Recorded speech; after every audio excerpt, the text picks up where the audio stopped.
Well, if we don't, then who's gonna shoot the boss for like 100 damage and prevent a TPK? We almost died without you. This is true. This does make me feel like an important part of the group.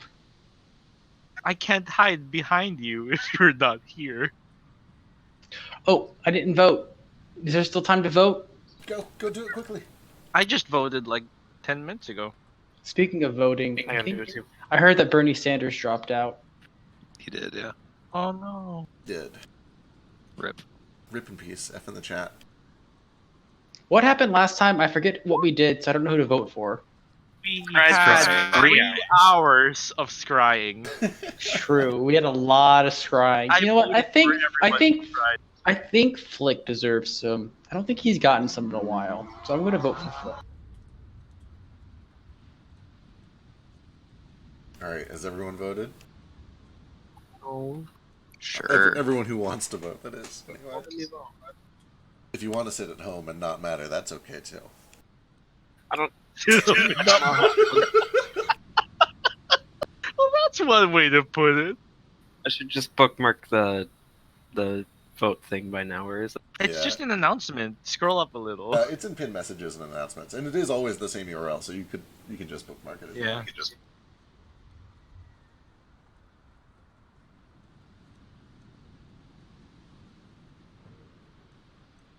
Be right back making some Yeah, I time. voted. There we I'm go. here though, and I'm listening. Alright, all of these votes have made it so it's a big fucking, like, clusterfuck tie, so we're gonna roll for it anyway. Let's see, those two are guaranteed. Hey. 1d3. Alright, Moat, Flick, and Ace. Yay! I Yes, needed I'm the a inspiration. menace. I actually used it already. Thanks, guys. We did it. We did it together. God bless whoever voted for me after doing that scry at the end. I think you were actually You need meeting it. before all of those last minute votes. Yes, I know I did. Alright, so last time you guys scribed for 3 hours. You guys had kind of finished defeating everyone that you had found in Shul's fortress, and you had spent a little time to recover. Overnight, you used the scrying orb to check in on a bunch of people. You guys had noticed that there was like some rain or storms in a lot of the visions. And then Gale experienced a bizarre dream. And then you guys made your way out back to the island of Caldus, where you guys entered the Underdark.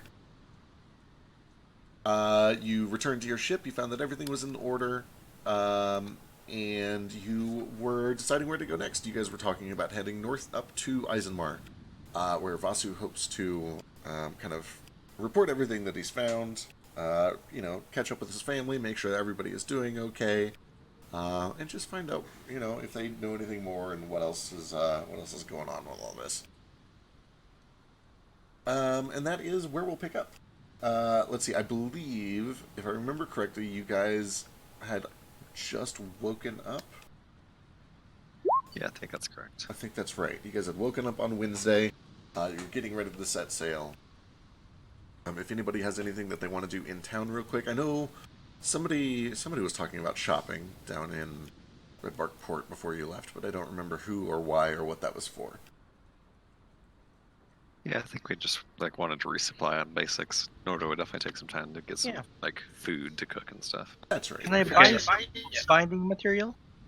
Can you buy what? Binding material. Yeah, for sure. They definitely have leather. They definitely have paper. They would definitely have glue. They would have all the things that you need. You could either do glue or... Actually, they'd have all three options here, so it just kind of depends. It doesn't matter. We have It's a book. so many bones. You could just make your own glue. I was going to say, Yeah. Oh I no, use they're some my bones. No. There's I need all of them. Even the ones you're not carrying? Yeah, I need them for my project. Very well. The always sunny scene. Dennis in the trunk. Anyway. Can I get feed from my cricket? Yeah. Yeah. Oh yeah, cricket. Yeah, your best bet is probably going to be, like, fishing bait. small fish or grubs or larvae or something along those lines. Oh, we can even like ask Nordo to fish for us. He's very skilled at. Certainly. Look I at also her. need to, Look at her beautiful little body. She's a little thing. She is magnificent. She looks like an onion. I love her. What? Speaking of sprites, this is totally unrelated, but Duffy's been sending over the last of the like fainted and KO'd sprites for IDT, and I need to get I'm them so all set excited! right. I want to start using them. What is an onion? It's a vegetable, I think. I have lost interest. I'm assuming we grabbed our stuff that we like hid on the way back too. Yeah, let's do that. Yeah, easy enough. It was undisturbed. Nothing is missing. How much for the bookbinding stuff? The bookbinding stuff? It's like 3. Like if you're only doing one book, it's like 3 silver. For like nice stuff. If you want to go cheap with it, you could probably get it as low as a single silver. I'll go 3 silver. Yeah, why not? Cool. Make it nice. How much will some food for Cherry cost? And also, how much would it cost to get her gilded? To get her Gilded? gilded? Don't do that. Like to cover her in gold? No, like armor. Gird. Oh, Whatever. Oh, Okay, I was like, is this a thing that I don't know about with bugs? Okay, yeah. Yeah, it helps them. Alright, so if you want to get some barding, because she's medium, I'm going to say that it is probably only going to be double the cost instead of quadruple the cost. But basically, you find the kind of armor that you want to give to her, and then you double the cost of it. And then you can have barding made that is effectively the same as that type of armor. So like studded leather would be 12 plus her dex, and that would cost 90 gold instead of 45 gold. She could have an AC that's not 13. I I mean, she's gonna die in one hit anyways. Yeah, welcome to mounts. I hope you don't get too attached. I am. With that said, nobody. So everybody up here, this is a good place to come for like special barding. There are a lot of talented leathersmiths here. Leathersmiths, that's what they're called. Leathersmiths. Leathersmiths. So like this is a good place to do it. With that said, nobody here just has giant cricket armor like on the shelf. It's okay. It's It's probably not gonna happen. Yeah, it would definitely be a special project. You could put it in though if you wanted, and they could get started on it. Nah. All right. Diamond Dust. They do have a very small magic shop here, as has been established. Diamond Dust is a staple, and they do some mining here. Let's see. Yeah, they'd have 200. They'd have at least 200 gold of Diamond Dust on hand if you want.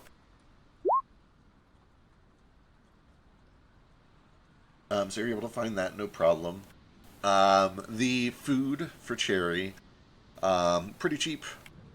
The big issue is going to be volume, but hey, you've got a pretty big ship, and I don't think you're anywhere... Well, actually, so what are you guys doing with all these kobolds?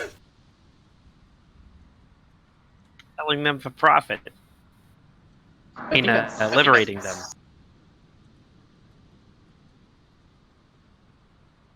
Yeah, about that. I'm going to go see what the capacity is while you guys think about what to do with the kobolds. If it's too heavy, maybe it won't be an issue, but I got to go pull up my airship thing and see how much these engines can support. We For each sure. get 4 disciples. If I I think need we each to. get like 8 disciples. I say, are we throwing the other half away, or? Oh, was it 8? Oh, we Yeah. each get 8 disciples. Alright. If I Come on. need to, I can set Cherry free. They're all gonna have to fight to the death. I'm gonna No. make 4 of my kobolds fight the other 4, and whichever 4 live get to, come with us. Can I just keep the losers? I will take anyone who loses. That's like half the kobold. Actually, more important about Cherry, could I get a like saddle so I could actually ride her?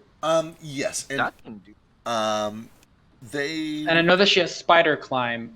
Could I like be on her back as she spider climbs? Is that a thing? In theory, you would probably, you'd be holding on tight, and, that would take both of your hands, and maybe even an athletics What if I had a check, or strap? an animal handling check. What if I had like a strap to keep me attached? To it? Yeah, they would be able to set you up with, a harness setup. So the basic idea is you go into the shop and you explain where you're at. And the guy, who is this big chubby human with these big mutton chops and kind of a balding spot in his head and a big round red nose, kind of blushy cheeks, gets this spark of an idea and realizes it sounds It's a like half purple. kind of. It sounds. It sounds to me like what you actually need is a pony ride and training set. You know, it's like when you got a kid who's learning how to ride a pony, you get them one of them special saddles for a little horse, and you strap them on real tight, so even if they fuck it up, they don't fall off. And, you know, I know this ain't no pony, but it's about the same size, and you don't want to fall off, so maybe that'll work. So I'm gonna Brandon Stark this. Now, the issue is, these pony training saddles, you know, they're for kids. They come in kids' colors. So, like, you know, there's like bright red, bright pink, bright blue. What kind of Do you have bright black? Black. I can't say I got no bright black. I could paint one in black if you want, real quick. It'd take a couple hours to dry. I don't know if I can get rid Don't of you the ever smiley get face. emo kids here? I don't think I can. I can't really get rid of the smiley face that's been emblazoned on the side of it, though. I'm okay with the smiley face. All right, Maybe just turn the smiley face upside down. you could do Oh, that. ooh, I could give it a little angry eyebrows. Yeah, that'd be great.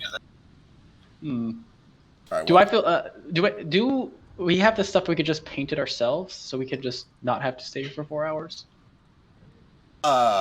Yeah, I mean, it's leather. You're going to need a certain kind of paint. You're typically going to want to do something that's very viscous and then give it kind of a clear coat afterwards. I don't know anything about painting leather, but I'm going to assume it requires something special because it's flexible. We can go ask the tanner. Yeah, the tanner would know. Yeah.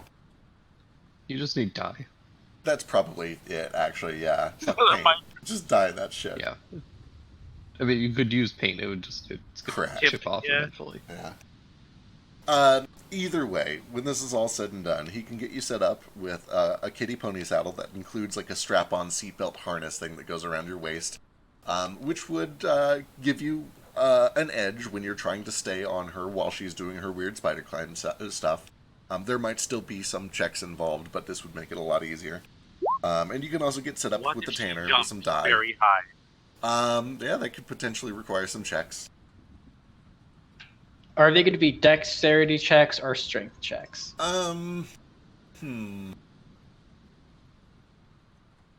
I would let you sell me on like a dexterity animal handling check. That seems reasonable.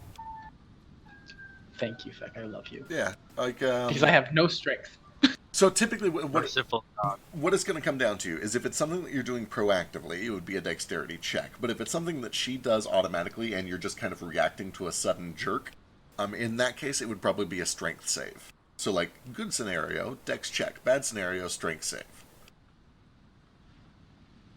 Like when it matters. But with that said, you seem to have developed a pretty good bond with her, and you're a ranger. You're good at, communicating with animals ahead of time. True. We'll do it. All right. How much will this cost me? So kitty barding, the kitty saddle, with a harness. Let's call it 13 gold, and that does include the dye, so that you can go dye it black yourself. The brightest black that they've got. When I said bright black, I was obviously like being somewhat sarcastic because I also don't want it to like show up in the darkness. Sure. Would bright black just be like? What would that? It's just black. Okay, so 13 gold. Yep, 13 gold. And that is just the harness and saddle. If you want to get barding, that would be separate. Yeah, no, that's fine. Cool. Let's see, scrolling through here. 200 diamond dust, easy peasy. Got that taken care of. Not Underdark food, also easy peasy. Pig, turkey, yes. Vegetables are yes. It's up to you how much you want to spend on it. Typically, I think 1 gold is 1 person for 1. No, that's not right. That's way too much. It's a copper a hand, actually. Yeah, so we're talking like 2 copper per head per day. Okay, I'll just get enough for like our party to eat for a week. Yeah. You should just take it out of the party loot, I'm assuming. I'll pay for it. I want to make my cook's utensil stuff. Wool and yarn, easy. Honey, easy. You guys, you're set on that. Again, negligible. Probably less than a silver. Explosives and smoke bombs. Alright. They do mining. They might have explosives. They don't do a lot of mining. They're mostly here for the forest stuff. Smoke bombs would depend on whether or not they have like an active, like, experimental alchemist. Mostly, I'm just looking to get like some blasting powder that I can maybe make into some sling bullets myself. Sure. Do you have alchemy? Uh, Do you have anything relevant? Builder's kit. You know how to safely like transport powder without getting wet. Give me a luck check, and we'll find out what this town's got as far as alchemy. It's gonna be kind of hard. That's a good roll though.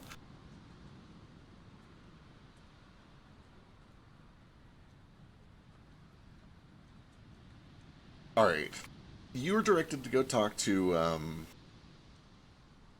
Wilhelm. And you find this tall, skinny man who's missing 3 of his teeth, all from one side, so it looks kind of lopsided, and his jaw is kind of canted sideways to accommodate that. Tall, skinny man, gaunt cheeks, kind of sunken eyes, crazy eyes. They're always all the way open at all times. And he looks at you as you come in, and you kind of explain what you're looking for. And he tells you that he's got dynamite for sure. I got all the dynamite you could ever need. We do so much mining out here, you just gotta have it to get through them parts. I swear I didn't cause that cave-in up there. I don't know who told you I did, but I didn't. It wasn't me, I swear. Cave-in. I had nothing about no cave-in, never. Good, I ain't either. It wasn't my fault. Does he wink? He doesn't wink. Can he wink? He could, potentially. It would be a labor. Let me go look up prices on labor? this. Like a labored process. It would be hard for him because his eyes just want to be all the way open at all times. Bug-eyed Wilhelm. It would be a struggle. So, dynamite, huh? Yeah, let's see here. As written, sure, price. Okay, they would have access to charcoal, easy peasy. They would have some access to sulfur from the caves. Niter would be hard for them. He will sell you 1 stick of dynamite for 2 gold. And he has 6 handy. He would be able to like craft more if you wanted to, but it would be more expensive and require time because he'd have to import materials. He said it was 2 gold per stick. Yep, and he's got 6 sticks available. I'll buy 4. All right, you got 4 sticks of dynamite. Rules is written. What was the other thing? Smoke bomb. So you just need like, you light it, and makes a bunch of smoke.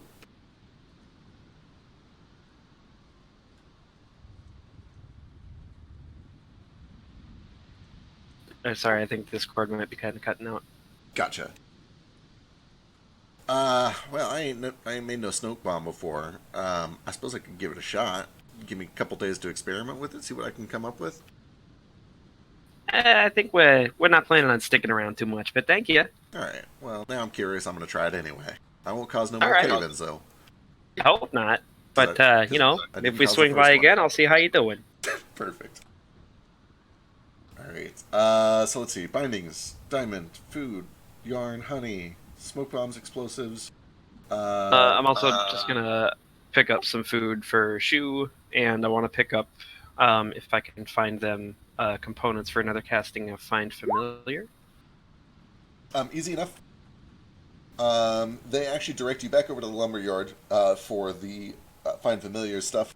And the druid, thankful for the help that you've done, is able to kind of point you in the right direction. They keep a collection down here, just in case they need it. It's tucked away in a little shed. It's not really set up in a shop for people to shop in.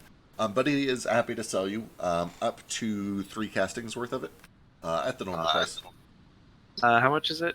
I I forget. think it's 10. It might be 15. Let me go check. I've already got one on hand. I'm just going to buy another to be safe. It is 10. 10 Okay. gold. No problem. All right. And then I'd imagine food for a small owl is Oh yeah, easy. negligible too. Yeah, like a I'll gold. just pick off a couple of copper. Yeah, that's fine. All right, Ace, what's up? I want to sell something, All right, what are you trying to sell? and I want help from Moat because he could talk to people. I need to sell. I have old leather armor that I started with that I will get rid of. Okay, It was like my starting gear. sure, simple enough. Yeah, I guess give me a persuasion check, one of the two of you, with help from the other. Moat, can you help? I have no persuasion. Yeah, I can give a hand here. Thanks, pal. I try to find some little old lady who wants to buy this leather who I can just persuade. All right.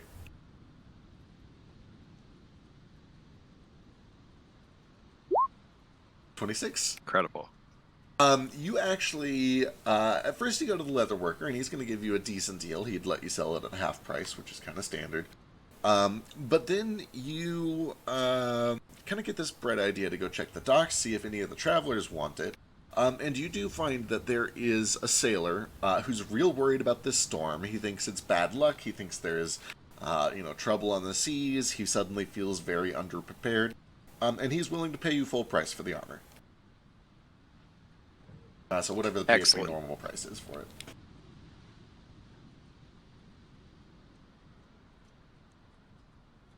Oh, while we're in town, can I also buy some lantern oil?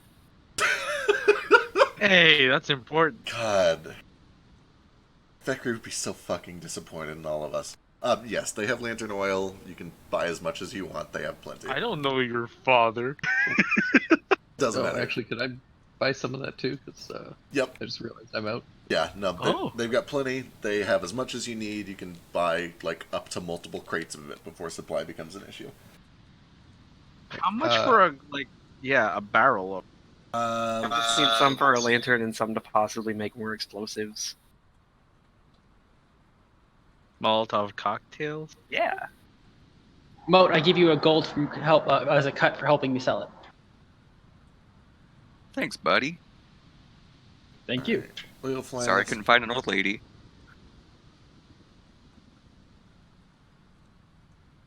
We'll find one day.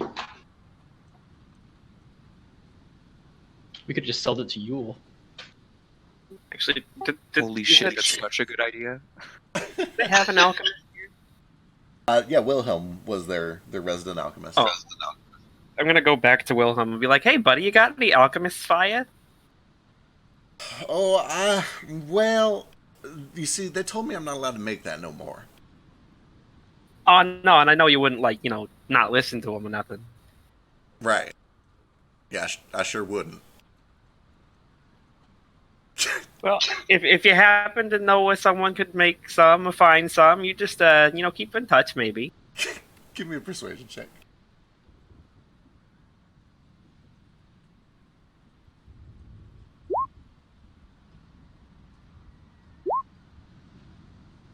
Yeah, I'll let you know if I find anyone else who can, who ain't been banned from making it. He doesn't wink or, do anything under the table. It seems like he might actually be a little afraid of it. Coward. Hey, Gail. I don't know alchemy. Oh, Sorry. it's okay. Do you need assistance? Want to help me set up a really dangerous explosive anyways? Absolutely. You had me at dangerous. I'm gonna... I assume that on the ship somewhere we have set up one of the rooms as our kind of, designated treasury, where we keep all of our, party loot and any potentially dangerous stuff and any of our bigger loot. As far as I know, that's kind of just on the wagon, but feel free to change that. The world is your oyster. Um...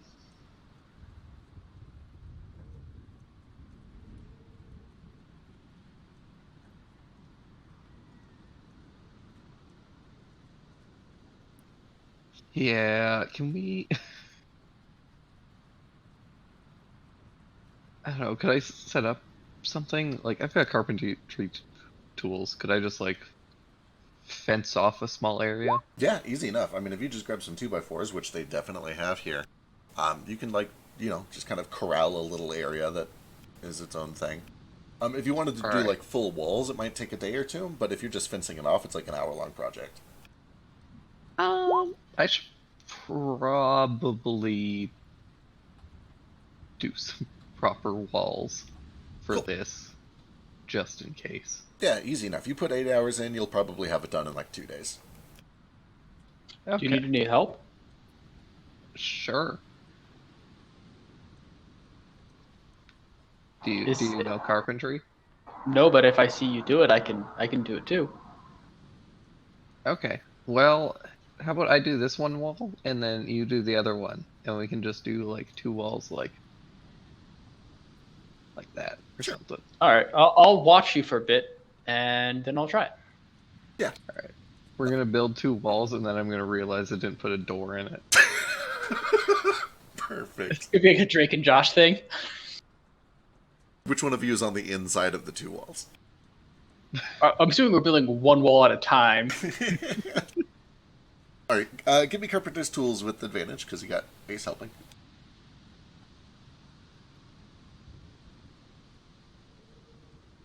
Alright, this is Mason's, but I also have carpenter's. Cool. Alright, yeah. Decent job. Take a couple days. It's going smoothly. It's sturdy. It kind of, it doesn't interfere with the airship structure at all. And it's also fairly light. You're able to find some wood that is, well, it's kind of up to you. Do you want to use Mithra wood? No, like this is fairly small, and I'm not making it like to be super supportive or anything. It's just enough to like make sure that nobody's gonna wander in there by accident and Sure. that it's like curtained off. Okay, fair enough. So yeah, just make it out of like cheap like particle board basically. Perfect. 2x4. Good enough. Should we make a small door so that only we can fit in? Well, I don't want to make like I feel bad that like Vasu and Nordo are getting like left out of the treasure or something. I feel like they should still have access to it. Okay. He like looks up. It's like we may need help attaching the door. Then I don't know if I can reach that high. You can stand on my shoulders. I'm pretty strong. Okay, I'm pretty light, and I'm used to standing on shoulders. We awkwardly set up a door. Yeah. It's a little bit of a process, but you guys are able to get it taken care of. Or you will If it tomorrow. becomes too much of a hassle, I'll just get Nomad to let me stand on his shoulders so I can do it. And I'll just have him squat. I'll do it if you wish. You do have Toto, who is much stronger than Oh yeah. for the door. No, I just wanted to stand on your shoulders so I can. Oh, that's reach. fine. Yeah. You're my human ladder or illithid ladder. Very nice. Illa ladder. Illadder. Illithader. There we go. All I right. ladder for it. There was something. What was it? Oh, right. Airship capacity. Speaking of all of this. Yeah. So you guys are running a Tier 2 EP class engine with all 12 of the engines back up and running, right? I think... Nope, that's right. You're still running on 6.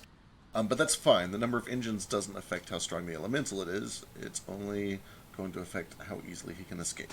That means that he is able to support up to 15 passengers and their cargo, as long as the cargo isn't excessive. I'm going to rule that because kobolds are small and light, they each count as, we'll call it 1/6 of a passenger. So, and they're not bringing any sort of cargo with them. So I'll say that if they come, like, basically with just the clothes on their back, they can each count as an 1/8. If they start hoarding things, that might go down. So, let's see. We have, that'll apply to Eddie as well, because actually all of these small people can each count as half a passenger. Yay! So let's do some math here.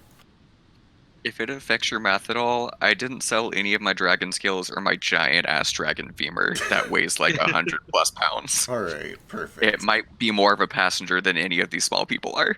We're gonna count. So brought a literal pig on here. Yeah, we're gonna count the wagon and all of the heavy stuff that is in it as like, we'll call it 2.5 passengers.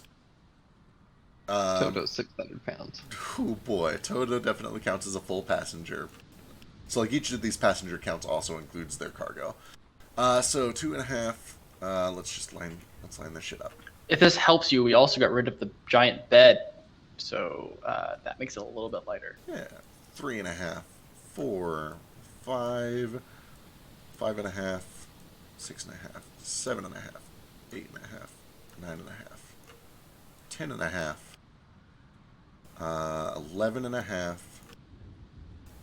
12, and then these 3. So you're at 12 before any of the kobolds. You brought what? 64? Because it was 8 split 8 ways. Plus you already have these 3. I think it was 66 because I there think were it was 2 leftovers. That's Yeah. right. Okay. Bringing Something left. 66 kobolds with us? So I 66. forget Yeah. 67. 60, Okay. 66 If we have that plus- many, I might not buy the harness for Cherry, and I might Oh, just right, set I her forgot free. Cherry. Cherry's going to count as 1, so Cherry is 13. Cherry and the harness are not the thing that's going to break the camel's back. Alright, so if you brought Before- 66 kobolds back, and you have Blast Off Death Dragon, Moronot 1, and Not Idiot 1, that puts you at 69 kobolds. Nice. Nice. 69 We can't let divided by 8. anyone go now then. Which means they collectively count as 8.5, which puts you at about 20.5. So you need to get rid of like 5.5 passengers worth of people, or find some way to like, I don't know, deal with this. Is there even enough room for there to be 69 kobolds on the ship? Like, Definitely physically? The We had a kobolds- wagon on the ship. Do we leave the wagon behind? The thing We is, could- is that it, like, Ace is right. Like, even if we can physically lift this many people, we can't all fit on it.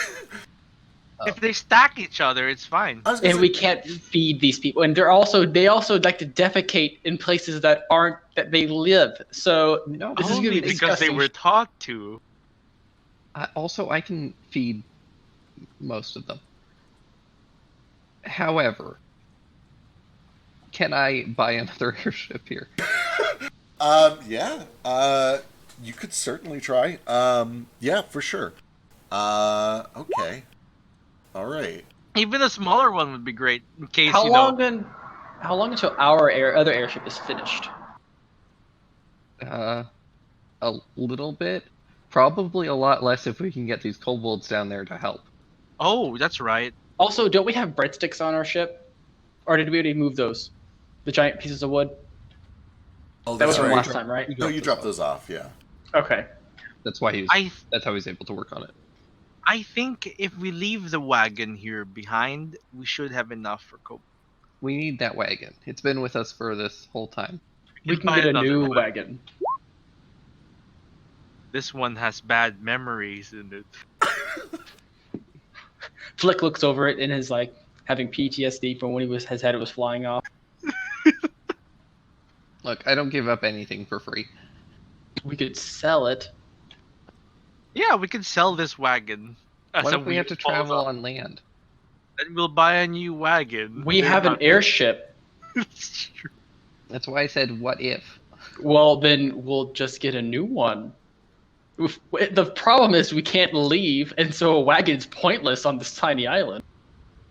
Think of it as an investment. Leave the wagon here for a little while.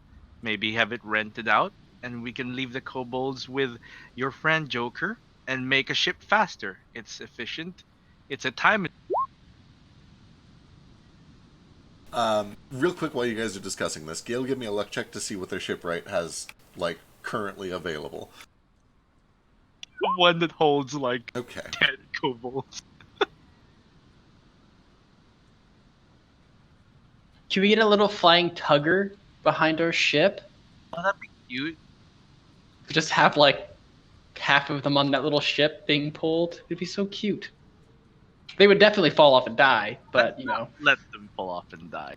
Or we just have to have Avasu, Shu, and the flying kobolds just fly the entire time and never land on the ship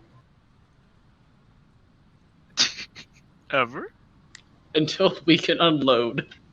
And they sit on top of the balloon. I think that still causes the problem of being carried by the. Yeah. All right. So The shipwright says that he is working on a larger ship that would be about the same size as yours, with about the same capacity, but it uses an artificial elemental instead of a primal one. When it's done, it's going to cost something in the order of 350,000 gold. Oh. And it also is not going to be done for probably a month and a half. But what he does have on hand are several smaller ships, and he says ships with air quotes. They're the size of a large canoe or like a raft. Each one would be able to hold about 4 normal passengers, which is a considerable number of kobolds. You could probably fit like 24 kobolds onto each of these things. Are we buying Well, airship comfortably? For kobolds, comfortably, yes. You could, like, if they were squeezing, like, these kobolds are kobolds. If you wanted to fit 69 kobolds on the bottom of your ship, they could fit themselves into your ship. They're kobolds. It would just be very, very tight. Give me just a second. Food is here. On the bright side, too, like, after all this, we'll have lifeboats. Right, like, are we Great. buying airship lifeboats? For now, it's just for towing kobolds, but after the kobolds, it's gonna be our lifeboats, which is a good investment.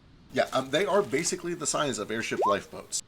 So there are several models that he has available. That's typically what he sells them as, is airship lifeboats. And the 3 models that you can choose from are more expensive depending on how long they can fly before the artificial elemental expires and you need to, like, land, even if it's in the water or whatever. They're boats. They float just like anything else. Yeah. So the cheapest one that he's got can hold 4 passengers. It has 1 hour of flight, and then it needs to recharge for... Is it a day? I think it's a day. Let me double check. I'll find out in a second. That one costs 393 gold. The next step up can fly for 4 hours, and that one costs 4,500 gold. And then the last one has an unlimited flight time, but it costs a little under 10,000 gold. Well, we'd have to get the unlimited one if it's going to follow the ship behind. Yeah, hours. We're gonna be traveling for days.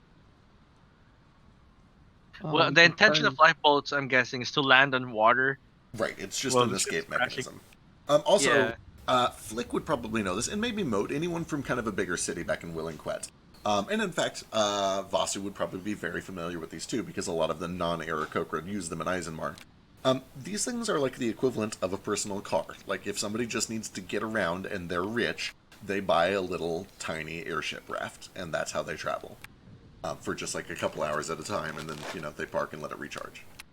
It's like a private jet. Yeah. Pretty much. Do they have an animated one? He does not have any A-class ships. He says he just doesn't have the magical wherewithal for that. He imports his engines to produce the artificial elementals, but he is not an arcanist. It would be a single one for a canoe size thing that's unlimited, is like just under 10,000. Unlimited flight on a canoe size thing is just under 10,000, yeah.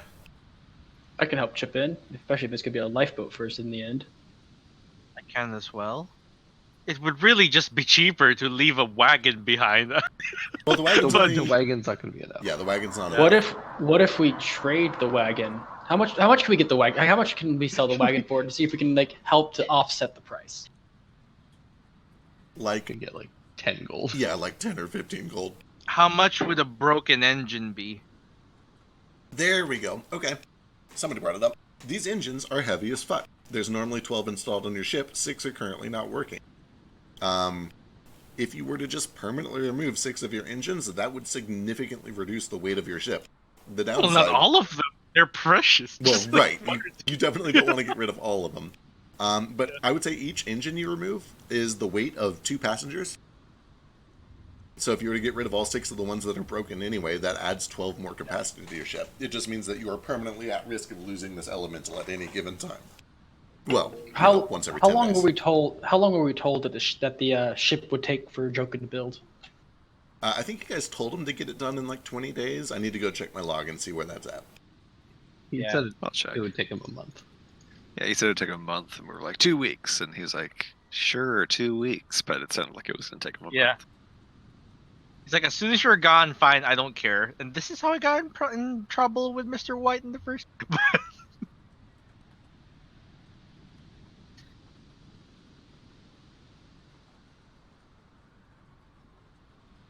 But yeah, I defer to Gale for this. What do you think about selling maybe 2 of these engines? I think it's probably worth it. Right? We I'm, will still have 4 that we may be able to fix or salvage somehow. I mean, we might as well sell all of them if we can find a buyer for all of them. And we're That's shipping true. the ship soon, anyways. Well, if we can sell 2 now, we might be able to buy the lifeboat, so we at least have Right? emergency exit. Even better, after this ship is finished, we can sell the working ones as well. Hmm. Or we can keep those because we can do something with them. What do you think? Well, none of us want to do anything with them because they're basically just slavery. I want to repurpose them somehow. Didn't he say that he uses engines to make artificial ones? That's what I mean. There are other ways. These are engines, yes, to bind elementals, but I'm certain they can be repurposed somehow. If With a you reality warper like you, Gale, you can do anything. if this fella here, and you'll pardon me, I don't understand all this jargon, but if this fella here is saying he can make a fake elemental to power a ship, if we got the ship and we got the engines, we got everything we need except a fake elemental, can't we just buy a fake elemental from him? They expire after a while, which means that eventually we will no longer have a working ship. How long's a little while? I was actually AFK for a second. The longest one, I think, was 4 hours. Oh, so that's not. It good. also, Yeah. doesn't, it also doesn't help us with the whole kobold problem. How much do you think we can get for one of these broken engines, Gale? You know, Oh, if it was up to me, I'd say just under 10,000 gold. It just Well, happens. what if it was not up to Unfortunately, you? it's not. So, yeah. God, the what cost- do I think? So each of which requires a 6C pink stone that fires once a week, 3C brownstone. The cost of each engine is about 20 gold. Okay, that's reasonable. He's not an Arcanist, so he'd have to send them off to get fixed, but that is still a very expensive thing. That is probably worth something to somebody who knows how to fix it. Somebody give me a persuasion check. You can get help with that. Here, I give it to you. Can you have 69 things of help so we have 69 kobolds? Can we give an intimidation check for the 69 kobolds behind us? I mean, if you want to take that route, you can go that route. Can I use my tinkering tools as a means of kind of upselling him a little? Sure. I'd let you give me like a charisma Tinker's Tools check. Also, then could I'll definitely could, give uh, it. could what's your friend's name? Ho ho! So you Gale. see, we'd be willing to give you 2 of these for that nice ship of yours. Okay, bit of a stretch. Okay, we'll give you 6 of them. That's over the price of the boat for 2020. Those are for working. 6 Could we sounds not about could we not have Marvel help fix them? Right. He is willing to buy them at 1,000 gold each from you. Oh, friend Gale. And Perhaps some kobolds would want to work for him. Not as slaves, as paid workers. I understand what you meant there. Okay, just making sure. God, jeez. No, I just meant like if anyone that we leave behind is a prime target, and by extension, anyone that we leave them with is also a target. This is fair. So does that mean we cannot leave them with Joker? Oh no, Joker will be fine on his own. Okay. I just mean that like we should keep them all together because they'll be safer together. Not Safety to mention in all these numbers. people agreed to come up here on the terms of coming to help you try to take back your home. It seems a little bit untoward to then conscript them off to go work for somebody in Red Bark Port. Yeah.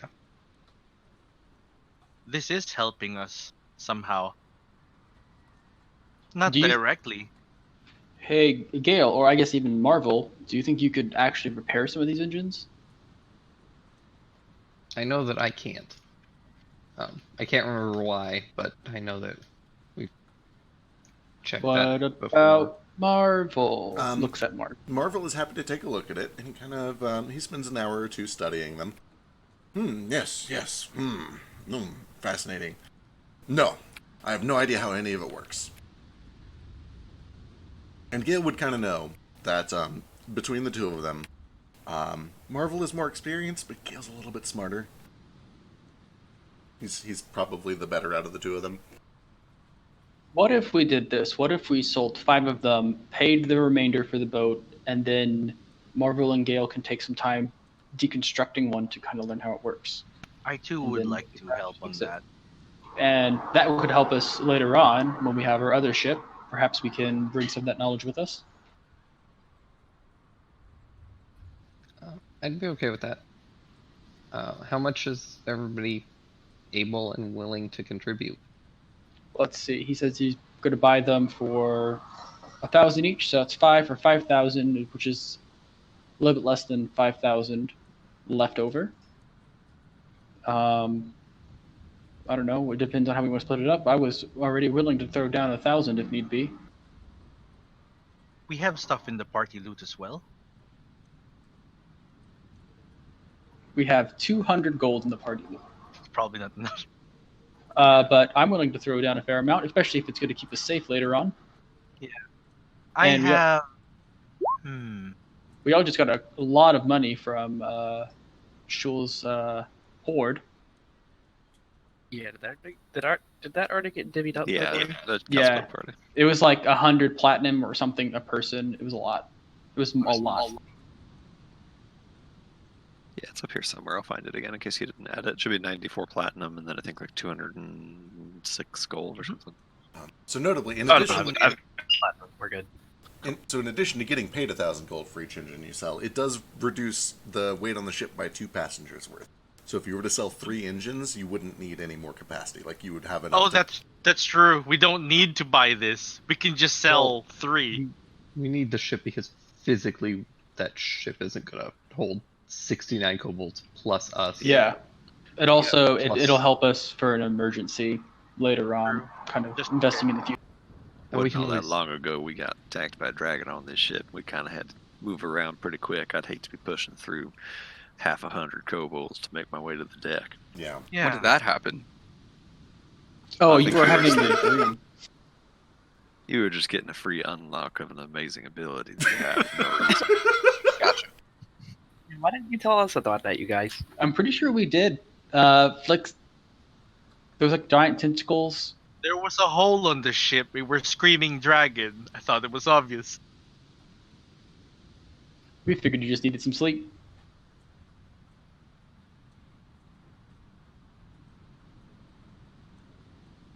So if we were to sell 3 engines, then that would mean how much is the boat actually think? How Is it a much? little bit less than The, how much would the the permanent rowboat? yeah? Let me go check. It was like 99 something. The rowboat-sized one, or the rowboat-sized one that can fly forever, is 9,955 gold. Before negotiations, but you know. Let's negotiate.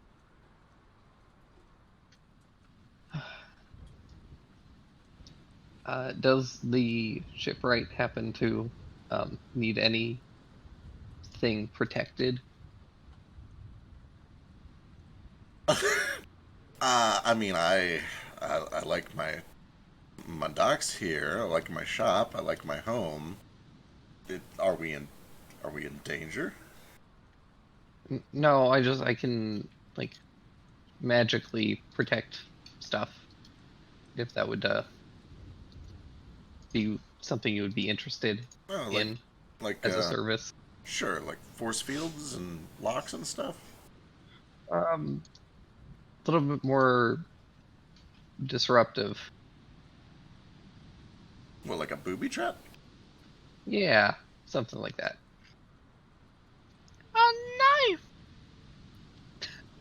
He just hands him a knife. 4,000 gold, please. Give me a persuasion check. I can thoroughly ensure that if anyone was to break into your home or a lockbox that you own, they would not be doing so again. Because they'd be dead. Yeah, Alright. most likely. Well, sure, I suppose. I'm interested in the deal. If you can set up some sort of magical protection on my safe, something I can get through when I need to, and I'm not going to explode. Wouldn't be much point if you were going to explode. Right. I'd shave 30 gold off of it. I know it's not a Yeah, ton. I contemplate for a second.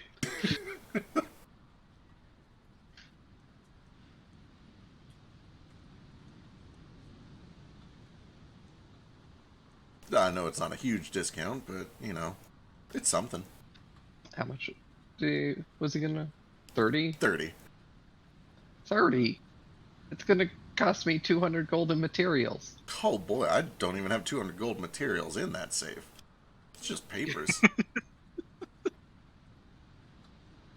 Wow, well, then you don't really need protection.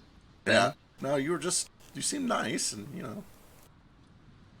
I don't know, I was just trying to cut some sort of deal. Okay, Nordical. Nordo, what's up? This is not related to this, so carry on with that, and I'll jump in after. Alright. I mean, No I man could do thinks I could do a simpler thing. It's a little less fun. Well, what could be less fun than exploding someone?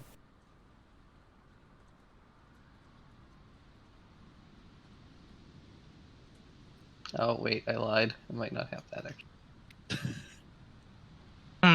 So no, I this do. guy. It's- Oh, go ahead. Okay. Yeah, I could make some of your locks harder to get into for 30 gold. That sounds like a deal. Sure. Does that mean you're buying the ship? I think so. Meta, who is all willing to throw in for this boat, so we can like figure out how much each person would have to throw in. I'm willing to give Yeah. 500. Yeah, good thing, so. Magic's expensive, so like I can't give that much. Yeah, Nordo has no use for money except to pay for Nomad to do magic, but he does want to save money for that.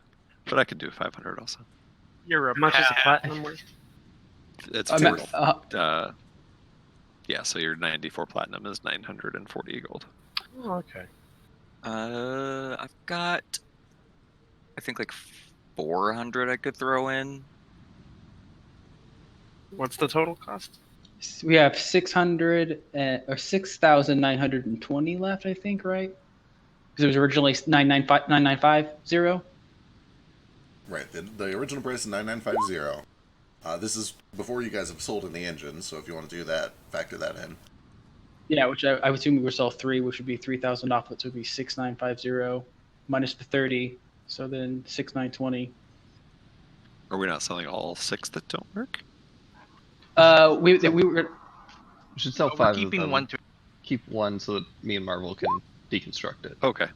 So we Okay, sell so- 5 of them though, and then that's 5,000 off, and then we only have 49.50 left.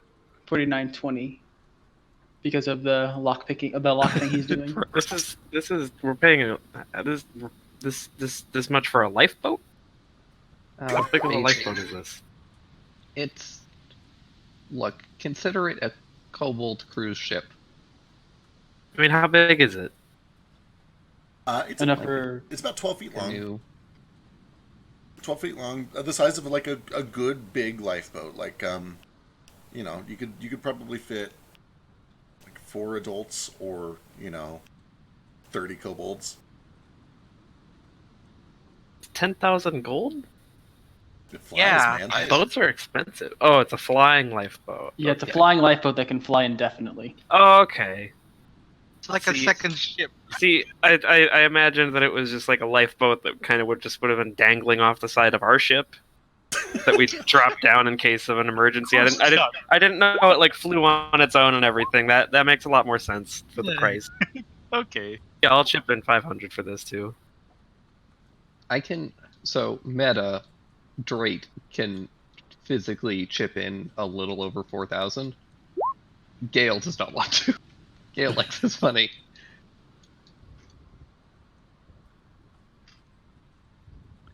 And then I think Norda also said he could throw in 500 Yeah, as I well. could put in 500.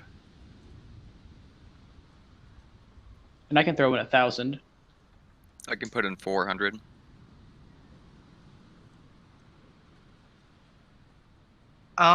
This guy, how old does he look? Late 40s or so. Can we just kill him and take the ship? That would make us illegal. That might give us wanted posters. It's fine.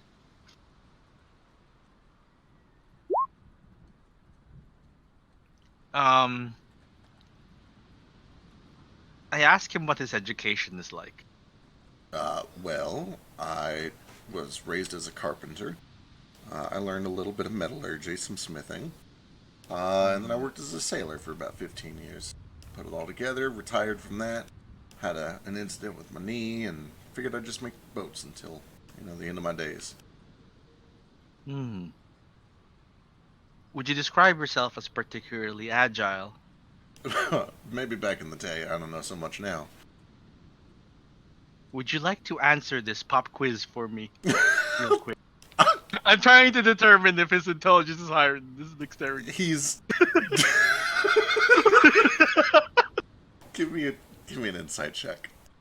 Can I use my intelligence He's- because I'm asking? He's looking at you real weird, by the way, like you're gonna pull out a crossbow and make him dance or something. That makes sense. That's fair for the one. May I use my intelligence? Sure. You could give me investigation instead if you wanted, yeah. Oh, okay. 25. You get the sense that he is not very agile. He's definitely got a bum knee. He kind of walks with just a tiny little bit of a limp. It's not very noticeable, but you've got a keen eye for picking up details. And you can tell that he kind of favors one leg over the other. And he does a lot of math in his head very quickly. He's a talented smith. You think he's probably reasonably intelligent. You get the sense he's probably more intelligent than he is agile. I don't know what in the world this is for. I'm excited. You mentioned having trouble with, the safety of your business. How about personal safety? Now, just to be clear, your friend here mentioned safety of my business. We haven't had, even a break-in, and, it's probably been 2 years for the whole island, let alone me. I've never had any trouble. Oh, that could all change very soon. Nomad phrasing. Phrasing. We have encountered many monsters underneath this island, stirring up and up. They are moving a lot. We've encountered a dragon who noticed things are going awry.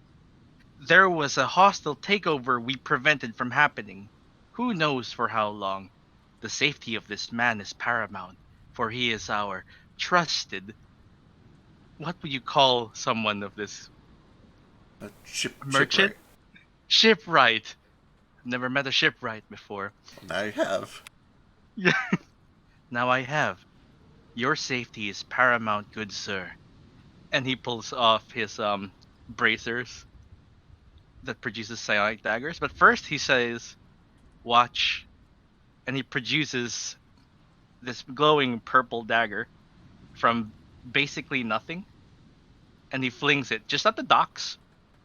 At one of the those thingies where you tie the rope off. Sure. Seagull. Give me an attack roll. Okay, alright. Give me, fuck, man. Give me an intimidation check. And I was like, try to intimidate him, but okay.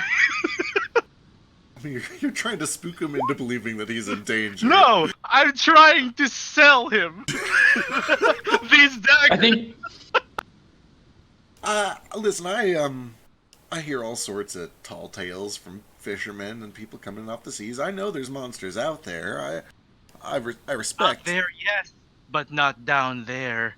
Oh, They are beneath your feet as we.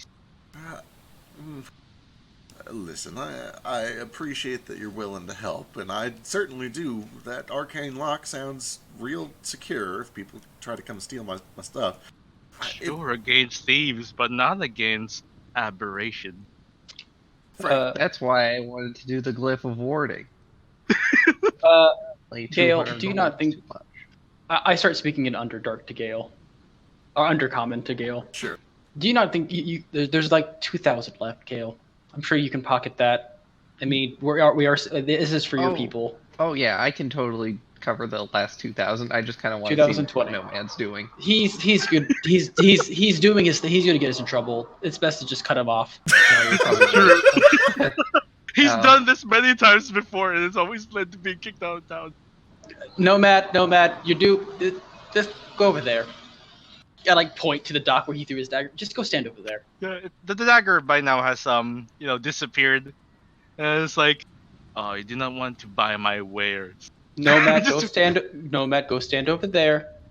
Thank you for your business. Go on. And he wanders off. I apologize for my friend. He's not right in the head. No, it's He has a soft skull. frankly, I've met sailors who are much more paranoid than he is. He means well. Do not have a skull.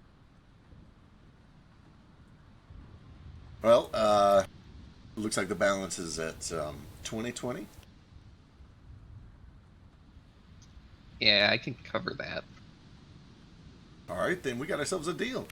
You're now the Yeah. proud owner of one of my finest escape vehicles. All right. Do you mind taking 500 of that in a platinum bar? Oh, that's fine by me. How much is the platinum bar worth? 500.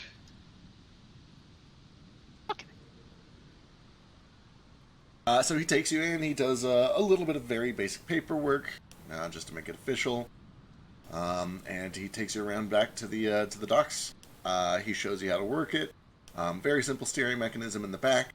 There is a lever that you can turn on or off to either summon or dispose of the elemental. He says, there's nothing wrong with just leaving it running all the time. It's made to do it if you want, but some people get kind of iffy about leaving that poor elemental just sitting around doing nothing all the time. Not that it can really feel or think. It's one of them artificials. I've been assured that they don't actually have feelings. But, some people, they see a living thing and they want to be gentle with it. I understand. So if you ever want to turn it off, it's just this lever right here. Just, don't do that while you're flying. Wouldn't end well for anyone.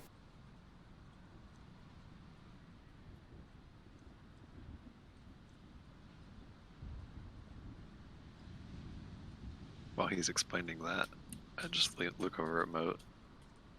You know what this means, Captain? You're an admiral now. You got more than one ship under you. Sorry, I'm actively eating. This is bad timing. Also, Commodore, actually. For an admiral, you have to have an entire flotilla. But Commodore is a fancy word. Moat goes completely dumbstruck and just doesn't say anything for like a solid 10 seconds. And then he looks at the party and says, I have to go get a hat, and he runs off. It's a very important part of the job. It's a flotilla. A flotilla, like a mass of ships, at least 5. Ah. It's like a fleet, but smaller.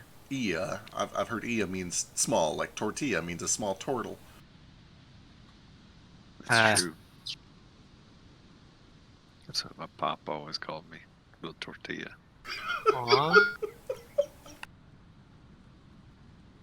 I just broke my calculator.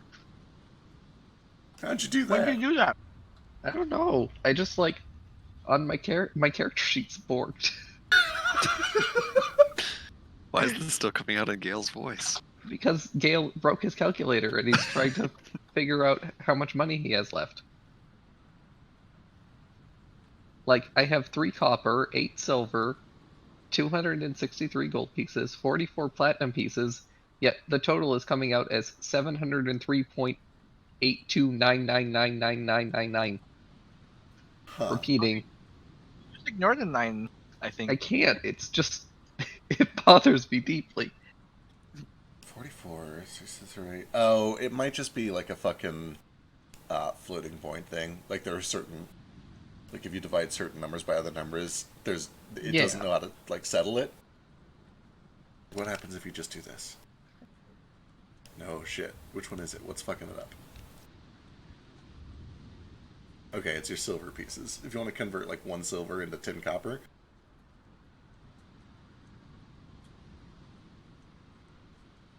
You can ignore that hand raise, by the way. Oh, son of a bitch. That doesn't work either. No, like I've tried. There's nothing to be done about it. It's specifically this amount of gold. Beck, you need to. Can I just find like a penny laying around? Yeah, you can find a penny laying around. That would drive me crazy too. No, it didn't work. I need more money. Okay. All right, everybody, stop what you're doing. We need to go. I need to find a penny. I'm gonna just start hunting for coins Sure. until I can fix this. How much are you short then? Are you short of it? No, I just my character sheet's just fucked up. I don't know why. I gave this guy all of my money, and now math just doesn't exist anymore. He needs like a couple pennies so that his thing resets and works. I think if he got 9 copper, he'd get up his silver by 1, and that would fix it. I don't know. Also, Flick says he can chip in 400 gold. Oh, sick. I'll take 400 back then. Cool. Ah, Does that help you? Is your calculator fixed? no, I don't know. You know what? It's just gonna. That's just my life now. It's fine.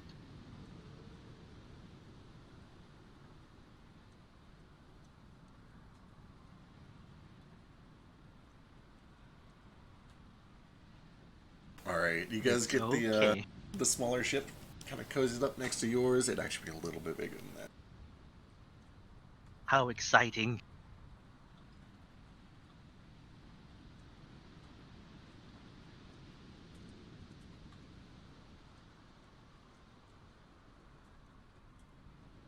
What do we name it? Dragon's Roost. For all the kobolds. Oh.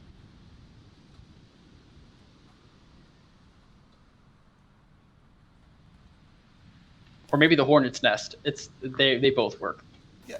Notably, being kind of a top of the line model, this thing does actually have a canvas cover that goes over it. It can be put up or taken down. It has to be kind of like set up, and you have to wind it, and it kind of lifts these these iron bars that have a canvas stretch between them.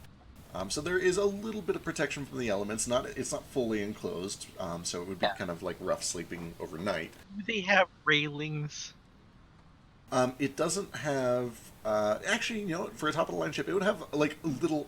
They're almost just decorative, kind of like this little fence pattern around the edges with a gap where you're supposed to climb in and out, with little tie off so that you can bring it up to the port. We just need like bowling lane bumpers so that the kobolds don't roll off and die. Yeah, that's basically what they are. They're about that big. Just kind of wooden railing around the edges, like a banister railing. Just paint on the side. SS Dragon's Roost. Or is it just S? Because it's one ship. Instead of supersized, it's small. For this ship, you'd probably start with an ES, synthetic enslavement. So the ES, Extra small? the ES extra small. Moat, what's up? Okay, well, they deal with all that. I do run off to find a hat. Right. Okay. Give me. Just give me a luck check. Did I hear Moat talk about hats? He said it very loudly. I chase him because I love hats. All right. The two of you guys go hat shopping, and you do find. You going hat shopping? It's been so long since I've been to a proper haberdashery. Couldn't have said it better myself. Is that what a hat Mo- shop is called? Moat, please take the silver from me. I take a silver from him. Bless you. Buy a nice hat. Everything feels so much better. Oh, What's wrong, Gale? I got my calculator working again. Oh, the silver. The single silver helps. Don't know why that did it, but it did, so not gonna question it. Alright, you guys are able to find a haberdasher. They don't have a lot of, like, high fashion things, but they do have, in abundance, tricorns and other hats that are popular with sailors, because this is mostly a port town, and that's who visits. They do have everything that you could want, from just like a nice simple tricorn to keep the rain out of your eyes, to these big flamboyant, feather-laden, massive Commodore-style hats if you want. It's kind of up to you how much you want to spend. The most expensive one that they've got is probably 20 gold. It's ridiculous. It's audacious. It is. It starts with just kind of this black normal felt material, but then it has turtle skin leather around the cap of it. And then these 3 enormous bright red feathers that kind of plume off of the back of it. There's everything in between. You can find whatever you're looking for. Hey, Vasu, is it cold where you're from? Not really. It's kind of windy though sometimes, so I wouldn't get a hat too big. Or if you do, you might want to get one that has some straps on it. Not a pinwheel? It would be good too. I'm just thinking you might want some straps so the hat doesn't go blowing off. I need It'd to be figure out kind of hard to chase.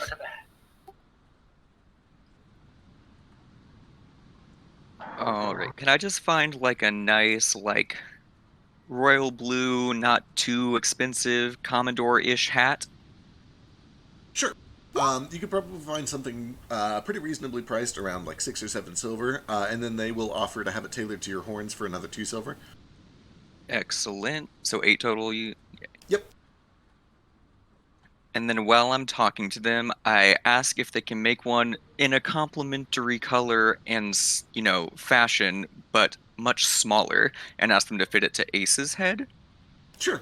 But ask them to put, modifier for horns, too. Oh, right, okay. Yeah. So because this is not one of the more extravagant ones, they probably have multiple sizes available for it, including one that is sized for halflings and kobolds and kenku and... Do they have one that would fit you? They don't go quite that small. We don't have a lot of, like, pixies or gnomes that come through here. I could have one made if you want. It'd take a few days. Nah. Thanks, though. But they do have one that would be the appropriate size for Ace or Gale, and they will modify it for horns. They kind of have to, you have to guide them a bit to see where you want the horns placed, but you do your best to kind of point them in the right direction. And that one, because it's smaller, would probably run 5 silver after modifications. Cool. How do you post a picture inside the chat? Like this. I'll send it on Telegram.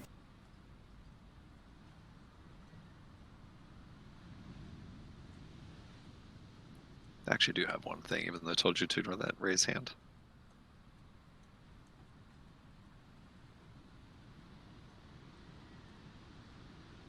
Do they sell breastplates here? They do. They have a smith. Yeah, I'll check that after. That's a really nice hat.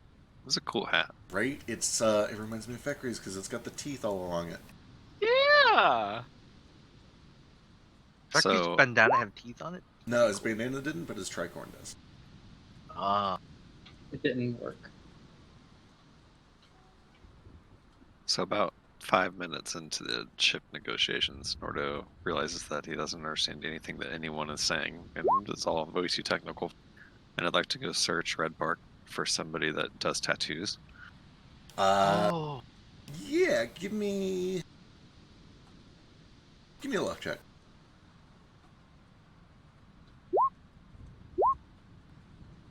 No. I'm sorry. It's supposed to be a link. Why did it do that? That's a nice short one though. Yeah, it's not as we've bad had as longer. the last one.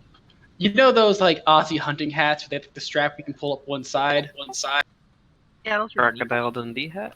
Yeah, I want one of those with teeth on it. So we can go hunting. I don't know how to make it up. What Yeah. is it with birds and teeth? They'd have something kind of like that. Ace for probably ballpark 4 silver. And Norda, they do have one single tattoo artist. They don't have like a full shop, but you know he's just known around town for. He's actually, he would actually be. He's just a farmer, but he knows how to do tattoos. He used to sail. He's done several people here in town, and they kind of point you in that direction. The people that point me that way, do their tattoos look like decent and not like total shit? Yeah, they look. None of them are. They don't super... need to be fancy or anything. Right, exactly. None of them are like super illustrious or super fancy, but they're well done. They've healed well. The line work is clean but simple. If you're just looking for like a simple symbol or something kind of, you know, you wouldn't want to get like a full portrait of somebody done by this guy probably. But if you're just trying to get like a symbol, you could. He would be able to handle it just fine. Excellent. I'm gonna go find this guy. And say, what would it run me to get this tattooed over here on my shell? And I show him a sketch that says, in common, we are union. And then around it, it has a total of 10 little symbols that are not fancy. There's a little bear claw for Nordo. There's a little lion for Elise. There's like some fire, or a little torch for Moat. There's Nomad's holy symbol. There's a little magnifying glass for Ace. A tiny little dragon for Gale. A piece of candy for Yule. A candle for Patches. And Flick's little amulet. And then like the 4 elements and a tiny little symbol for Vasu. And just looking to... Yeah, absolutely. He can definitely do that. With this storm, I ain't been able to do much work today. I was actually going to just sit around bored, probably. If you got 3-4 hours and kind of looks you over, give me a persuasion check.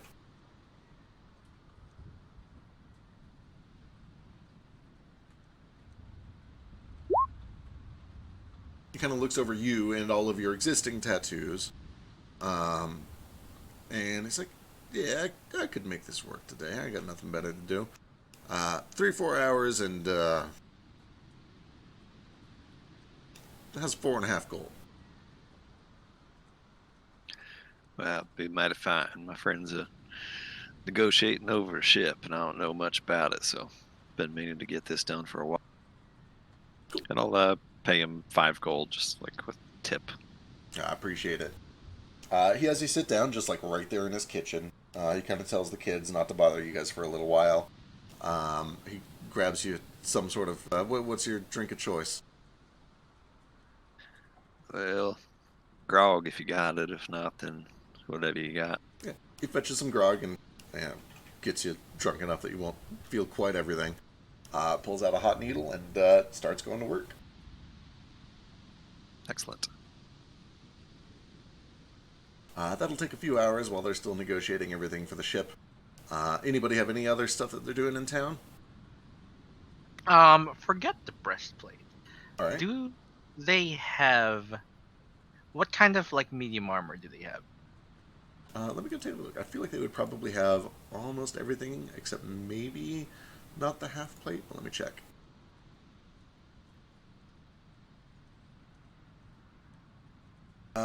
Yes. Yeah,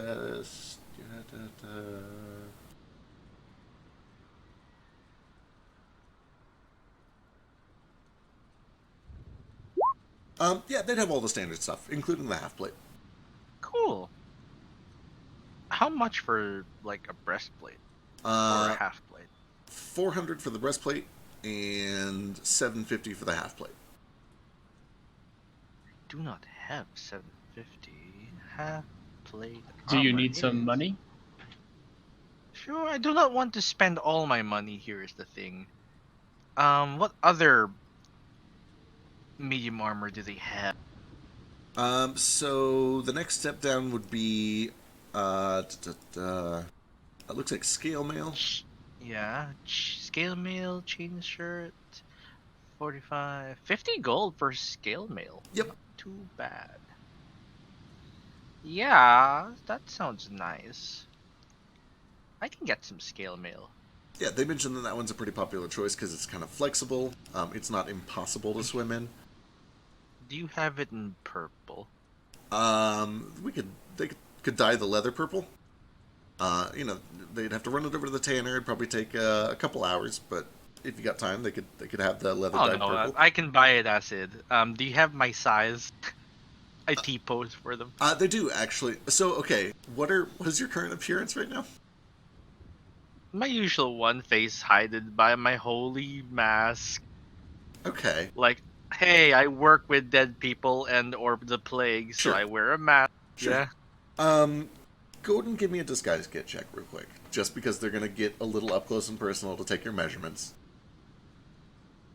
Sure. I'm going to use my bonus action to give me proficiency in that. All right. Nomad is getting a little too real.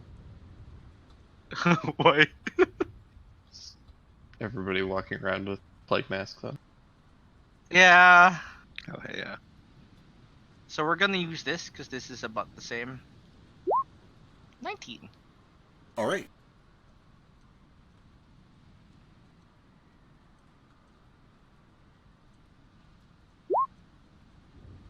She comes over. She takes a couple of very quick measurements. Says, "Yeah, you're a little taller than the average elf, but I think we can get something suited out for you." And she does a little bit of shopping around through her inventory, and is able to find one that is just about the right size for you.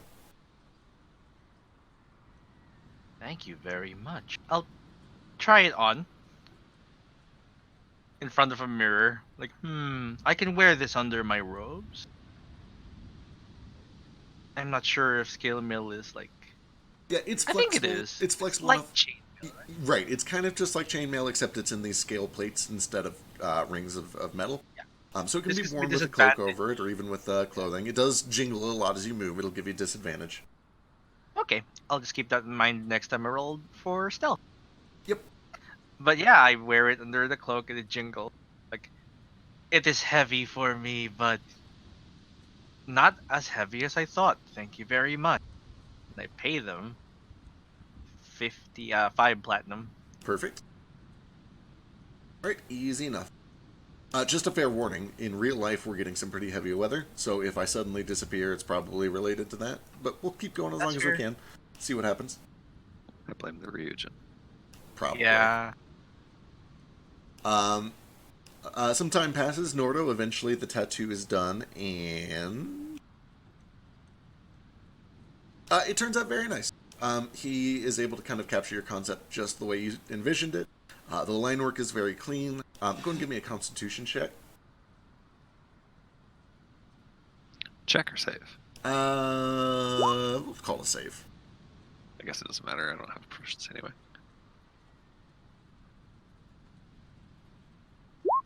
It heals very cleanly over the next few days. It doesn't leave any sort of lingering issues, scarification, or anything like that. Everything goes very, very smoothly.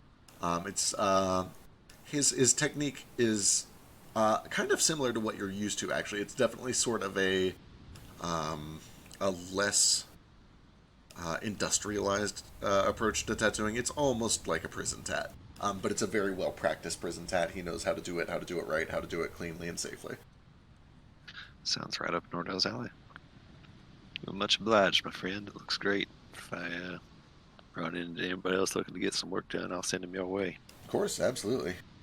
God knows I'll be needing it if this storm keeps up. Yeah, it's something. We've it's been going on about a day now. Is that right? Yeah. Granted, 'tis the season. Hopefully it's just a brief one. I suppose we'll hope so. But eventually you guys are all able to reunite back on the ship with the new ship in tow. The new kobolds immediately begin exploring it. They fight over who will be captain.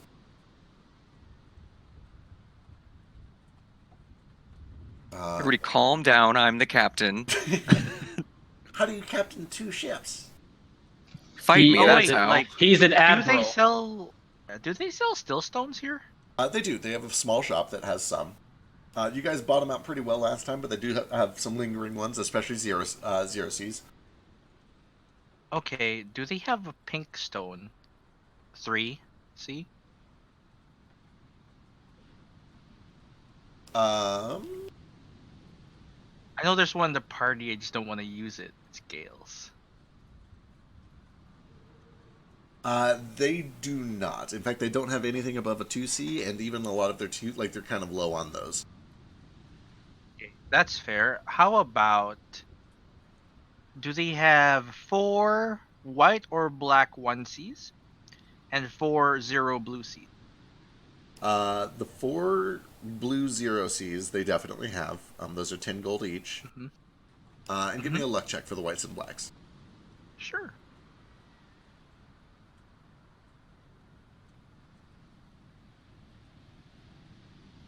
Oh, I got rid of my luck check here. Let's roll. 6. Probably not good. They have 1 white and 2 blacks. I'm afraid I'll need 4 of them. Like, I just thank them for the 4 blue ones. That's 40 gold, yeah? Yep, 40 gold. And those are 0 ones.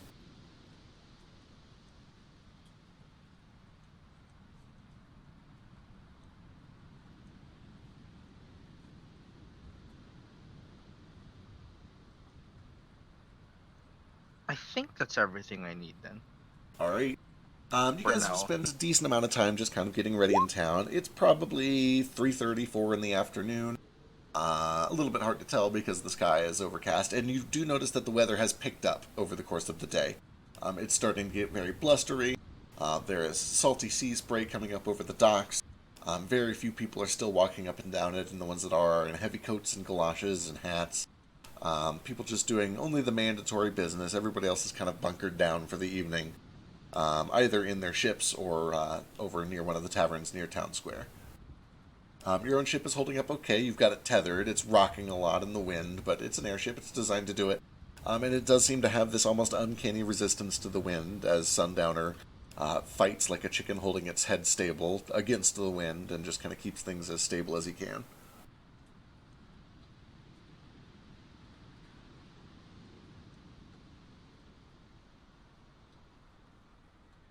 Any other business, or are you guys ready to take off? How long till we have to rebind him? I was gonna do it before we left. Right. Here we go!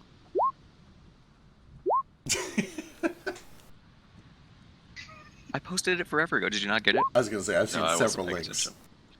I've been AFK for a bit. Thanks, Mo. Alright, It's just ambient stuff. Thanks. Don't worry. Thanks. so he needs That's to all I wanted. make... he needs to make 6 saves. He needs to fail at least one of them. He is going up a DC...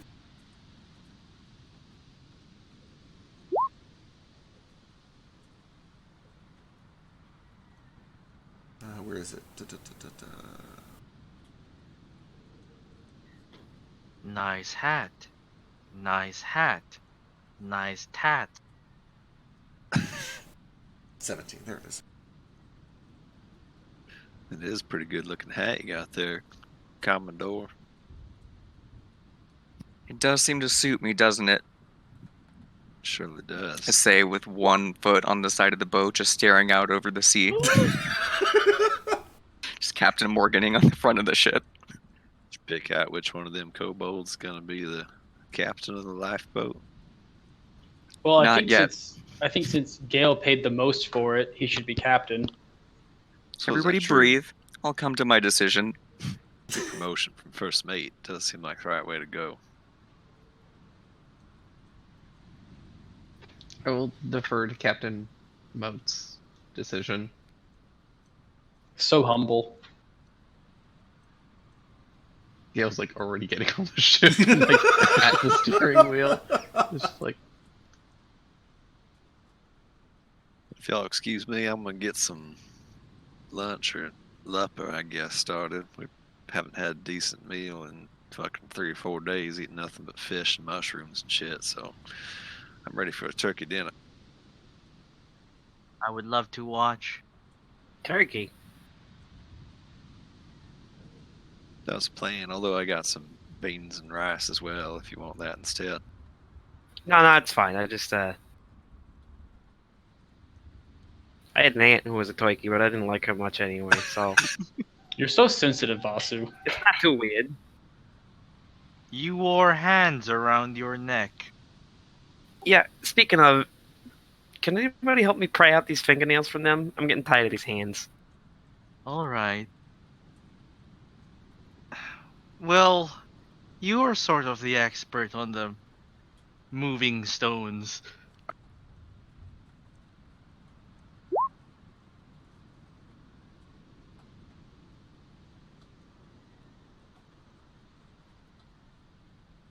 Oh God, good luck, guys. Yep, we're just keeping Yeah, an it's eye on it supposed for to a get pretty second. gnarly. Yeah, talk amongst yourselves a bit. We'll see how it goes. It looks like it's hopefully going south of us, but we'll see. Tell me about Eisenmar, Vasu. Have to? If you do not want to, you do not have to. I mean, we're going there And anyways. anyways. Yes, I wish to prepare myself for what I am about to see. Okay, so you'll see a bunch of floating islands. A lot of them are connected with, little bridges and stuff, staircases and whatnot. Sensible. Looking up, you shouldn't look down too much Why not? because it's real high up, and some people are kind of scared of that kind of thing. Oh, the heights do not scare me.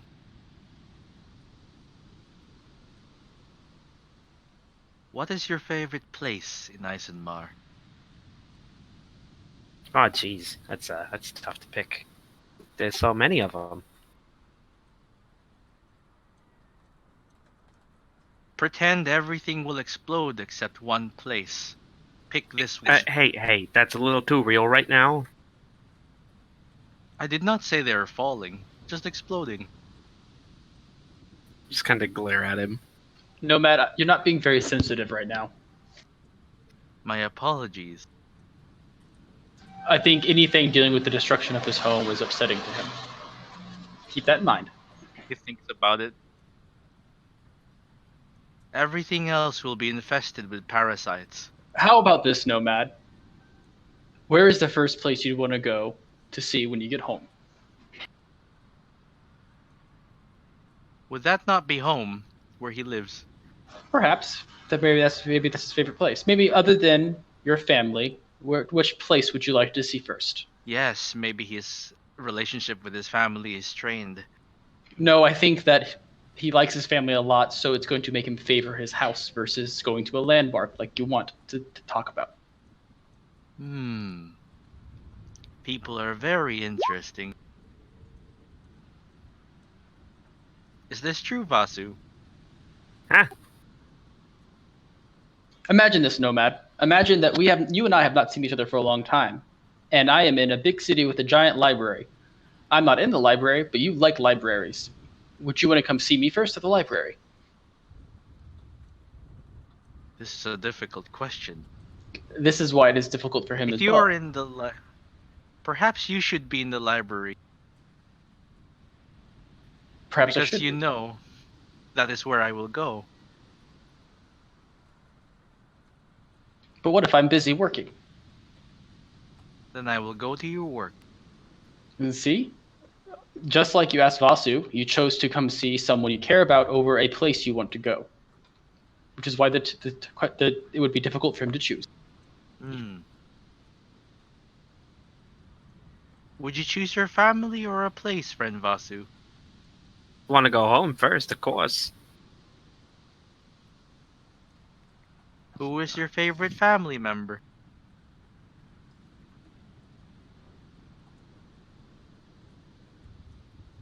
Well, not Aunt Flo. Is that Is that the turkey? She's Yeah. the one that's a turkey. Yeah.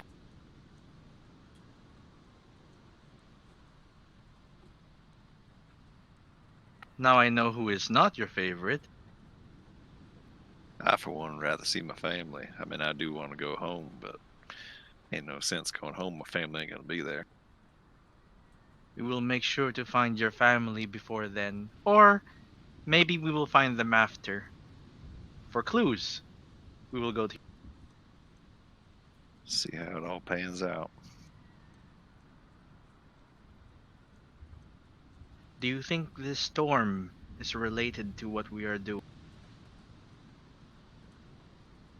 Well, it seems like a awful big coincidence if Moat's the heart of the Phoenix and he's done seen the other big water beast flying around in a storm and called out his name or whatever.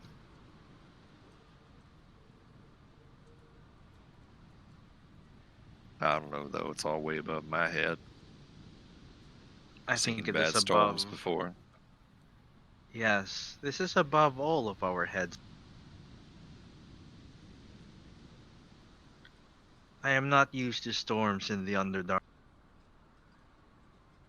We get real bad storms back home in Melno every once in a while, but nothing too bad once I was with the orc.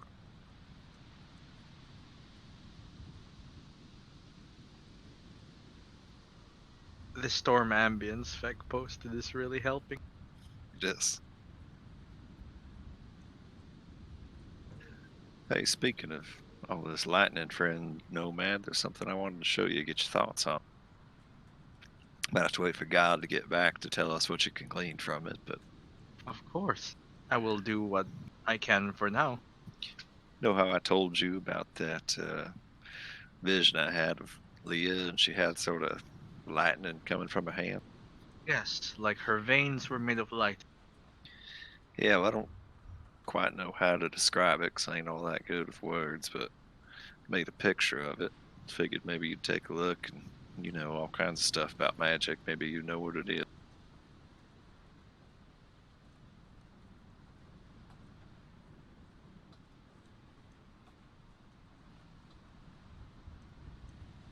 Oh no, he's dead.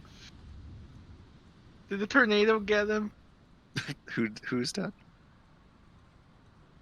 It still shows him as being online in the in Discord. I see him going green, but I can't hear him. Oh, am I not coming through? Oh, there you are. Hello. Hi. That was weird. That was weird.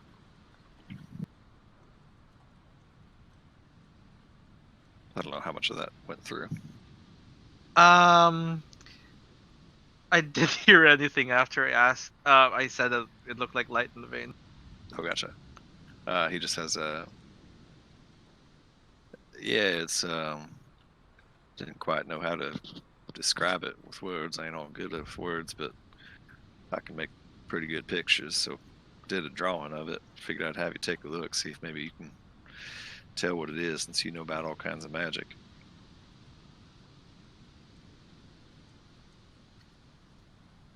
I will give it my best try. All right. Give me. What was the quality of that drawing? I think we had you roll for it, It's right? a 23. 23. Okay. Nomad, give me an Arcana check. Wow, it's glowing. I'm sort of back. It seems like it's kind of passing. We'll see. I hope so. Yeah, the worst of it's kind of past now, based on what the radar says. Yeah. But I'm work's gonna be glad. fun tonight. Right. Ooh. Air traffic control and thunderstorms is the funnest. Yeah. The big one's gonna be Neo. It's definitely passing like right by him. Oh, see so how it's that going goes. south. It's Yeah. going south then. Yeah, it's going south. Southeast. So that should be fine. Yeah. Okay. Oh boy, 26 from a drawing. Definitely looks supernatural of some sort. You assume it's probably some sort of magic.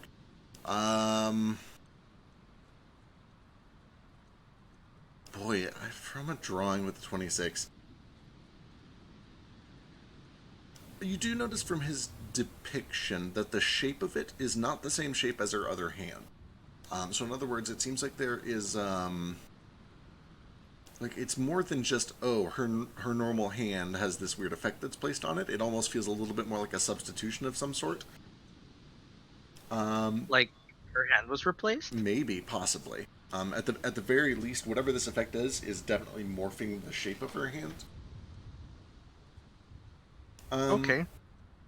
That's really all you can kind of get from just a drawing. It's a very good drawing, and you interpret it very well. You're able to get like that little bit of information, but that's it. This is very detailed. Yeah, I tried to put it down to paper just as soon as I could after I saw it, so hope it's close to what I saw. Yeah. From the markings here where her arm connects to the rest of her body, the slight warping, the effect, whatever it is transformative, it seems. Perhaps a replacement of her old arm, or something they put on her arm and is slowly changing it. I cannot quite tell for certain, but these are my theories. So maybe something sort of like what Gale had done to his eye, or what that dragon or Shul had going on. Some still Perhaps, stones implanted in him. though all instances of still stones that have been implanted in living creatures, and yes, living creatures, have been visible, you know? Yeah, I suppose that's true. This perhaps is maybe my guess. If it was still stones, they powdered it and put it in her like a tattoo or something.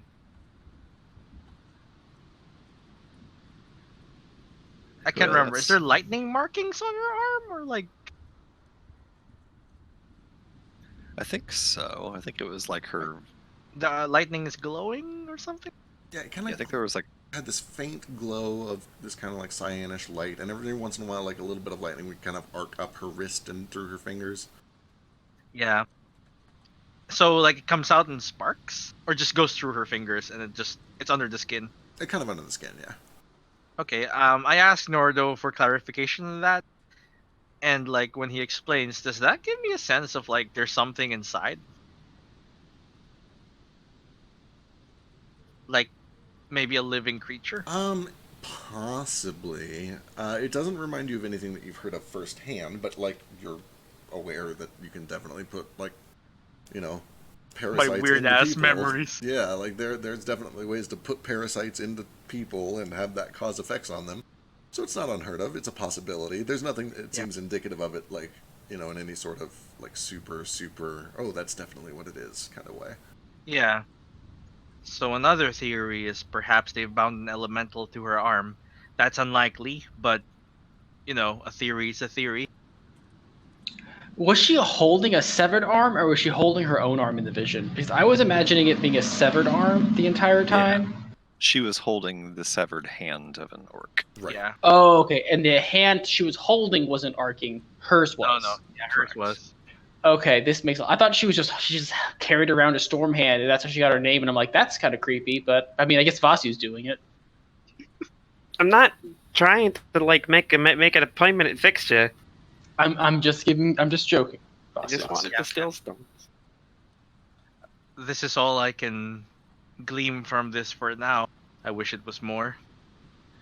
Well, thank you. That ain't nothing. That at least tells me it's probably not something she was born with or something she kept hidden from me as a kid or anything like that. I am certain when we meet her, we can ask her ourselves. All right, I'll be right back one last time. I'm gonna let the cats back out, and then I should Okay. be good. Sure. All right. Like through the storm? No. They have extra cats there right now, so they're kind of like. I think they're doing shifts or something.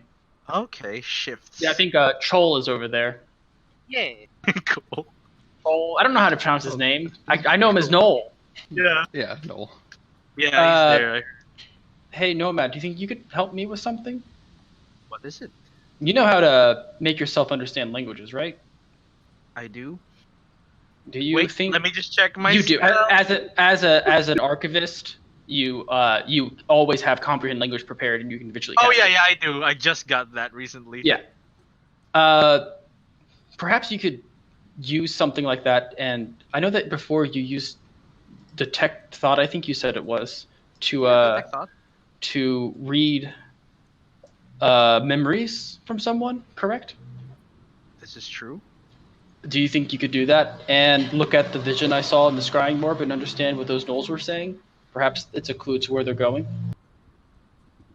This is possible. Yes.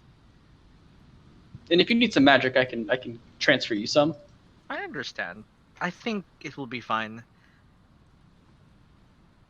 But yeah, I can take 3 mana, and comprehend languages is just like It's a ritual. You can just ritually cast it. yeah, it's just a ritual. So like just give me like a minute. It's fine. 10 minutes. A minute and a half. It's fine. It's Just not some even time. concentration. Even better. Nope. I know that comprehend language is amazing. So you start casting that ritual, and I'm back. To answer your question, so like, Hi. anytime a siren goes off or the fire alarm or anything like that, you put food out so that the cats learn that when the siren goes off, they come downstairs instead of running away and hiding. Oh, okay, that makes sense. Yeah, and then we feed them in the bathroom and close it up just in case, and then let them back out when it's over. You're a ranger Yeah. This But- is some rangers. A cat wrangler. or a cat herder. Yeah. A cat shepherd. But after 10 minutes or so of ritual casting, your comprehend languages goes off.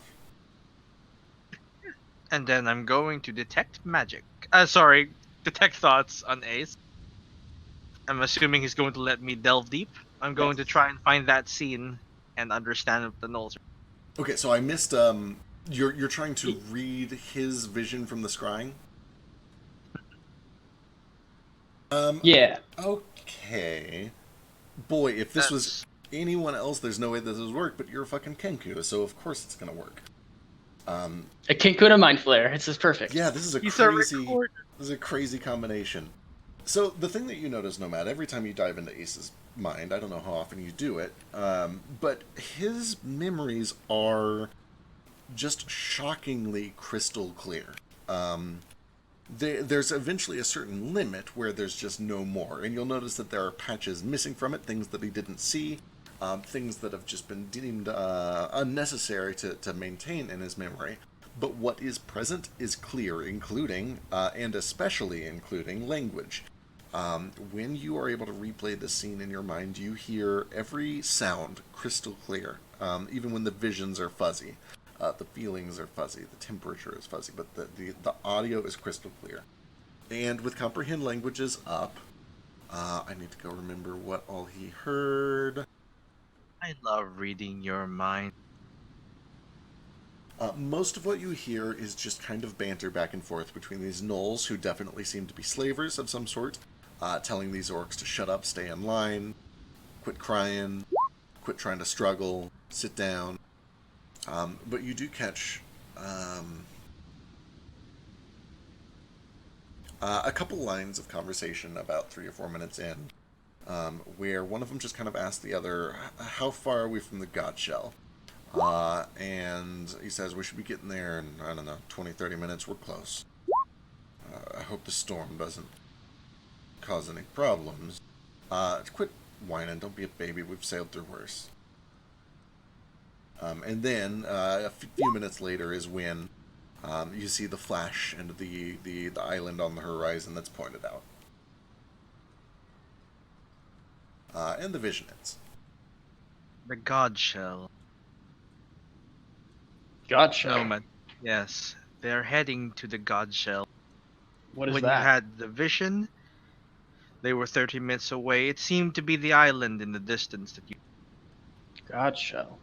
I don't think I've ever heard of that before. So once I It hear could that, be their name. once I hear that name, does it ring up any more specific memories? Since I had heard some one-off tales of skull-shaped island. Sure, let me get a history check from Nordo, from Moat, and from Flick. Yeah. Yeah, when Flick gets back. I want to give someone. I I have either roll. Yeah. I have inspiration if someone wants it. Mine's a -1. I don't want to waste anybody's inspiration. Mine is also a -1.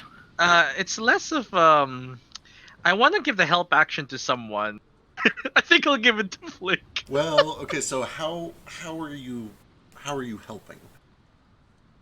I wrap my tentacles around his head and start squeezing. The information will come out in the form of juice that he will drink. So you know how I am. I'm weird about knowledge checks. Like, there's no way to just like, oh, think harder. I'll help you think harder. Like, if you have a mechanical way to help them, that's one thing. Like a channeled divinity or something like that, Like a spark of genius. or a spark of genius, something like that. Or telepathy and the ability to calm people's minds. Do you actually have like the calm emotion spell or anything like that? Let me see what spells I have. I have Dissonant Whisper.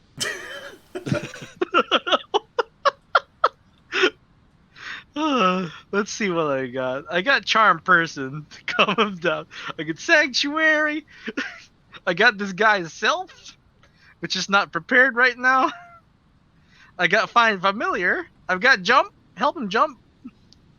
Jump through the memories. I got Shatter. That can be helpful. Could Nomad use Detect Thought while they're thinking about it to see if he can delve deep into a memory that they have of it?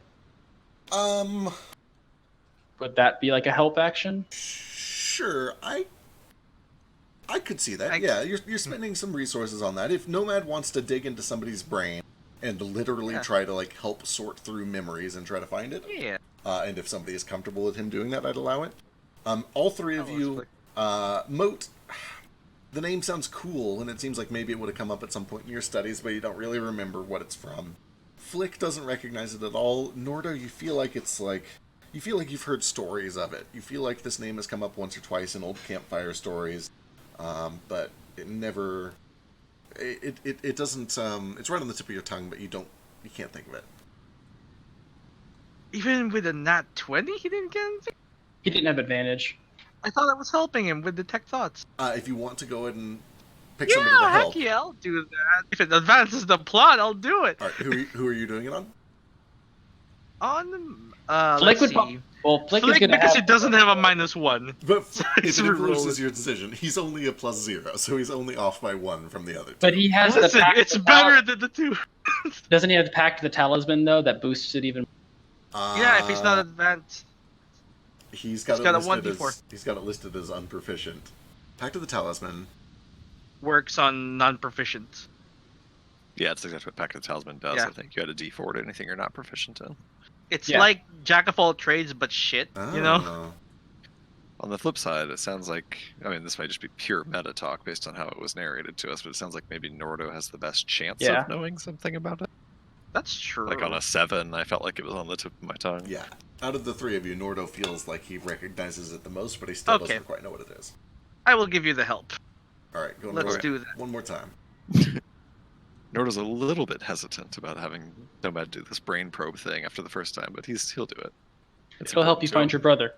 Don't worry, I won't dig deep into your personal stuff. Damn it. Nordo just can't quite commit himself to opening his mind. Yeah. It feels slimy. Nordo, you know you've heard it before. You know you've heard it in campfire stories. You feel like you heard it in campfire stories from the orcs, not back home in Melnoa. But that's all you can really think of. You remember hearing it come up like very early on before you'd become super fluent in Orcish. So it's kind of just garbled and broken, and you don't remember everything about it. We will find the library soon enough. We have library cards. We do. Did you say that you needed me to transfer you some magic? I should be fine for now. Okay. Hold on to it for a little while. All right. All right. Is it time to move on? I think so, unless you guys have anything else in town. So I know this is really important, Ooh. and you guys have been having a very serious conversation, but I need a safe word. Langella. Rutabaga. What's Keep the safe going. word? Harder. No. Mm, Why do Okay. you need a safe word? Well, I don't need one, but you guys do. So, as you know, Ace, because you've been helping me, but also everybody else, I've made like a little safe area so that we can store all of our like money and stuff. You know, all that money that Oh. we don't have anymore. but in the future. That makes sense. And I've set up some protections there, or I'm going to, and I just need a safe word. So anytime you go in there, make sure that you say the word harder before I think you hard go is a in. great word, easy to remember. Yeah, okay. Harder. And so after, whenever Ace and I finish that room, afterwards, I'm going to put down a glyph of warding, an Excellent. explosive rune, that when we say harder, will not explode. All right. Should But we put a sign on it so the kobolds don't just open it randomly, Oh, saying this will explode? I am going to ensure that they are very aware of the situation and do not go in there ever. Gotcha. Just to clarify, just to make sure I've got it right here, the safe word is harder. Harder. Harder. Got it. Yeah. No, you're the one who picked it. Well, I just wanted to make sure. Instead of setting the entire ship on fire, would it not be easier to just arcane lock? I'll do that too. But Oh, this is double! more- Excellent. This is more efficient. Is it really though? I mean, I hate to step on your toes or anything, but I think the point of a safe room is to keep your loot safe. Is it really safe if it just blows up the entire safe room and everything connected to it if you don't have the right word? Well, then whoever was trying to get in and steal all of our stuff is then going to be dead, so it'll be safer in the future. But It's effective. is it just gonna hurt them? Perhaps we should place it on this wall, so that when it explodes, it doesn't burst open the hole. I'm just saying, maybe don't put explosive sigils on the lifeboat you just spent 10,000 fucking gold on. No, not the But lifeboat. you do you. The main boat. It's the main boat. The way. We built a little makeshift. Do we want to set either of our boats on fire? This is pure meta talk, but the explosive runes on a glyph of warding is not fire. It's like a magical force, and it doesn't damage objects, only creatures. Vasu doesn't know that. Nordo doesn't. either. Zeke does. Vasu hears explosive rune, and he's like, okay, so you want to just borrow some of this fucking dynamite I bought too? I Ace didn't know hears that either. exploding enemies, so it makes me excited. Also, to be clear, because I want this to come up now and not the middle of an important battle, because I don't want to pull a Mercer. So, if a thing does damage in an area, even if it doesn't explicitly say it's going to damage objects, it might damage objects depending on what the damage type is. If you did cold, it wouldn't matter. Thunder might a little bit. Acid, fire, lightning, you might do some damage to the ship.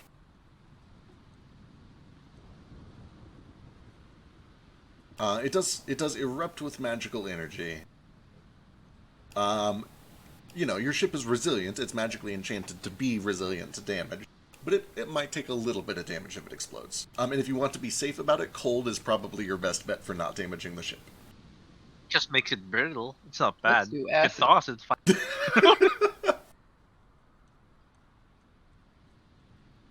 Can I just get a voice clip of Gale saying, let's do acid? There's a title. I'll do cold. All right. So explosive. For sure the title is just harder. Harder. Can the next title be better, stronger? What are the Don't lyrics of forget that song? faster. Yeah, faster.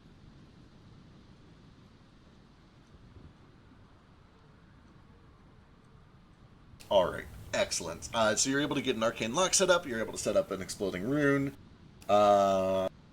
Perfect. Any other business before you set off? It's about dinner time. I say Nordo's got a turkey dinner about ready. May I try one slice? Sure, do you want some of the... I'm a fan of the legs and thighs myself, but you can have the gizzards dark and meat. brains. Sure. I don't know if you like turkey brain, if you'd rather just eat the meat. Whatever you want, friend Nomad. I hardly taste anything, but I just want to feel like a part of something. That's so sad. It's Whoa. cute. He's just trying to hang out with us and fit in. You're always welcome to my family dinners there, friend Nomad. I'll make Just you a plate. little bit. I don't want to waste it. Hey, Nordo, maybe sometime we can find like the brain of an animal and you could like shape it into whatever we're eating too. So if he can have a little chicken shape, that's a brain, and he'll Shape brain. look like he's eating with us. Little Well- brain nuggets. I hear they have the consistency of mushroom, but I'm not sure. Next time we find, let's experiment with it. I'd say next time we find a brain you intend on eating, friend Nomad, you let me know first. We'll chop her up real fine and make it into little fritters and fry it up. See how it tastes. See I if it need still to gives ask you the Frank. memories. Yeah, fact. Will that damage the memories? No, I mean you've eaten the brains of people that have been like electrocuted and frozen and Yeah, stabbed. okay. Like adding seasoning shouldn't do much to it. Fried and seasoned. That sounds great. He's gonna add spices to it, and the memory's just gonna be like everything's gonna be hot and sweaty from being spicy. It's gonna have like a red filter, and everything's like steamy. Where's the Oh, hentai filter coming from? Why is everyone moaning? I know the spices and such don't mean a whole lot to you in terms of taste, but there's something nice about sitting around a table with everybody and all tasting the same thing. It's kind of, I don't know, it's family-like. I would enjoy this very much. I don't have any brains for you yet, but you can still have some turkey with us. Gratitude. Sits down at the table and just kind of cuts off tiny pieces. Also, there's not enough turkey for 69 kobolds, so, you know, they He have takes one strip. sandwiches or something. He takes one strip and gives his plate to the kobolds. A lot They of them, fight over to the death. a lot of them did bring at least like mushrooms and bugs that they had collected as soon as they got out of there. They've probably got enough rations for each of them to kind of serve themselves for about a week. But you know, Gil mentioned feeding them too, I think. Yeah, and I did spend extra stocking up so I could feed like some kobolds, but not 67 kobolds. they don't eat a whole lot. They're kobolds. They don't need much to get by. With that said, they do all kind of mention that they are like, it's so cold up here. How do they live like this? I'm starving and freezing.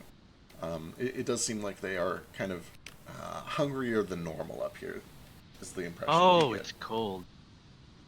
I wonder if we can make blankets. Well, we're cold-blooded, so blankets don't actually help all that much. Oh, that unless is you have a true. heat source to go And with perhaps bonfires. Not on the Maybe ship. not on the ship. Right. We just So need to happens get to like a have nice just- big cast iron bathtub and squeeze Ollie in it.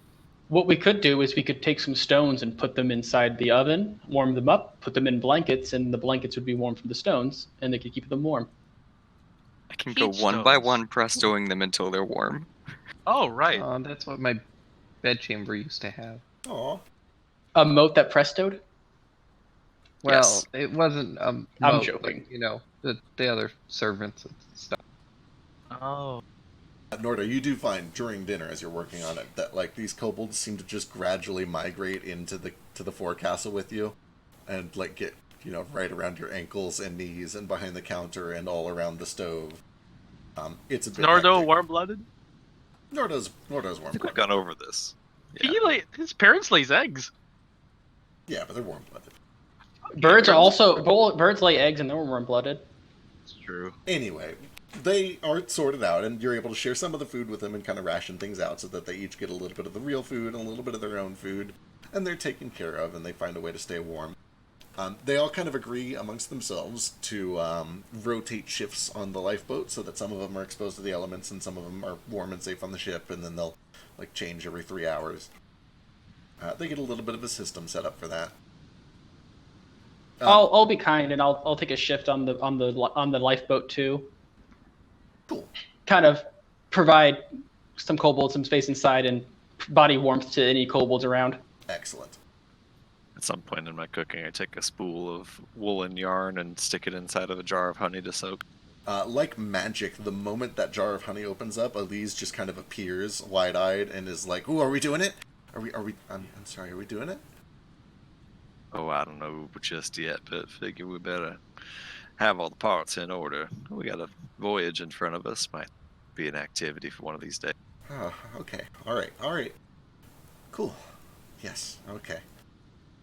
seem pretty excited about it. Well, it's, flying is just kind of boring, and that seems interesting. It's a puzzle. I like puzzles.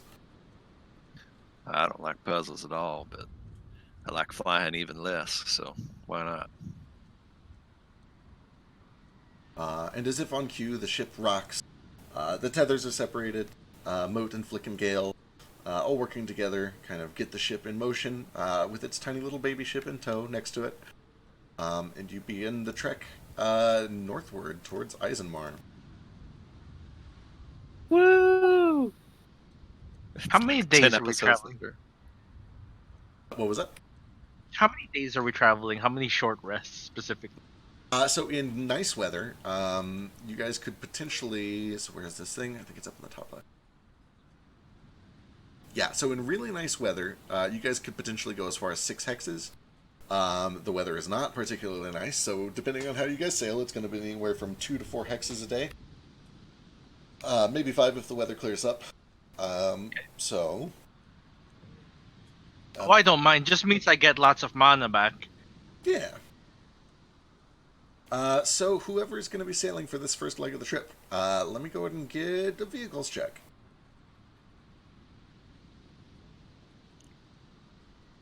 Guess that's me. Is that it's int based? Yeah. You could use int or wisdom. Either one would apply here. I'll, should I pilot the small one? Captain? Sorry, say what? Should I pilot the small one? Yeah, that's a good idea.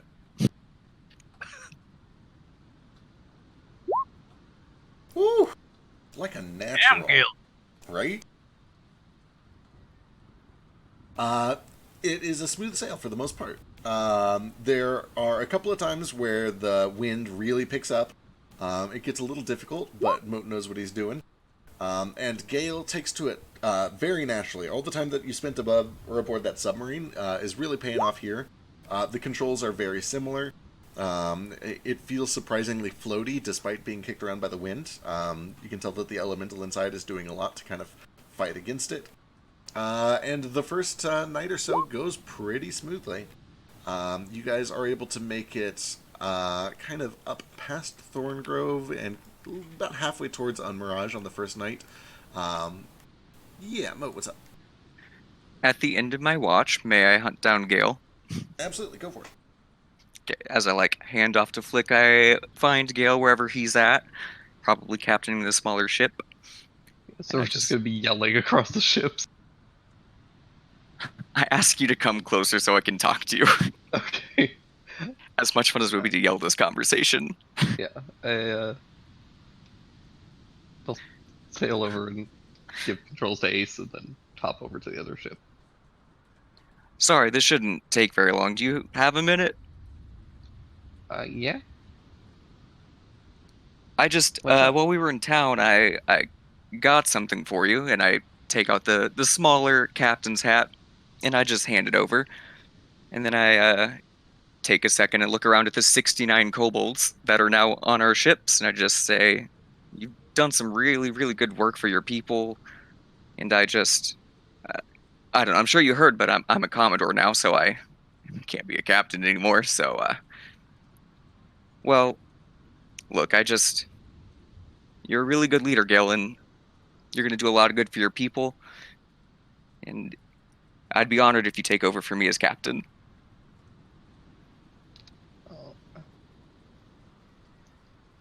He kind of stiffens up, puts a hat on. Be my pleasure, Commodore.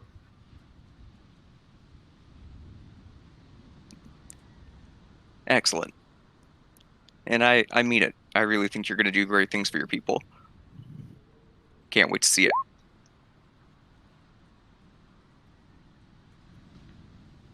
It kind of turns away and just, oh, thanks. The storm's getting really bad. There's lots of rain. There is a lot of rain. That's why I have you as captain. Good eye.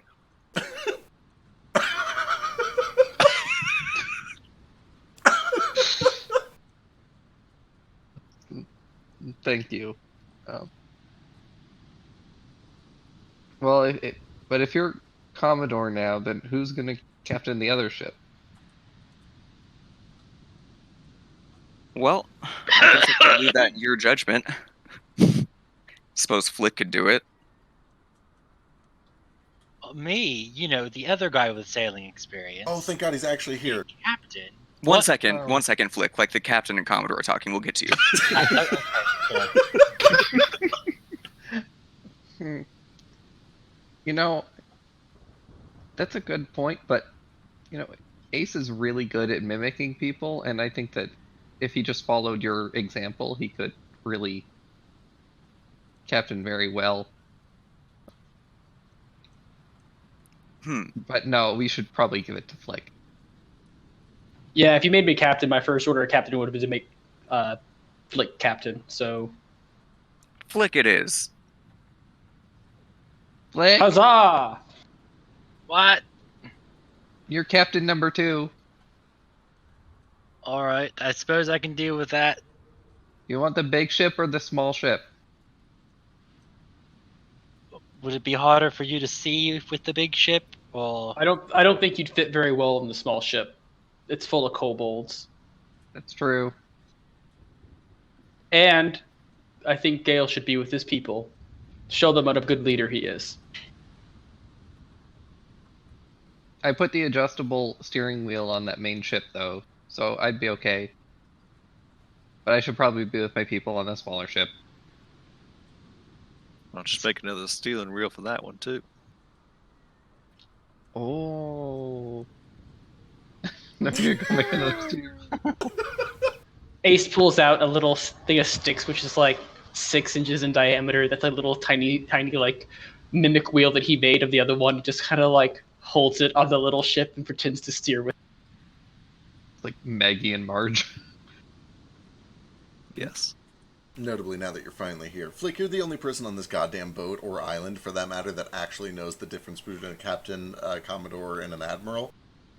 A captain is somebody who runs the ship. A commodore is somebody who is the captain of multiple ships, and an admiral is somebody who is in charge of a fleet of ships, but is not necessarily the captain of all of them. And in order for something to be considered a fleet of ships, you need 3. So if you guys buy 1 more rowboat, then Moat can be an admiral. He can be an admiral for the Anyway, entire time. That's we my, get our new ship. That's my rant. You don't have to do anything with it. I just have to get it out. Nomad folds a paper boat and hands it over to Mo. That's it, Admiral. It functions as a hat too. I let out a nice, satisfied sigh. I close my eyes and I just say, and with that, my fleet is complete. I'm now going to wade my way through this comical amount of kobolds and go to bed. Alright, the sun starts to break over the horizon. Dawn is approaching as you guys start to kind of see the lights of Unmirage. Below you, closer than you would expect, you don't have very good visibility in here. Oh yeah, go ahead. Sorry, just does the storm persist like all day long? That's kind of what my hand races for. I just want to watch the storm throughout the day and see if it seems like a natural storm or unnatural. Sure. It definitely persists overnight. It seems to be about the same strength. Give me like a survival check or a nature check, or if you wanted to, a perception check, but you might get less information from it. Ooh, that's pretty good. As you were watching the storm, and especially as dawn comes and is able to light up the sky for you, you can see that this is a pretty large front that seems to be kind of carving in from the northwest. And actually with the 27 survival, you're able to kind of get a rough layout of the storm cell. From here you can tell that it kind of goes in roughly this shape. Okay. And it seems to be moving slowly, kind of in a southwesterly direction. You would also know, it's been okay, but it's going to be much more dangerous if you continue in that direction. You're not a sailor, but with a 27 survival, you know when a storm is dangerous, and you've been on this boat long enough to know what it can and can't withstand. You kind of think back to sailing past that frozen island and how that storm kind of caused the ship to rock back and forth until, for some reason, Sundowner was kind of empowered by it. And if that happens again, then this wouldn't be an issue. But so far, that hasn't seemed to happen. And you said it's moving southwest? Seems to be pushing slowly to the southwest. Okay, so do I get the sense that if we kind of like followed along the edge of the front, we could kind of wheel around Izamar, assuming that that curves the way that I expect it? Yeah, it seems reasonable. It would probably, like, you're still in a storm, but it seems like you might avoid kind of the bigger cell of it. The extreme precipitation. Right. Okay. I'll just approach Moat. Hey, Admiral. Yes. Or Commodore, I can't remember which one it is, Hey, but between you and me, you can just call me Mo. Mode it is. I've been watching this storm all day, trying to get a feel for it. Still not entirely convinced it's not the work of your water monster that threatened you. In any event. Don't really know what else it could be, honestly, but... In any event, watching the way it moved today, I think if we press on the way we're going, we're going to end up in dire straits. I think we might be better off following the edge of the storm up to the east. Up to you. I ain't no navigator or nothing, but it's going to get pretty nasty. We keep going the way we go. It reminds me I need to appoint a navigator at some point. Well, I guess I'll go talk to... Who'd we decide is captaining the big ship, Flick? I'll go let him know that maybe we should just skirt around it. Yeah, we're about to get into the worst of it. We keep going. It's been rough already, but it's about to get a whole lot worse. We keep pressing forward. Definitely.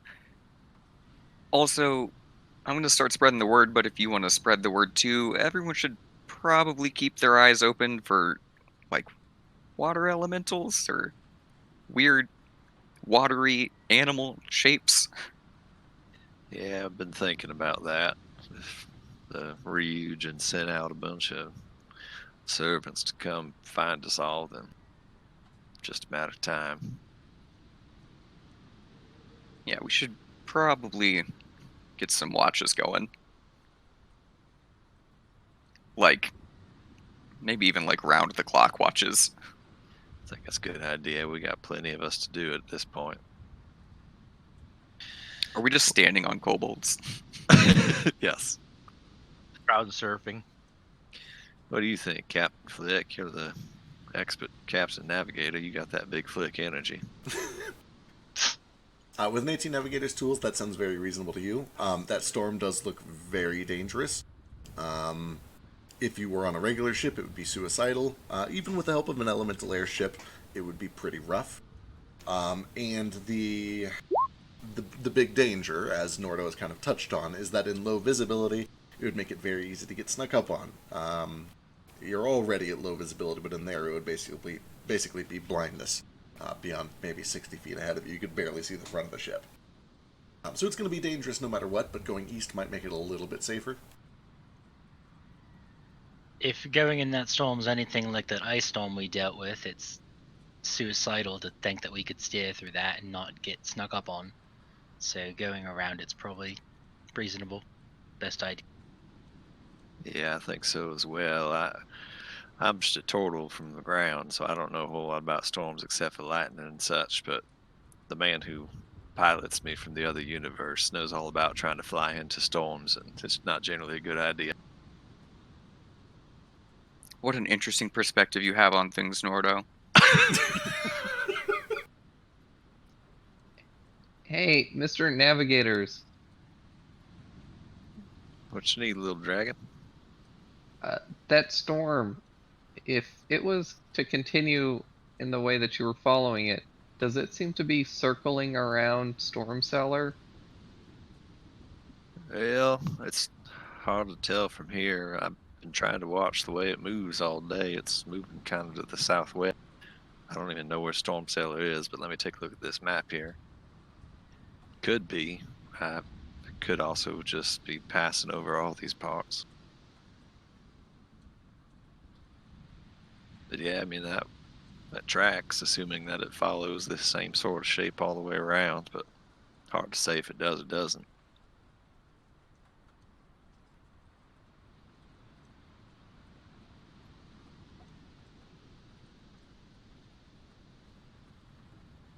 It's like Storm Cellar had a huge storm over it constantly, which is why they had the city underground, right? Right, that was a big part of it, yeah. So, do I feel like if this storm is similar in any way, or by grasping at something completely unrelated? It's a reasonable thought. I guess give me a nature or survival.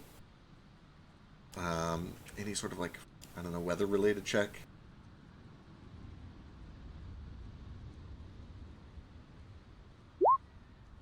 Even that, you know you're home. You know that most of the storms back in Storm Cellar above the surface, they are usually kind of low wind, high heat. There's a lot of flash lightning, a lot of lightning strikes. They do come with wind and rain occasionally. But this feels a lot more kind of traditional, whereas that is usually kind of a hot storm. It's certainly possible, but it's not like identical to the storms back home. The Admiral brings up a good point as well. He had that vision of the Ryujin sending out all its elementals to come after him, at least, maybe all of us, so better keep our eyes open.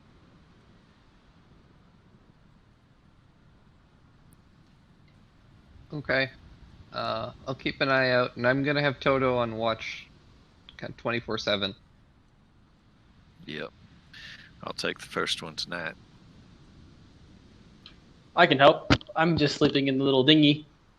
He pops out of a little pile of kobolds.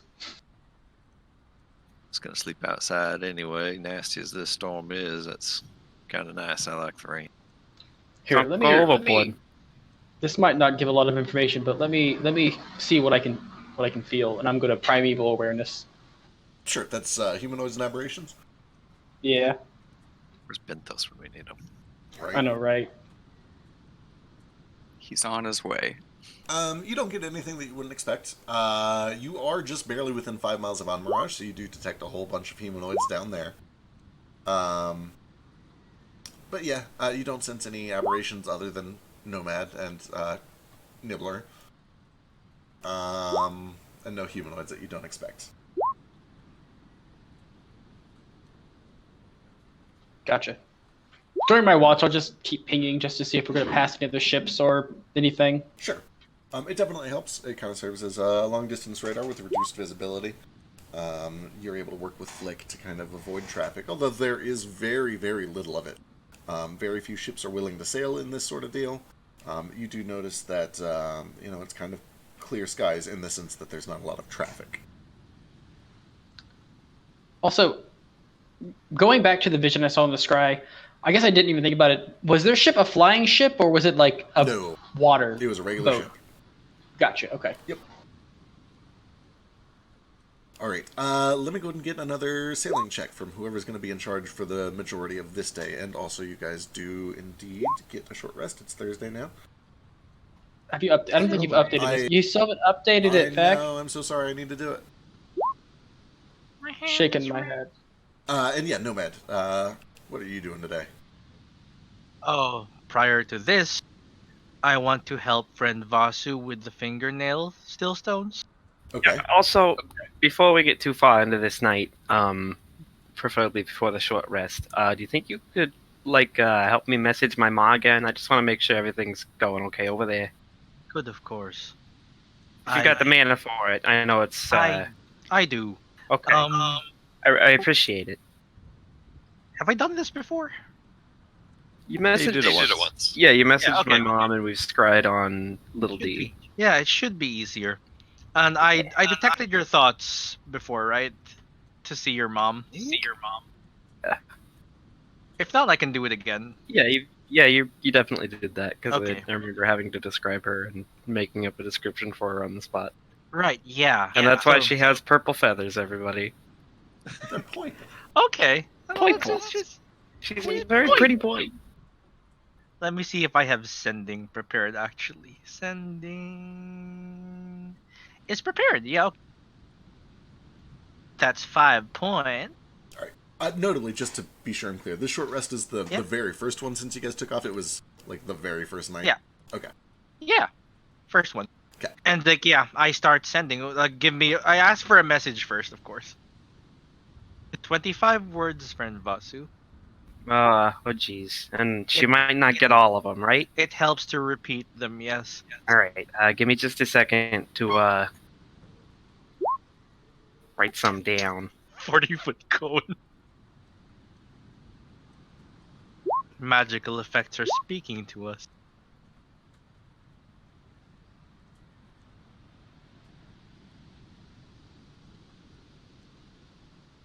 Well, Vasu writes, like, Shul's skull is just on the table, kind of staring. Notably, you have a good Arcana score and you're very familiar with the spell. She is known to you. You have seen her from a distance, even though it was by magic, which means she should get the entire spell, or the entire message. I've seen her? You scryed on her. Correct? I did? Isn't that why he had to describe her appearance? He did a detect thoughts, Oh, and I yeah. thought of my mom. He I scryed don't on have Little D. scrying. I have 4th level spells. Yeah, we scryed on Debuk. Right. Debuk. I Yeah. can't remember how I decided his name was pronounced, but we Dybuk. scryed on him. That's It's not Dybuk. It's definitely not that. right. Okay, then yeah, you're right. It is going to be missing some words. Yeah. So, I'm going to try. It's a good thing we've got scrying, though. Do you want me to go right in there and try and scry on her? It won't take long. Well, you decide on your letter. Can you scry on her? We have we placed yeah. we placed the key portal back Yeah. to the Only if underground people are place. okay with it. Yeah. Safe to go back there when we're like on an airship in the middle of a storm, though. Sure. It'll stay It's I mean, open. like if we take the door back, is it going to take us back to the ship? Let's not experiment Yeah. with it, right? Yeah, that's how it works. We know that. I don't know. It's I time space stuff. I think we should probably avoid that just in case. It's very likely and possible that people are going to be aware of Shul's demise now, and are probably going to have gone to check it out. My warning was and- correct. And I don't think that we should risk checking the place out just yet. Yeah, that's also a good point. Well, while we are there, they cannot enter, right? Because the door is gone. Because we are using the door. They would be able to enter. So they would enter, but then if they left, they would pop back out in the normal place instead of coming out on your ship. That's cool. Cool to know. Very well. We will leave that for now. It's not safe with so many kobolds on the ship. I did calculate that at least several of them might die. Try to keep that number low. I say this telepathically so as not to spook the kobolds around us. Sure. And thank you for your consideration.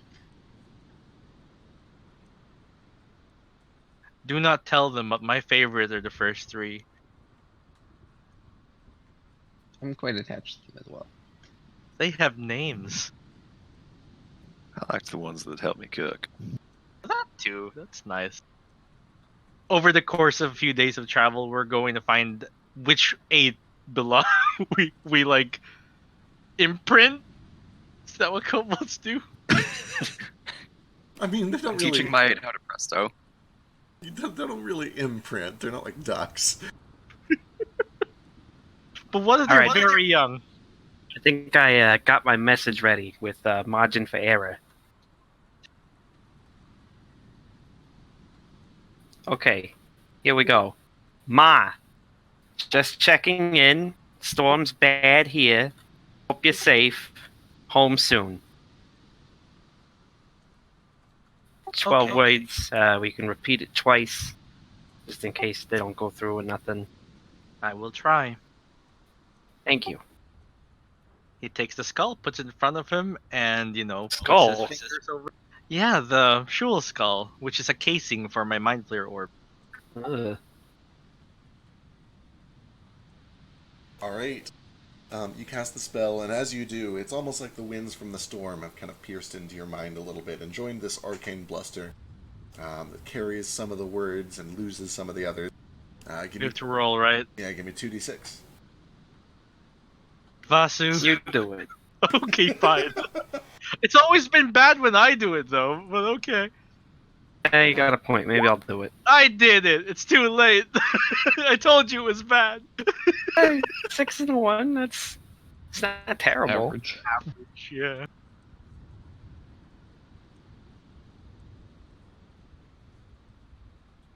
Seven out of 12 words.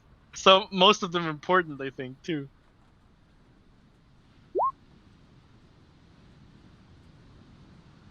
And she loses 5 words.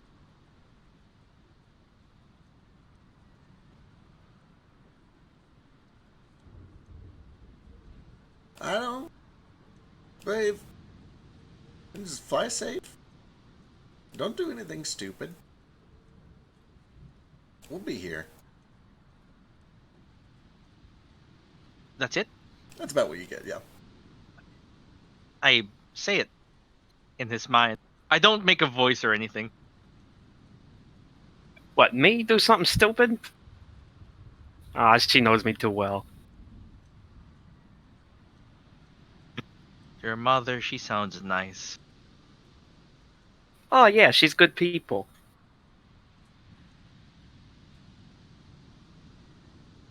Are there still stones for her? Ah, that'd be gross.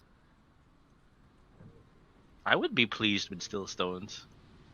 Even if you knew they got, like, yanked out of somebody else's finger? She does not have to know that.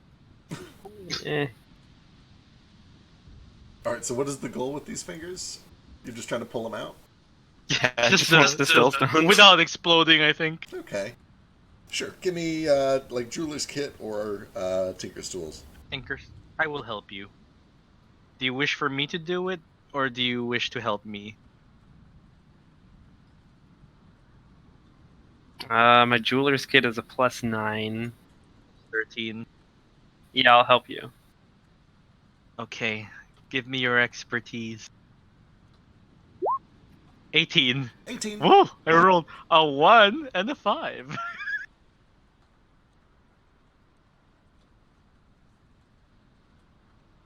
Easy enough. They pop out. One of them kind of has just a little bit of a chip as it's removed.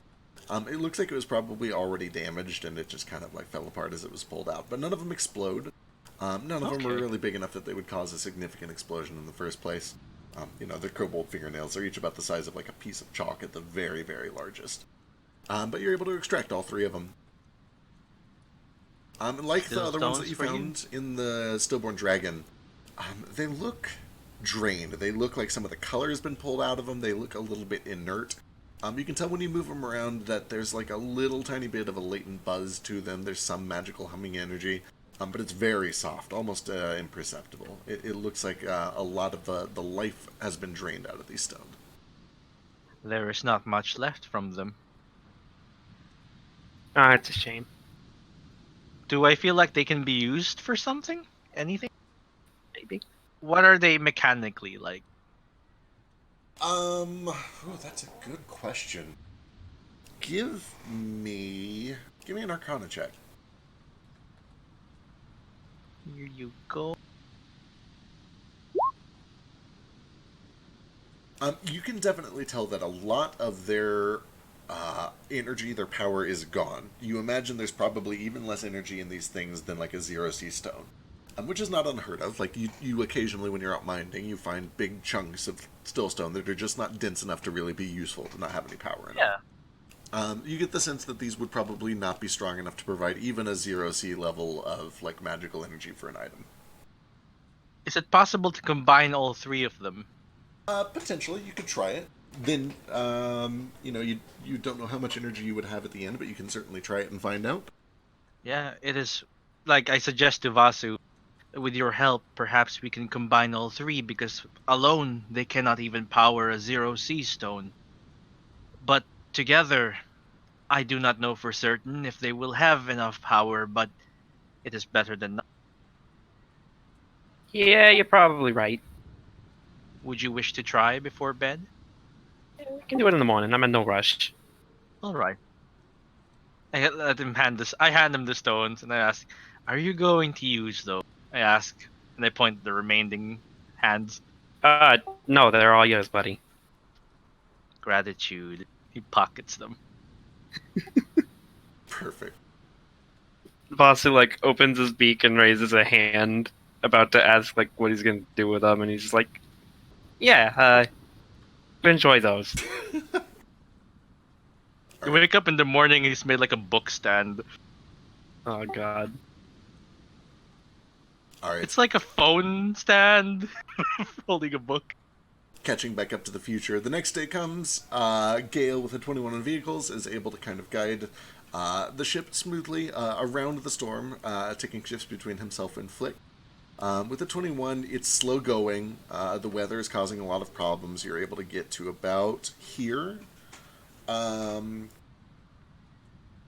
With the 21, you are wise enough to know to avoid these tall hive spires that you've seen before. There are a couple points where in the low visibility, this buzzing just kind of comes from out of nowhere, and like 20 or 30 of these large insects just buzz past the ships with almost no warning. But they don't seem interested in sticking around or attacking. They seem to move very quickly, and just as soon as they show up, they're gone. They're off to somewhere else. And that day goes pretty uneventfully. Night settles down. You can tell that you're starting to get kind of pressured by the storm front, but you are making decent progress around its eastern edge. Settling in for the night, you guys set up your standard watch order. And...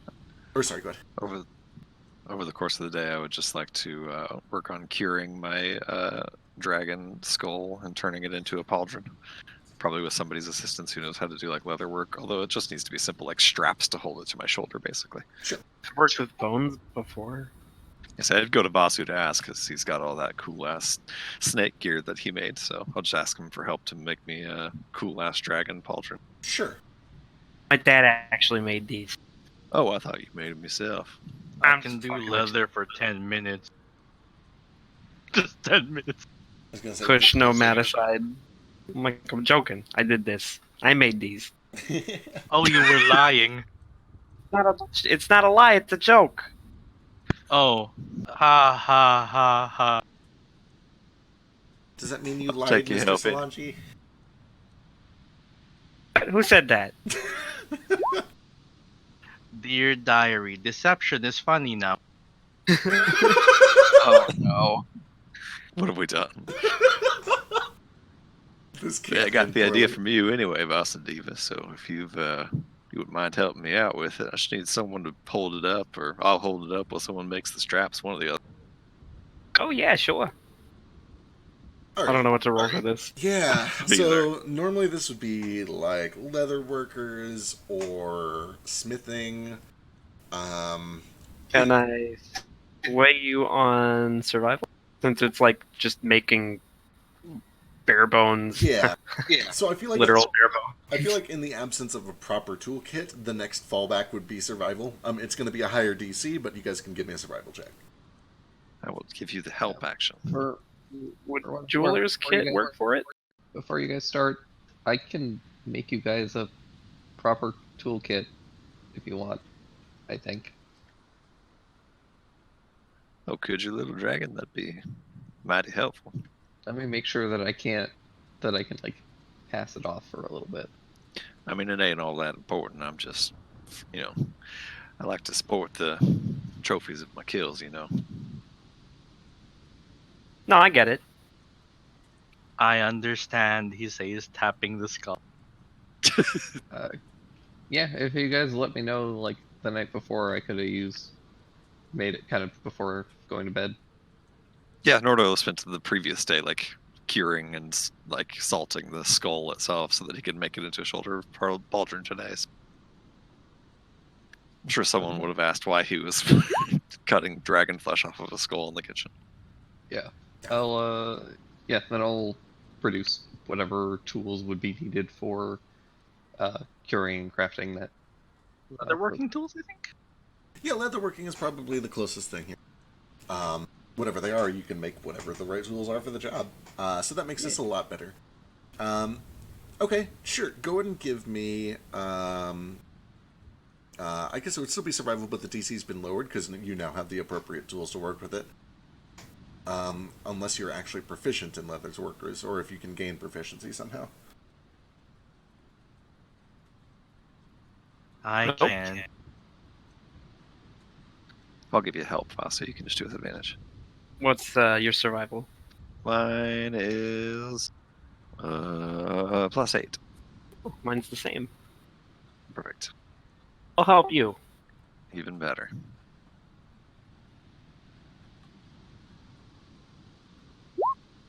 Alright, easy peasy. You guys spend a little time in working on it. You get it fitting nice and snug. It looks pretty fucking dope. It's clean, it's sanitized, it's sturdy, it's going to stand up pretty well. The bone will get a little brittle as it ages, but you can always fix that whenever you feel like it by just throwing some sort of a cantrip stone in there just to make it, magically resilient. But yeah, you get yourself a badass bone pauldron. I was a little worried it was gonna limit my movement a bit, but it moves just fine. It suits you very well. Complements the tattoos, I think. Yeah, kind of added the new tattoo, added the dragon, new me. Hello, new Nordo. It is nice to meet you. Should we Sorry, start calling you Nudo? maybe that was a little Nudo? bit unclear. That was just an expression for Nomad. It's still just me. Oh, hello, friend Nordo. Welcome back. Thank you, friend Nomad. By the end of the second day, the tattoo is healed fully, the safe room is done, and you're able to get the Glyph of Warding up as well as the Arcane Lock. You warn everybody aboard the ship to not fuck with it. Yep, sure do. Probably a wise idea. Even with only half of the kobolds on the ship at any given time, it's still pretty fucking crowded all over. Yeah, I take extreme care to make sure that all the kobolds are well aware. Do not open this door. Yeah. Oh, maybe we should hang Shul's hands above that door with a sign that says, "This is all that's left of the last guy that tried to come in here." That's deeply morbid, but also yes. Probably be pretty effective though. Yeah, I I agree. Hey, Nomad, do you still need those hands? Are we in Yeah, that earshot could- of like 30 kobolds who are Yeah. going to know that we lied? Yeah, there are like 3 kobolds in the background. Like, we saw them build this closet like over the past 2 days. Like, we've been on. I also kind of feel like we're sending the wrong message if we put the hands of their old oppressor in front of them every day to look at as a threat. Oh, I see. It was a joke when you said I could have these. I mean, the warning is mostly there for other people who haven't been informed. Well, do we want other people to be warned? It kind of seems like... Just think about all the other kobolds we're probably going to get on this ship. It seems to fair, that's a happen good every point. fucking place we go. A simple sign will suffice.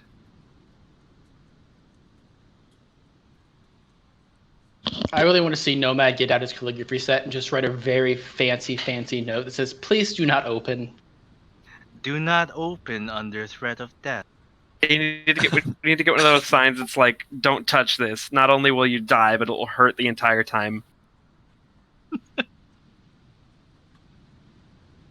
It will be very cold. Yeah, I'm a roll calligraphy set. Sure, go for it. 24. Excellent. Excellent. It's very nice. And you guys do also notice, especially those of you who are on kind of watch overnight, that like every couple of hours you'll pass by your rounds down in the cargo bay, and you'll see that there are additional traps that have been kind of added in front of the door. At first there's just like a tripwire and a series of cans, and then you see that there's a bunch of like nails that have been spread out in front of the door. You see that there's a bear trap that has been suspended by a rope from the ceiling that kind of sways back and forth like a shitty chandelier. So just a few extra layers of protection that seem to have sprung up from kind of out of nowhere over the course of the night. I want to teach as many of these kobolds as I can, as much magic as I can. Okay. You are doing God's work, Mo. Sure. Give me an Arcana check.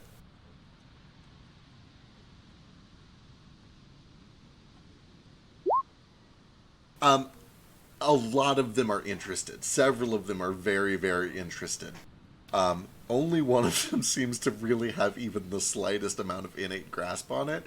But the one that was able to do like a little spark is kind of like learning to do it pretty reliably, at least. Like they can snap their fingers and a little spark kind of flies off and, you know, they stamp it out real quick so it doesn't catch the ship on fire.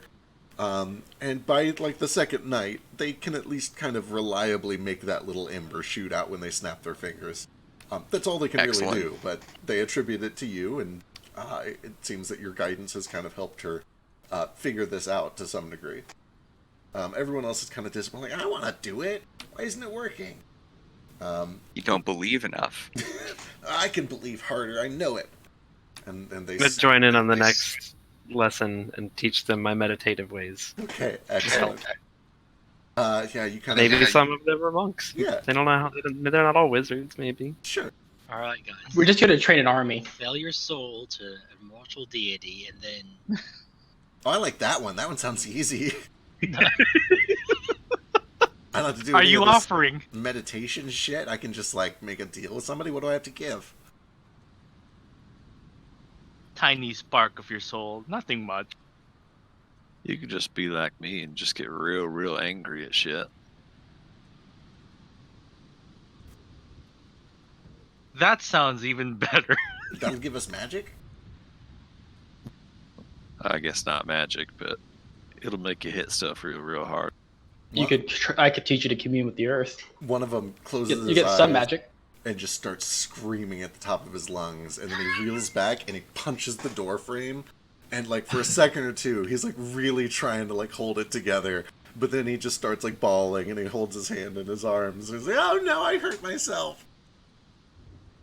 That's all right. They're there. Orcish fury isn't always easy. Vasu, give me an Arcana check. Can I also jump in on this and try teaching them some ranger ways? Sure, give me I guess give me an Arcana check as well. We're just trying to figure out which of these kobolds we can give sidekick levels to. Correct. Yes. Can I give you? Can I? Point, Go ahead. at some point, can I pop a couple divine senses and just check in on these 69 kobolds? Because I never use it anyway. That's probably a good idea. Oh, let's see. Celestial Fiend or Undead. You're relieved to find that none of these kobolds are Celestial Fiends or Undead. Praise be.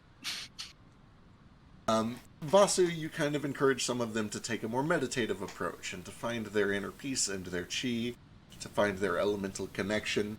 And once again, you do find that this one kobold that's able to kind of like flick her fingers and make a little spark, she seems to adapt pretty quickly. She feels like she's got a strong connection to the element of fire. You imagine she's probably I like her. sort of, she's probably got a little bit of sorcerer's blood in her that just needs a lot of refinement. Everyone else like plays along. Some of them fall asleep. Some of them get distracted and leave halfway through. Okay, I was gonna say, like, while I'm doing this, I am gonna be like using control flames to like make little like dragons and stuff out of the fire to keep them interested, because I figured a lot of them would just wander off. Absolutely, a lot of them do stay and just kind of watch for the show. They're very entertained. It's real nice to see magic that isn't being like hurled at us for messing up our jobs. Oh, I can do those too, but you guys are nice, so I'm not gonna. Speaking of which, should we be doing like any work? Like we reinforced the trapdoor, but we can do all sorts of things if you guys want. Like, well, we can make traps.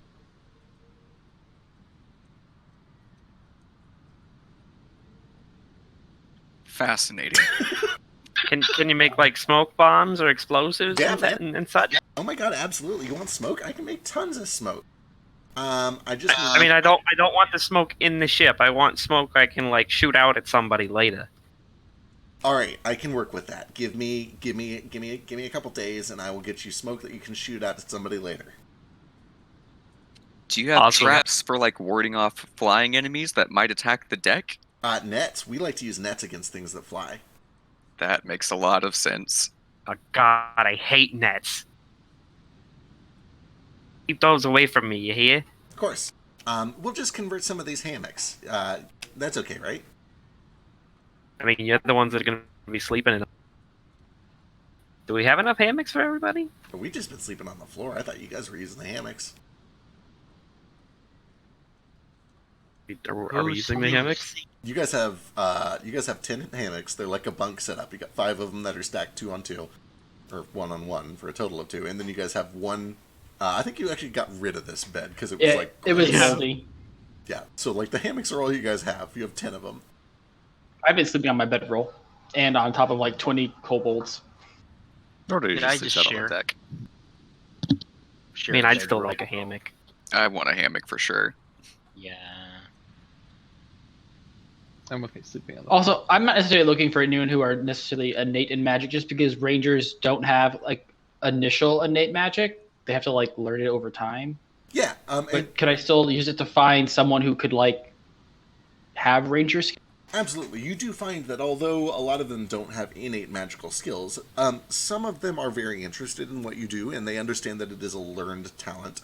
It is something that they will have to like tap into and understand. And your first lesson, nobody like immediately clicks with it. It seems like they're having a little bit of a disconnect. A couple of them lose interest, but then a couple of them are intrigued. It sounds very up their alley. They can tell that you've spent a lot of time in the Underdark. Everything that you're saying kind of resonates with them. So there are a few of them that are interested. I do show them my ability to just turn invisible around them at will. Oh, that's so cool. All you need is darkness. Not like chameleon skin? Nope.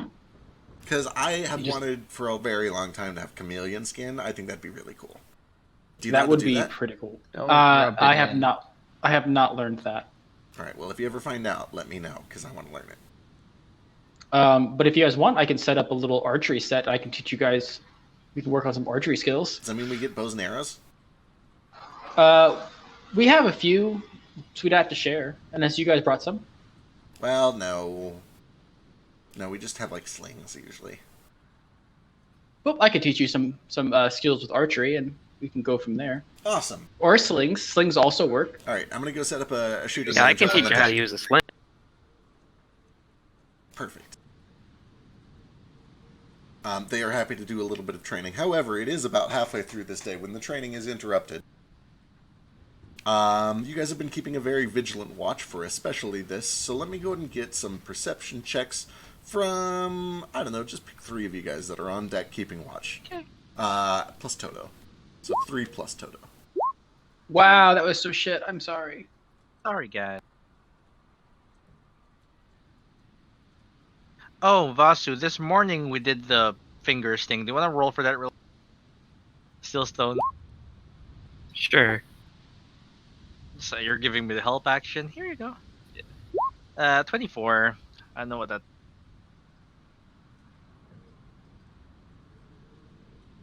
For combining the 3 still stones.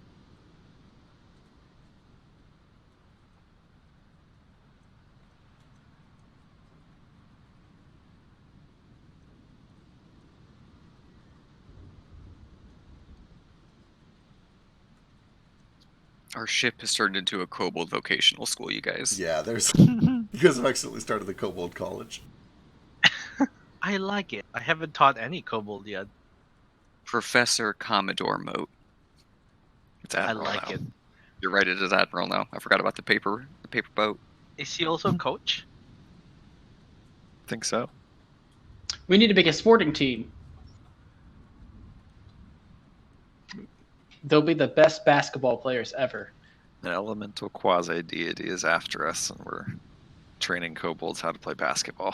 We are training them how to fight, so when we go to Stormstella, we have an army. We're not training them how to fight. I'm teaching them how to presto. I'm teaching them how to cook. The first step of learning magic, they had to learn something. That's true. I'm teaching them how to punch doors. Dude, those Anytime they're doors in angry. Storm Cellar are fucked. Totally. I'm gonna teach them all to sell their soul, and then we'll have a bunch of little tiny warlocks. I'd be so happy. It'd be It'd pretty be fucking so cute. sad. Yeah. Do you think 69 kobold souls match up to your soul and you could just trade off? That'd be neat.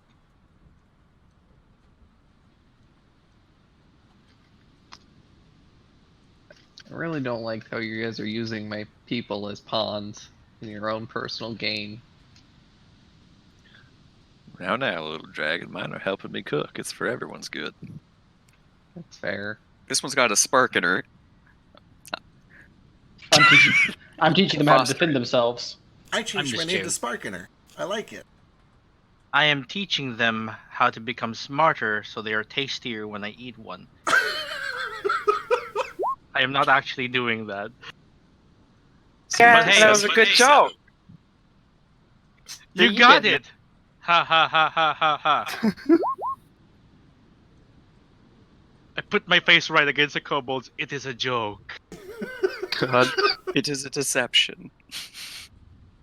A joke. Deception among your people. I imagine you like lean in, you're like, it is a joke, and you wrap your tentacle on their head, please laugh. Just squirming and rubbing all over It's the a- sides of their It's more face. like, you may laugh now. Laugh with me, friend. So, as these training lessons are going on indoors, Nordo, Toto, Gale, and Flick are above deck, kind of keeping an eye out. Why is- Oh, I always do it on deck, Okay, Ace is on deck as well. teaching them in the rain. I'm under deck. And let's see if these things can all get past a 26. I highly doubt it. Nope, I don't think they can. No, not physically possible. So nobody is surprised, especially not with Nordo and Toto there, as there is a sudden howl of wind that kind of pushes the ship, rocks from the west.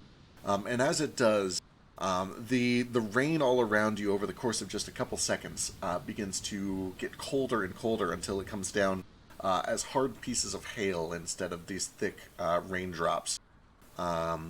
You hear the sound of thunking like golf balls on a wooden roof, those of you who are below deck.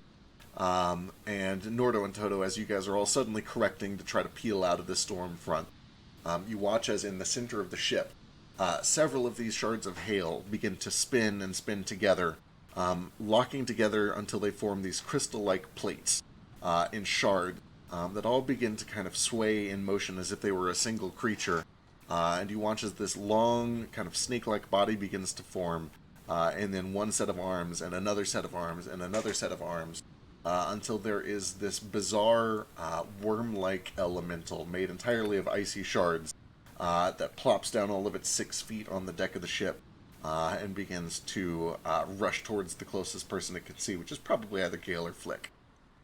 And you can see that as this is happening, several of the raindrops have kind of frozen in place around the ship and started to condense into these icy orbs that flash with energy. And finally, you can see that even though the rain itself that is splashing on the deck of the ship is starting to pool up into piles that pull themselves up into these arms and tendrils, kind of like the creature that you saw in the crypt where you were trying to retrieve the bones.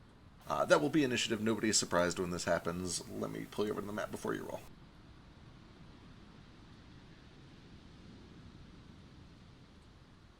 Oh, look at it.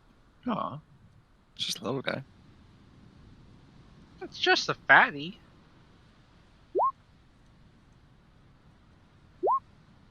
Oh, you know what? I just rolled initiative, but I actually need to leave in like 10 minutes, so I will probably Yeah. just duck out here. Totally fine. How is everyone else doing? Is everyone else around for a while, or do we want to call it here? Yeah, I'm good. I'm for good. that. I'm good. I'll be Yeah. around. Okay, I'm sure. good. Early tonight. Cool. I'm good to go for a bit, but I do need to call my grandma when we're done, so I'd rather not play like until 11. Sure. Sure. Okay. So I could do like another hour or so, probably. I guess I don't know. Yeah, we'll do a little bit of this. We will just kind of go until people need to go, and then we'll call it here and continue next week. Oh, just also, wondering- side note, while we're all talking about time and stuff, all of my work shifts are getting shortened, so I'll be able to be here on time. Woo! Silver lining. How exciting! I'm glad you're here kind at of. least. Truly. Yeah, Your presence is nice. it is fun. It'll be the one thing I can look forward to a week. Yeah. Hopefully, Very You know how that goes. hopefully all of this bounces back eventually. We can Yeah. only hope. Fingers crossed. All right, y'all. I'm a bounce. Have fun. Bye. Have a good night at work. I shall. Good luck with the storm. It's probably just going to mean there's no traffic because airplanes don't go anywhere near this shit. So we're probably good.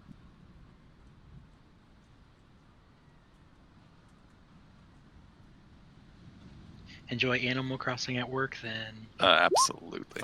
Yes. I finally got We'll try to- terraforming, and I haven't played with it yet, and I'm I just itching to start destroying my entire island.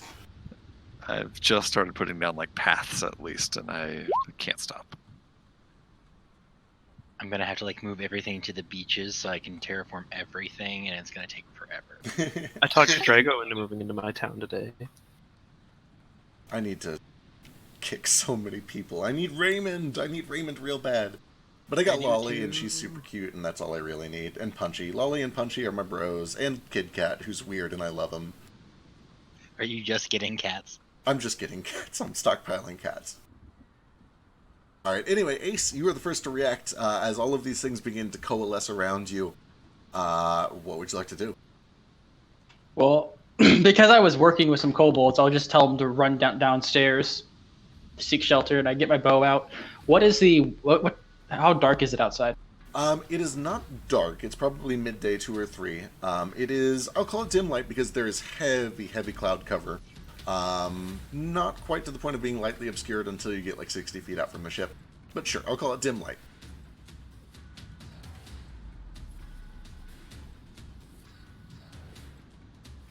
Okay, so I need I need actual darkness, so I don't think it'll work. Yeah, it's not All actual right. darkness.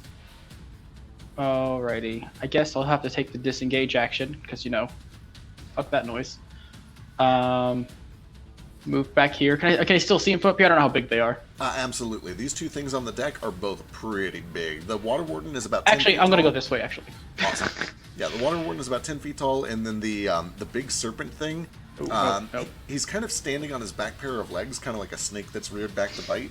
And in that form, he's almost 20 feet tall. Gotcha. Well, I'm gonna go back here then, I guess. God damn it, they're everywhere. And I guess I'm just gonna aim for this boy here. Gizmote's next. Oh, I guess I don't even need an ally for this, and I'm just going to shoot him. All right, fire With away. advantage. Yeah, it hasn't acted yet. I've heard that they're working on a lighting layer, and that would be really nice. Holy fuck, Ace, calm down. Okay. He'll never come down. Crit right off the bat for 16, 22, 30, another 6 for 36.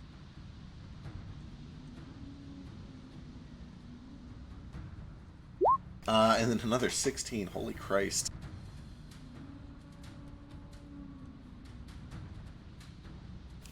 Yeah, cheat with the aura, it's kind of cool. It is neat. It's real neat. Alright, yeah, those all hit. Ace, reacting almost instantaneously, just sees all these crystal forms starting to swirl together and starts shooting them down with glass-like shattering noises as he pierces 3 big chunks of this thing. 52 damage. Let's see, anything else? That was my bonus action in action, so that's all I can do. Alright, Flick's up next. Okay, well, I'm good from right here. Let's just attack the big guy. Let's see, 14... It's a 15. 15, that's right. 15 unfortunately goes wide, but the 18 does land for, holy fuck, 21 points of damage. 19. Or yeah, 19. Okay, cool. Alright. That's good. Vasu, you are in the Stern Castle. You're pretty close to the door. You can definitely hear all this going on out there. Yeah, so that's this door right here, right? Yep. Okay. So yeah, we I'm just just gonna. finished. Yeah, I'll just open the door. How big do these guys look, like size-wise? The Water Warden's maybe 10, 15 feet tall. This big worm thing, probably 20 feet tall when he's reared back on his back legs like this. Like probably large creatures. Yeah, large and huge, respectively. Gotcha. Okay.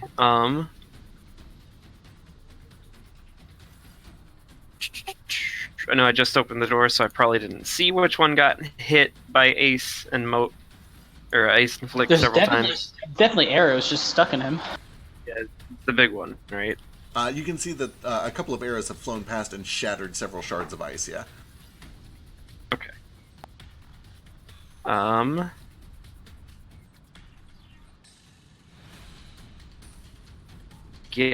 Has it been? We haven't had a long rest since we fought Shul, right? Not yet, no. I think today is Thursday, pretty sure. Okay.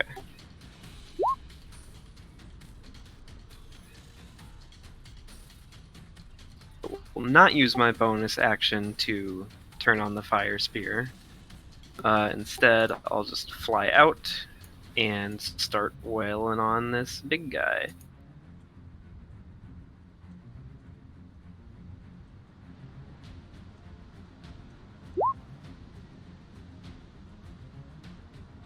Uh, 17 does land for 8. 20 for another 12. I'm gonna try a stunning strike on the first one. I guess it doesn't really matter, but no. Oh, The first one first. oh my god! And now I'm gonna do a flurry of blows too. Wait, is this thing really not? Oh, it's not. Son of a bitch. Okay, yeah, it's stunned. How about another? 27. 27 for 7 fire damage, you say? Okay, as the fire damage lands, you can tell that two things happen almost immediately. The first is that it seems to be incredibly effective. You watch as this huge swath of these icy chunks is just immediately boiled away. However, after the swipe kind of passes, you watch as the last few flickers of orange from the streak of fire are suddenly sucked into the remaining crystals, and they all begin to glow and crackle with this kind of orange lightning. And Don't like that. And you watch as this thing, which had been locked up and kind of stuck in a frozen state, there's a creak, and his head turns, and then his shoulders, and then his arms, and he starts moving again. Ah, fuck. Alright, then I'm gonna kind of plant that heel down and pivot, and I'm gonna drop the other heel on him. This one's just gonna be slashing, though, because I don't want to do more fire damage. Alright. Oh, that's a real shame. Still though, you got the 11 out of it though. You got the bulk of it. And this thing is looking real shitty. Oh, does the 12 hit? Oh, nope, you're right. I'm sorry. 12 is a miss. Got your hopes up. Alright, anything else? Now that it can move again, ooh. I see all these other things floating around the ship too. I'm gonna get back and get inside, kind of see what happens. Good call. You leave the door open and closed. I'll leave the door open so Nomad can see what's going on out there and probably shoot some daggers out through it. Alright. Thank you. I'll shout I thought I had him stunned for a second, but then he started moving again. Alright. I ain't never seen anybody do that before. Moat. Okay. So as Vasu kind of retreats back into the ship, I will mutter a few words under my breath, and a bunch of sparks kind of start to form around me and take form, and they take the form of little white flaming owls almost. They look basically just like will-o-wisp versions of Shu, and I will cast a spell. Oh, fuck. what is this? What is this? It's just a renamed spell. Don't panic. Okay. Oh, is this miniature It- meteors? Yeah. Hell Oh, that's so yes. good. I love it. Okay. And then I'm going to spend some sorcery points, and I will quicken a flame blade on this big guy in front of me. All right. 25 lands. He suffers 15. Sorry. And then the 10 will leap over to this water warden. Okay, and it looks like 4 of that is fire, so that gets doubled. So that actually ends up being 19 total damage. But you do see that the fire, it leaps over to his buddy. He takes some of this. How does he feel about fire? So the water guy definitely just straight up resists the fire. He doesn't resist my fire.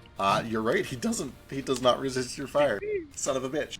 However, you do watch as this icy worm in front of you, as it soaks in more of this fire. More of it melts away rapidly. You're cutting huge chunks out of it.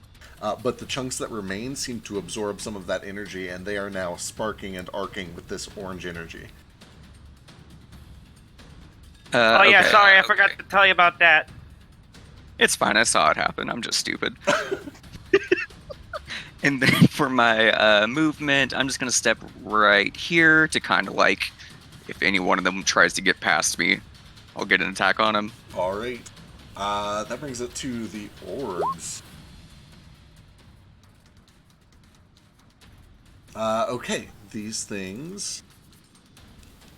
Sure. Okay, that's pretty good. It's pretty good. Let's see. This one can only get so far. It's going to come over to Toto. This one will come around to the backside of Toto. This one and this one span 15 feet getting there. And you watch as these orbs, each about the size of a beach ball, it's made up of just this solid, almost perfectly translucent ice that has been just magically formed in place. But you can see that at the heart of this icy sphere are these tiny little bits of crackling, almost lightning-like energy. And they move with just this very smooth, almost surreal motion in very straight, simple lines. They get over to the front of the doors and then simultaneously push their way through the doors into the forecastle. Inside, Elise and... apparently there's another moat in there. Oops, just kidding. So Elise is the only one in there, so she's the only one that sees it. She watches as one of these orbs finds nothing and then continues to dash around to the other side. But this orb begins to beat on that engine there. And I'll do all the attacks at once when I'm done. This guy is going to go 10, 20, and then 5 more into the stern castle, where it lands right in front of Nomad. This one will go 20, 25, 30 on the Moat. Moat, you can take an opportunity attack on this one as it rushes past you and into the stern castle. All right. Yeah, I'm like right in that doorway too. Oh, that's right. You came down here too. So, I'm like right in there next to Nomad. Yep, accurate. So you can also take an attack of opportunity on that guy. Sure will. Oh boy. Okay. That's also not entirely accurate. That 2 of that is fire damage if it matters. I'm sorry, 3 of that is fire damage if it matters. This one seems to be affected normally by fire. These orbs don't seem to be resistant or weak to it. Okay. Which 20 one did I hit? You both are targeting the same one.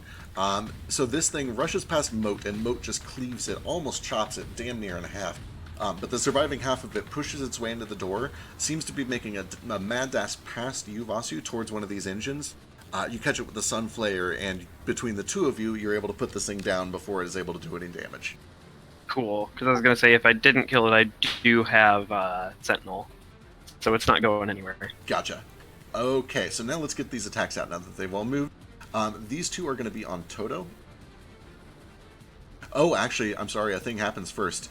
Vasu, when you kill that one, it drops to the ground, kind of split into two, and then they both start, or it starts to shimmer and quake, and then it erupts, and I need a dexterity saving throw from you and from Nomad. Aw, jeez. You take... Actually, you've got evasion now, right? Yep, yep, I don't take shit. Yeah, you're totally fine. Nomad, though, you take 9 points of lightning damage. And then we're going to do some attacks. These two are on Toto. Sorry, Nomad. 18, 13. 18 hits. Alright, he takes 13 bludgeoning and lightning damage. And needs to make a Well. constitution saving throw. Or lose the ability to react.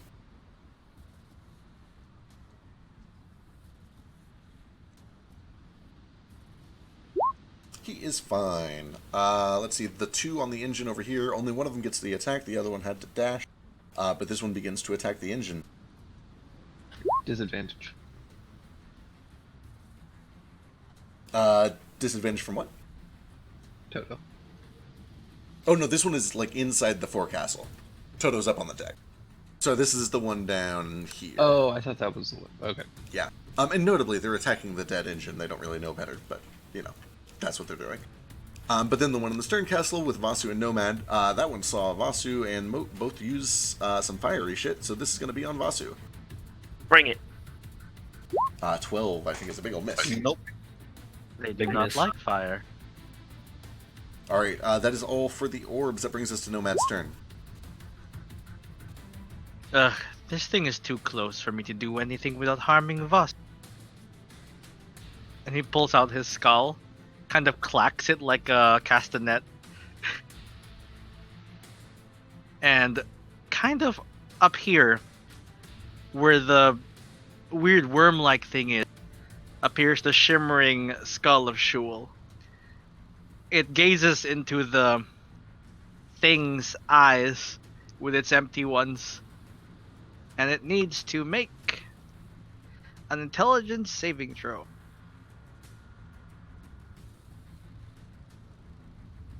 I'm gonna cast this real quick. Oh If my I god, can find it. he wants to live. Oh no, he makes it. Never mind. Holy shit. Does that have any visible effects? Like, what were you trying to do to him? It just like stares at him, and you see its eyes glow very briefly. It's a little dazing, but nothing happens. Alrighty.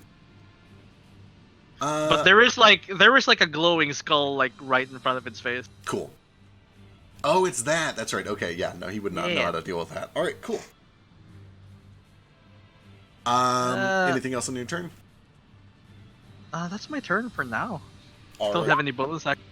So this thing turns towards Moat, the open door with Vasu and Nomad, as well as the upper deck with Gale and Flick and Ace on it.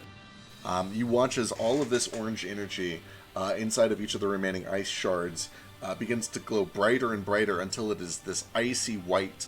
All at once the wind is sucked into it and then blown out at all of you as the orange energy is consumed and then unleashed in a... I shut the door. Sure would be nice, wouldn't it? So I need everybody east of him to give me a Constitution saving throw against a blast of cold. That is going to be Moat, Vasu, Nomad, Gale, Flick, and Ace. How about the galvanize? Is that an evasion thing? Can I give myself advantage with inspiration? Yes, you can use your inspiration if you'd like. Unfortunately, it's a con save, which is hell on earth. Trust me, I know. Thankfully, I still only take half. God damn it wasn't any better.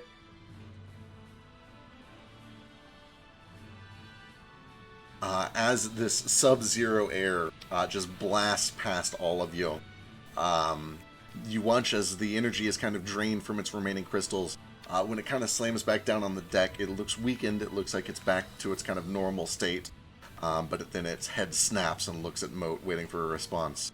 How much damage was that? If you failed, it was 63 cold damage. If you succeed, that is Oh. 31 cold damage. Yeah, I'm down. It looks like you're not the only one. Yeah, my max health isn't even 63. Same. That is mercifully the end of its turn. Gale, you're up. Well, that changes just everything I was going to do, doesn't it?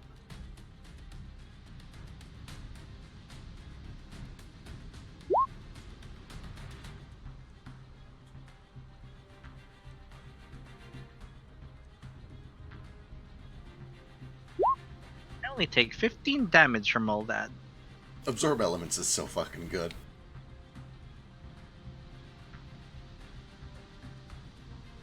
Tank Wizard!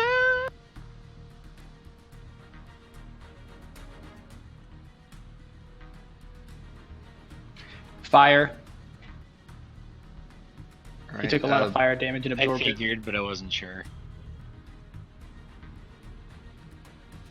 Now I'm terrified to use any kind of damage on it. Not that I Foreseen can, fine. apparently.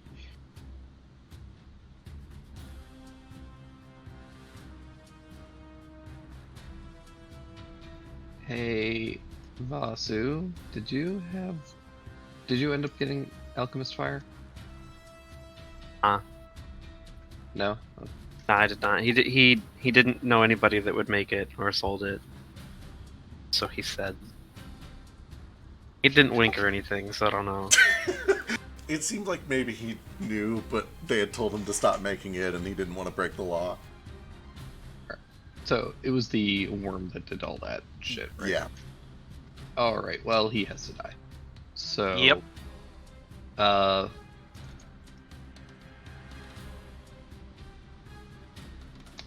I'm just gonna shoot him. Alright. 26 and 18 both land for 31 points of damage.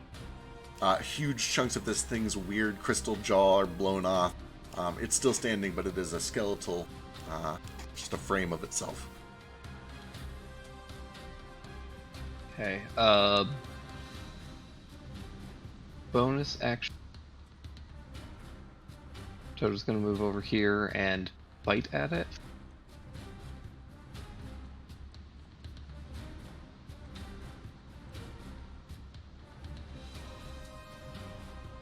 Oh, Oh, Toto. More damage, right? yeah, give me Extra another 1d8. D8. Oh! Jesus! 20! That is 4 max dice in a row. Holy shit. Gale, baby. Toto sees this thing unleash a torrent of cold on all of its friends and its master, and he springs into action, takes a running leap off of the deck of the forecastle, jumps up onto the back of this thing's neck, and clamps down with its jaws. You can hear metal grinding and whirring as it tightens and tightens like a clamp, until all at once there is a splintering sound and the sound of glass crashing. And like, what is the name of that bead that if you break the tail of it, it like shatters the whole thing all at once? Yeah, I get that. Something tier. Yeah, something tier. Whatever that thing is, Someone's tier. from the tip of its tail all the way up to its skull, this thing just shatters and erupts. Hail sprays out in all directions, clattering on the deck of the ship and rolling overboard. It's Prince Rupert's drop. Yeah, like a Yep. Prince Rupert's drop. And this thing is obliterated. Right, and I'm not done yet. Additionally, Ace gets 7 hit points. Oh my god, bless you. Like, turn around and twist my gun around and inject him with a little healing jolt. Hell yes. So cool. Alright, That was the first time I think I went down. Right, because you're in an enclosed space. okay, well, this guy's got a job to do, let's do it.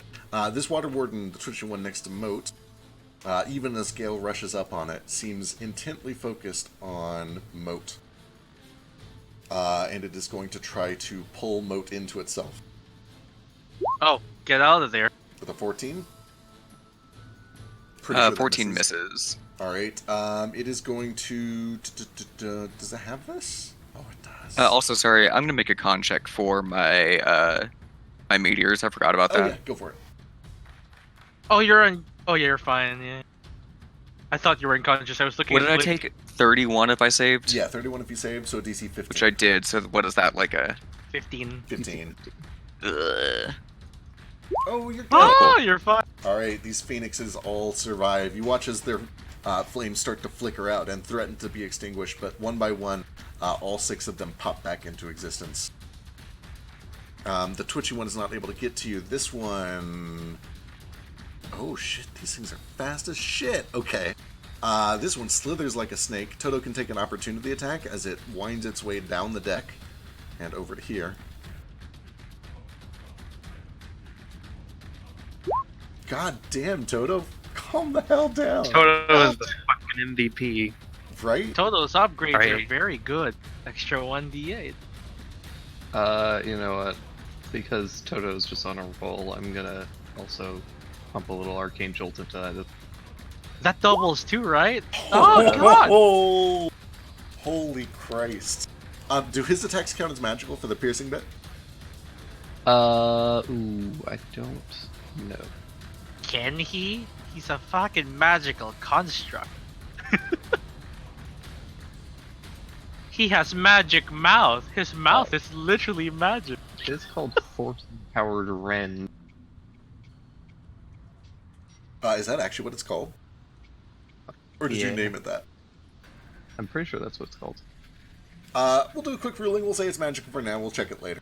So that is all good. This thing continues to slither past, though, sparking with that. Oh, I lied. It's totally actually force damage. Oh, shit.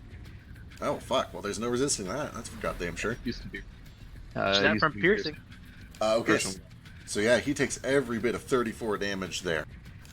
Continues to snake past and tries to engulf Moat.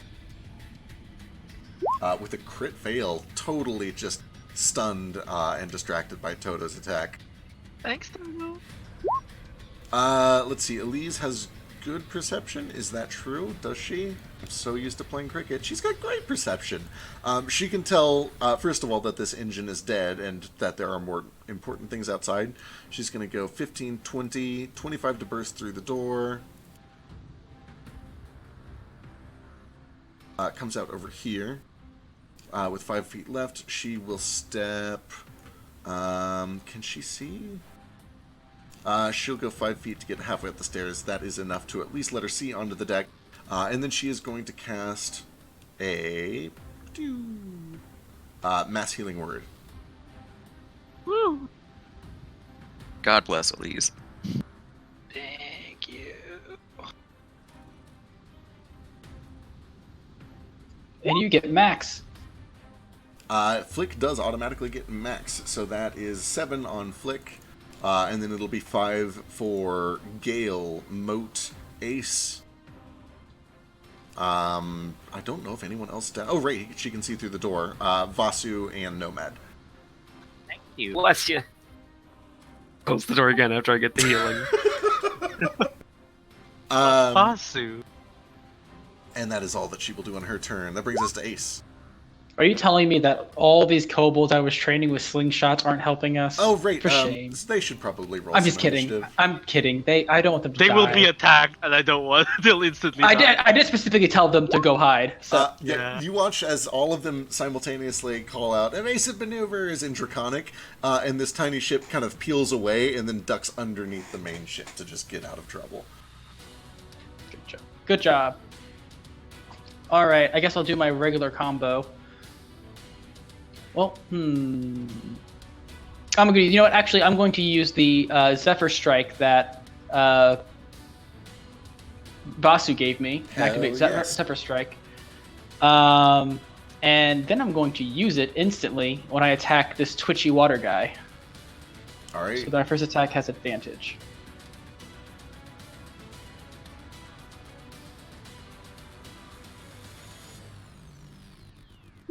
And it does an extra. How much is it? I think it's a 2 D8. 1d Something like that. 1d8 of force. All right. So that is 21 total points of damage. And then Vasu, Gale can move if he wants. Vasu, you can feel this connection to wind and storm that kind of leaps from yourself into Ace and empowers the strike.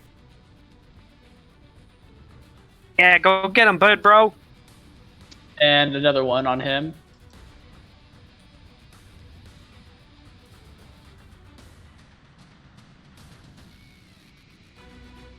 I habitually try to give myself advantage. That is another 7 points of damage. This thing is still up. Seems to be struggling to wrap itself around Moat, but Moat is holding strong. Yeah, and with Zephyr Strike I get... What is it? Free I get disengage and I think 30 double movement? 30 feet of movement, so I'm going to. I probably should not be over in a group. I think I'm probably. Let's see, hold on. Do I want to move? Yeah, I guess I'll just. No, I should probably stay where I'm at. Maybe move closer to Gale so I get that sweet 1 to my AC. Hell yes.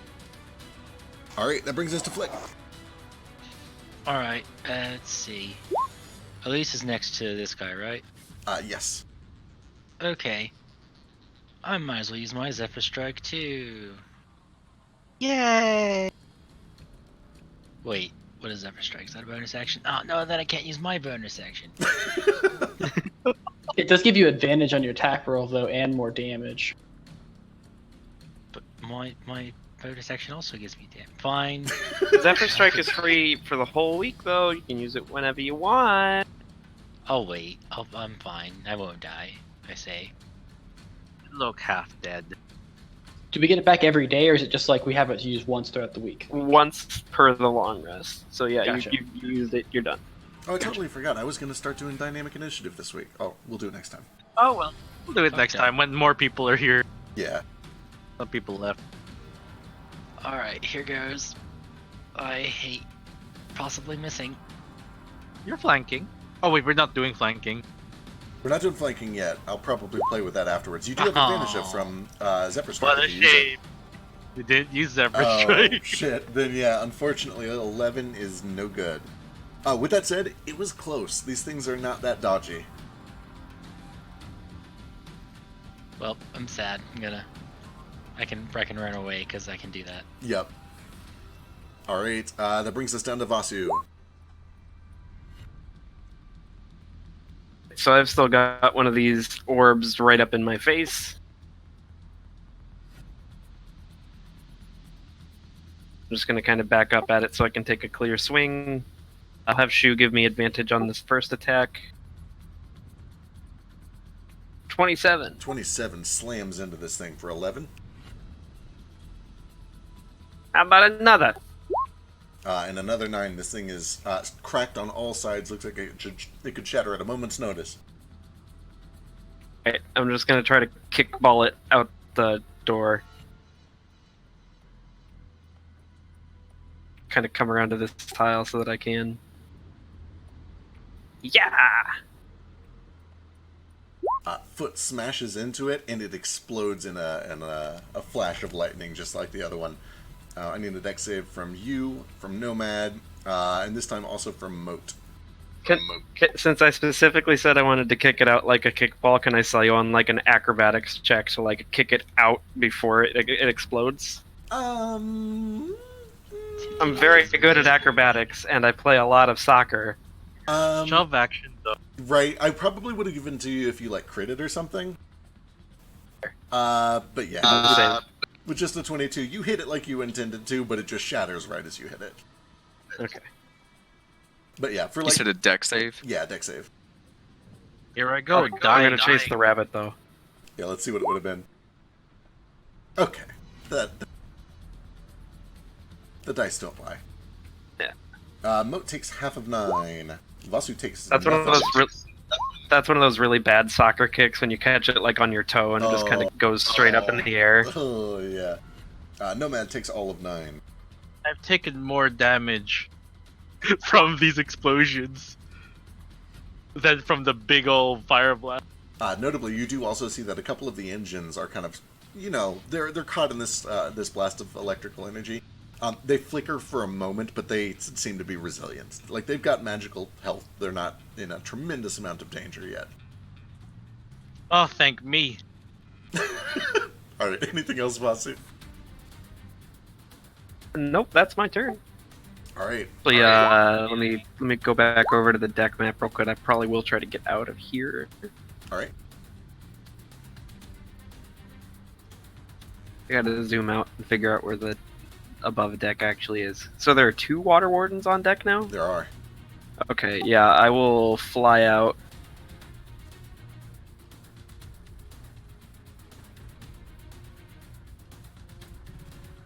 To try to put myself in a position where I might be able to protect mode a little bit. Alright. You do notice that as you fly out onto the deck, they seem interested in you. Moat's up. Oh, All right. So I will take out my sword, and it starts to glow a little bit. And for my action, I'm gonna hold a flame blade for when something is within 5 feet of Twitchy in front of me, Okay. if excellent. I may. Yeah, absolutely. And then for my bonus action, 2 of these little phoenix spirits streak off past Toto and kind of explode in the air behind this orb to damage it, but possibly not the ship. Yeah, that's doable. They can like either go above it or behind it.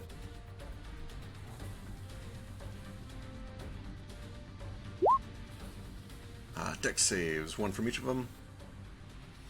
Why is my damage not showing up? Oh my god. Oh. Oh my god. Well, half that. They do still take half damage. These things they seem oddly prepared for all of this. They seem to have this almost instinctual reaction to get away from this. But they do take some of the damage, 6 each. Sorry, it's just making sure it fixed it, but we're good now. And that's it. Alrighty. Good damage, though. That is actually a really good damage roll. On the fake one. Boy, what do these things do? What do they do? They are going to disengage, and they're going to fly. 10, 20, they would have to tumble. Oh, no, wait, they can fly. They can just go over. They'd have to spend an extra 5 feet. Yeah, they're going to do that. So they disengage from Toto, and they fly over. One of them is only able to get here. The other one is able to push its way in through the door right in front of Nomad.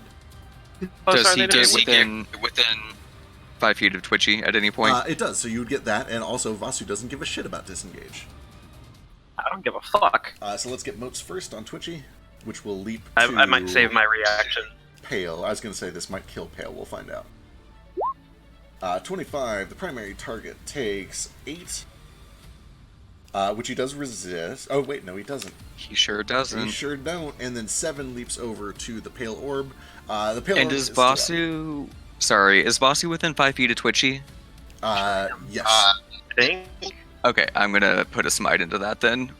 Yes. Finally! It's happening. That means I get to use my reaction to attack him. Like, is there extra damage on that too? I think, right? Oh, that's good damage. Twitchy is boiled away into nothing. Vasu, if you want, you can use your reaction to empower your weapon. It does mean that you wouldn't get to use your reaction to do a Sentinel Strike.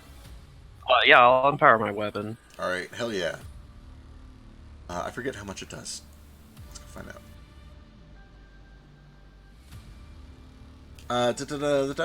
Half your level the next time you hit a creature within 1 minute.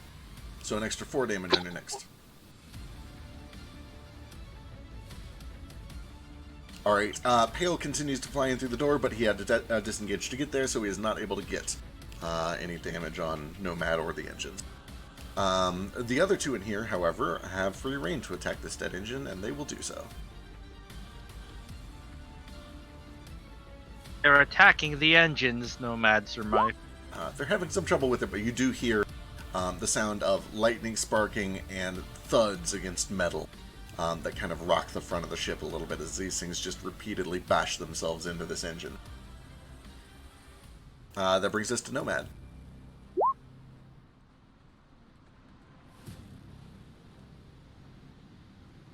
Nomad just kind of stares at this thing in front of him. He's wary of them now. I know what you're thinking. Oh boy, 27 slams into this thing for 5 force. And he throws it back out. Do you get to do that? Oh my god, you do. 10 feet out towards the center of the ship. So this thing goes in the door for like a second, and then there's this flash of purple, and it just goes flying back out between Moat and Vasu. Like, it's your problem now. Item interaction shut the door. Alright, the door is shut. Going to protect these engines. Sorry, there's too many explosions in here. Alright. Oh, that's fair. We'll hold them off. I understand. Brings us to Gale. Bonus action, I'm going to move my skull Oh, right. somewhere here in the middle. Okay, cool. I gotta get you a token for that. Yeah. You see this skull too? Oh yeah. It's glowing. 10-foot dim light. Yeah, I just wasn't sure if that was like an illusion thing that you were trying to spook somebody with, and that only they saw it or something. Oh no, it probably actually gets bonked a little bit by this orb as it's kicked back out of the room. Very physical, very real. I'm gonna step back and protect Captain 2. And I'm gonna shoot the strange orb. Alright. Oh no! Hack tactic. Pack tactics, oh yeah! 23 lands for 13 points of piercing. It splinters all across one side, but does not quite explode yet. Alright, second attack on it. That will do it. It erupts. I need everything in 10 feet. Gale and Ace, you guys have 3/4 cover, so add 5 to your deck saves. How high is this? It is about 8 feet high. Then isn't it? So it's 8 feet high, and then we're like 5 feet back. Yeah, you might be right. So, Pythagorean! Yep, let me go do math. I think Pythagorean is gonna fuck us this time. I think so. This 'cause is a it's- sphere, not a triangle. So 8 feet up, and we'll call that 7. 10.6. You lucky sons of bitches. You're 0.6 feet out of range. Oh, good, because I rolled real shit. Yep, you guys are fine. But then I do need a deck save from Vasu and Moat. And the water warden, Possibly. Let me check. he's right next to his friend. Low damage, only 7 on a fail. And are these 3 on evasion then? Yeah, 3 on evasion. I think I succeeded. I rolled a 13. Oh yeah, then you take none. And these things do both take full damage. Oh wait, one of them's dead anyway. Just kidding. All right. Anything else, Gale? Bonus action, Toto is going to run over and attack the warden.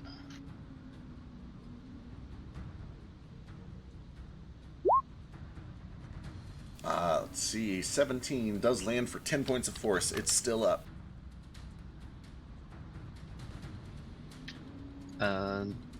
That's my turn. All right. Boy, the warden gets one more shot at this.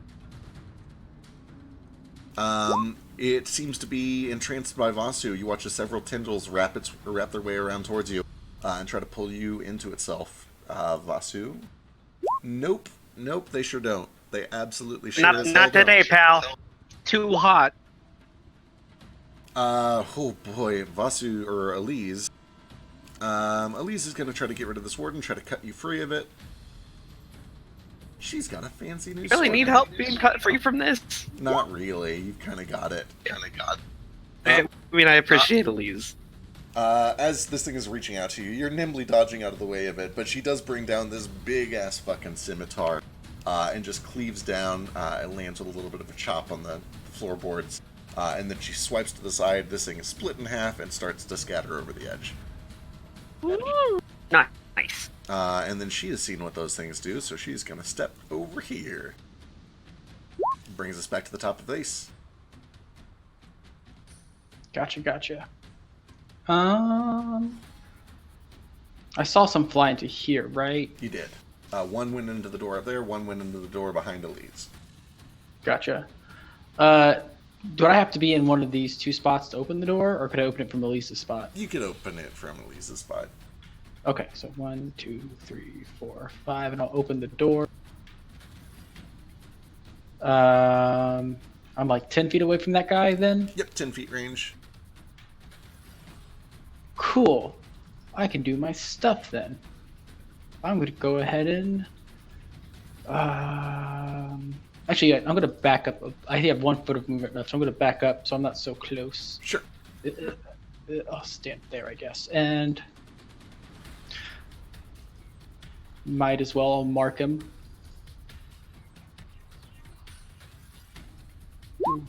And then I will attack. You run over, you kick this door open, pull your bow back, and Elise instinctually puts her shield up. 29 slams into it for 12. Oh, hell, I didn't roll for my Hunter's Mark. How much is Hunter's Mark again? D6. Perfect. And then my second one.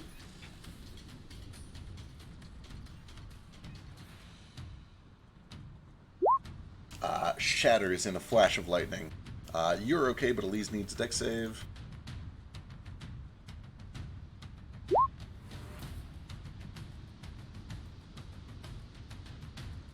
And that's my turn.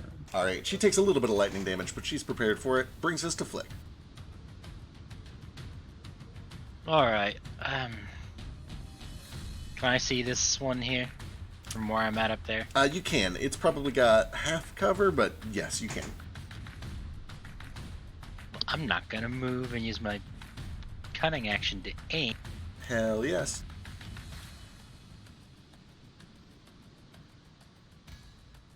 God, I wish you could sneak on Eldritch Blast. That'd be real nice. That is a hit, but roll again to see if you crit. No crit, but that is still 15 points of damage slams into this thing. And the second hit follows through, and this thing explodes, and nobody is caught in the blast this time. Woo, I helped. And that's it for me. Alright, there's still one on the deck here. Vasu, you're up. I'm gonna make quick work of it.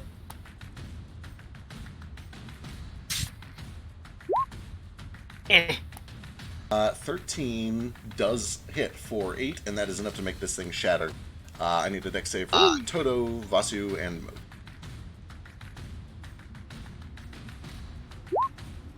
Ooh, big one. Big one. I fail.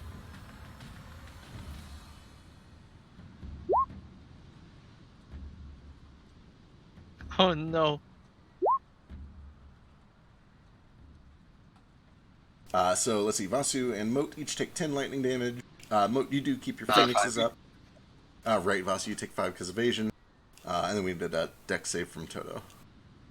Enough to bloody me.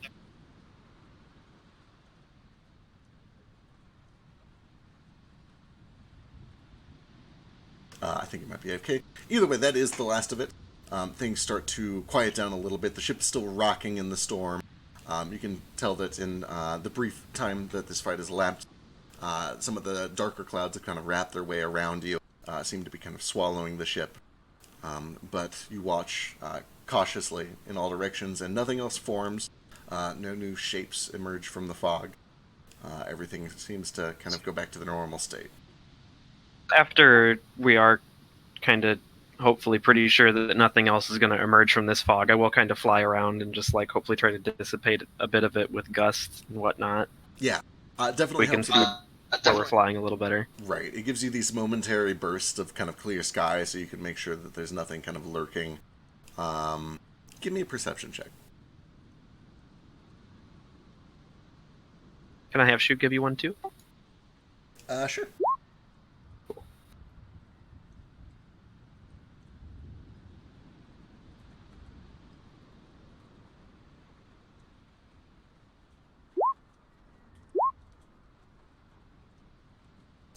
As you're kind of clearing out paths and keeping an eye out for any other signs of danger, there are these intermittent flashes of lightning that light up the dark clouds in all directions around you. And you swear that a couple times as lightning flashes way off miles in the distance, you see 2 little beads of yellow and a looming shape in the clouds that just seems to be watching from a distance. But after some time, it seems to disappear and you're not able to spot it anymore. Okay. I will kind of, when I get back down to the ship, I'll be like, okay, so I don't think there's anything else up in like this immediate fog, but I still get the feeling like I'm being watched. You should be pretty careful.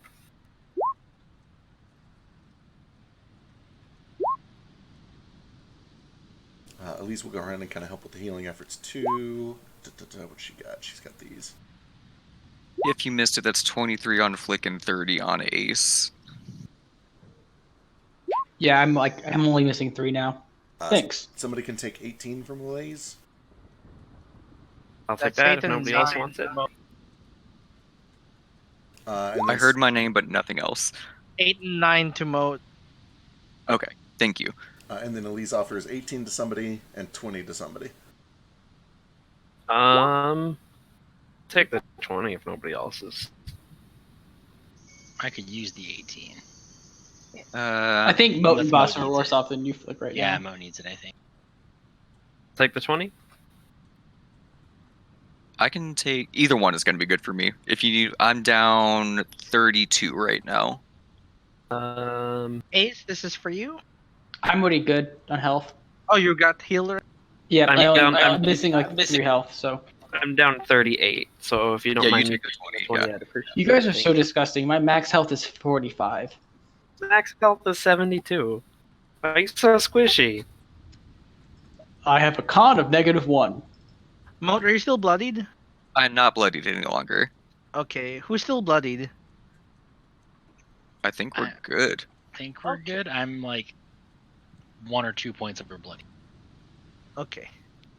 I will put a hand on Ace's shoulder and it glows a bit, and I will put 3 points of lay on hands into Ace just to top him off. You don't need to waste it. I'm going to get it back in like a day. Oh, it looks like Gale is still bloody. Yeah, Is Gale. Okay, this is for Gale. Oh, sorry, he doesn't show up as bloodied on my screen. I was gonna say that's weird. It's not showing on mine either. 27. Yeah, Flick's name is kind of cutting off his entire body.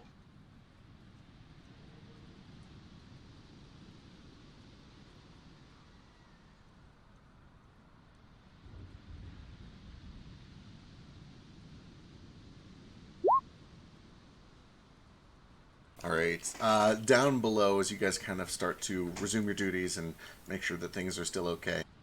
It's probably about 4 in the afternoon. It's still light, but it's this pale green, stormy light that just kind of feels sickly. But you do see a sight that probably, Vasu, you've maybe seen once or twice. It is the city walls of Gyara, kind of wooden outpost fences, occasionally set up with stone walls, and occasionally just open, watched by these watchtowers. You can see that there are several colorful tints and stone buildings that have just had the color and life and vibrance drained out of them by the stormlight. You can see that the markets are kind of empty, but the tent stalls are flapping violently in the wind. And you can kind of watch the city come and go below you as you start to pass by. Cool. And I know this place pretty well, right? I've been here before, Yeah, you or do I at probably- least know that they're like friendly with Eisenmar? Yeah, you've probably been here once or twice with your pop. This is Gyara, primarily Tabaxi. They are friendly with Eisenmar. They cooperate very closely. They're a little bit more military heavy just because they have to keep out the undead from south, and then obviously the people from Ajibiata beyond that. But they are, it's kind of an easily defended choke, so they're not super, super militaristic. They work closely with you guys. They have a strong shipping and fishing industry. Good folks. And you said it's like 4 in the afternoon-ish. Does the storm look like it's getting worse or dying down at all or anything? Or It's been pretty steady. It hasn't really gotten significantly worse other than that burst, which seemed to very much accompany all of these creatures. Right. It kind of evens out a little bit. Things get a little quieter, but, it's still a pretty heavy storm. How far away do I feel like we might be from Eisenmar? Any of the actual navigators would probably know that better than I would. Yeah. You would know from your trips that it would normally be about 2 days from here on an airship, but that would be in very clear weather. Flick would know it's probably going to be 3, maybe even 4, depending on weather. Okay, well, I'll pitch the idea to the group that, since we did just get into a battle and that it's kind of getting darker tonight and that the storm might not die down, it might not be a bad idea to stop down in Yara and camp out for the night. Traveling in the morning, maybe. Leave it up to the captains. Do I know anybody in Gyara? Do I have any cousins in Gyara? I don't know. Give me a luck check.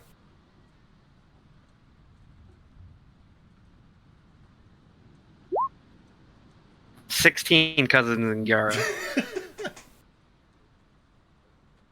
You probably have at least some sort of extended family in here. Maybe like an uncle and his family. you probably wouldn't have a lot of super close contacts, but like in an emergency, you would have a name and you could probably stay with them if you needed to. And at the very least, Aunt Flo doesn't live in Gara, does she? no, it's not Aunt Flo, thankfully. Luck check. You would also know that these people are familiar with you and your order. You would be recognized just by the clothing that you're wearing. And it wouldn't, like, give you the rule of military law or anything. But they would respect you enough to, like, put you up in a shelter somewhere, help you find a tavern to stay in, that sort of thing.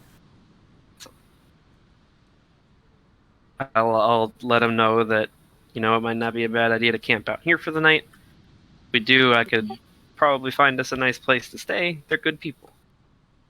I mean, flying through a storm's never ideal, so if you all want to land for a bit, that's fine. It might be best if we don't get attacked again while we're sleeping. It seems like they were searching for us specifically. The ship might not be sunk. Yeah. That's a good point. If they're going to come and attack the ship in the middle of the night and possibly blow it up, do we want them to do that when we're all on it, above open water in a violent storm, or when we're safe in a city? Allow me to rest, and perhaps I can cloak our engine. So stop here for the night then? Yeah, it would be nice to just get up and stretch our legs a little. Yeah, that's true. All right, Sick of walking through kobolds. You guys Maybe we can have a little kobold field trip. You guys are able to pull it down, get yourself docked, and you're welcomed by the dockmaster, who's surprised to see a ship coming in this heavy of a storm. And he greets you, and that is probably where we'll pick up next week. I wonder how the city is going to react to having an army of kobolds just leave a ship all of a sudden. They're probably going to think army. there are 69 kobolds. That's an army. It's an army, they're a cult. That's true. Actually, it's a school. Yeah. That's why I said we're taking them on a field trip. Any water parks in Gyara? I don't know about a water park, but they definitely have hot springs, as well as some like oasis retreats. Hot spring episode. What else would they have in Gyara? You would know that they have a lot of like open air markets and brothels. They have a lot, so like a lot of their like higher end sleeping areas and taverns and resorts almost are typically like open air on the beach. And in this weather, they would probably have a lot of that closed down. But it has kind of this like desert resort feel to it.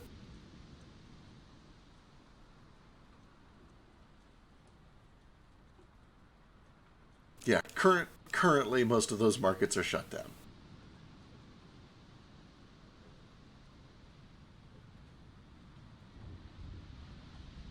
So you thought we're leaving off now? Yeah, we'll go and wrap up here. I know a couple folks got to take off a little bit early. We'll pick up here next week. All right, I'm going to go find a fan. It's hot as fuck now. 40 more minutes! Godspeed. If you guys have like shopping or crafting that you want to do, I'll stick around for that. Yeah. Do they have All right, I'm jumping off. Millstone? Bye. Bye. Later. Good night. I'm gonna take off too to call my grandma before she goes to bed. Bye. Have a nice night. Time for shopping before anything else happens. Sure, alright, let's get a little shopping done. We'll kind of have to fast forward through some of the introductory stuff, which might be interesting, but we'll assume it goes without anyone dying. Yeah. They Millstone's definitely- diamond dust. They do. They have both. They have enough diamond dust that unless you're buying like tens of thousands, they're going to have it in supply. In fact, they seem to have a pretty healthy jewel trade. And likewise, they have a very healthy stillstone economy, which they say is done in collaboration with Eisenmar and not harvested directly from Eisenmar, but from the Hook Diamonds. They seem to have an abundance, especially of white, pink, purple, and cyan. But they've got a little bit of everything. Let's see. Can I get one 3C pink? So a 3C pink, let me go pull up prices real quick. Yeah. Because it's in abundance, can I get like a fucking, what do you call that? In bulk discount. An in bulk. I only want to buy one, but like since they have a lot, can I convince them to lower the price? Can I have a bulk discount for one stone? You can definitely try to talk them down a little bit, and you will actually find that this place is very haggling oriented. Everybody seems very open to haggling. At first, when you kind of step onto these markets, you're shocked at how high some of the sticker prices are for everything. But then Vasu is able to explain that they start high because they expect you to haggle. Oh. Is this place too small and or seedy to find either of those mailing companies, I assume? DAL, I think it was, or I can't remember now. They actually would be big enough to have one of each. They probably only have like the one station for each, but they do have both of them. Cool. When Nomad is dead, I need to send some mail off. Cool. Sure. So you need a So- 3C. 3C pink, and you say another abundant one is white for white. Yeah. That are 0C, I think. So a 3C pink, just the standard volume of 8. The sticker price is 100 gold. You can try to talk them down if you want to give me persuasion. Sure. I'll give myself proficiency in it as a bonus. Persuasion, you say? Yep, and that we've already been over this. That doesn't have like components or anything. It just happens. Yeah. Cool. It just happens. You would know that, like, you know, tapping yourself with a spell right before you talk to somebody kind of is a big tipping off, but your thing is invisible, so it's great. 22 Literally just think about it and like, I'm good at this now. Yeah, the vendor seems to be like half enthralled and half like almost a little intimidated by the way that you're dressed, and they seem like whatever you're doing must be really important for you to be traveling in the storm. And he's happy to sell it to you for 84 gold. And that is for like damage up the wazoo. that too. So that will give you an additional 3C pink at the standard volume over there for 84 gold. 84, you say? Let me just subtract that real quick. And for white, Let's see. You're looking for 1Cs or 0Cs? I think it's 0Cs for the thing I'm making. Let me check real quick, just in case. I don't want to buy the wrong one. I was gonna say I thought it was higher than that, but let me go check. Let me check. I wrote it down. It's 1C. Yeah, sorry, it's 1C. 4 white, 1C. Right. Okay. Perfect. At standard volume, those are going to be. They have them listed at 26 gold each, but you've already done a good persuasion. They'll do it for 20 gold each. 3 gold each. 2, 4, 6. Okay, done and done. Those are for 1-2s. Okay. Yeah. And now, diamond dust. Before the diamond dust, I guess. Well, diamond dust is more important for this. Can I get 100 GP worth of diamond dust? Yep. Easy peasy. You've talked them down to do it at a reasonable price, so it's just 100 for 100. Sure. Let me just list down what I've got so far.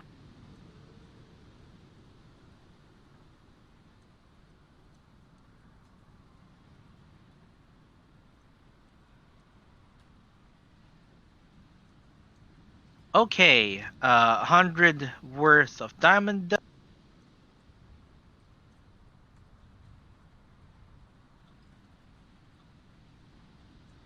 And okay, lastly, spell scroll, the most expensive part of every wizard's venture. Hell yes.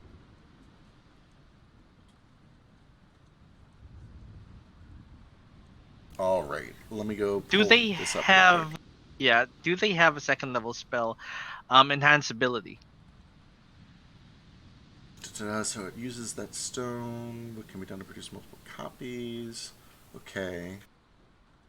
You have to have it. Okay.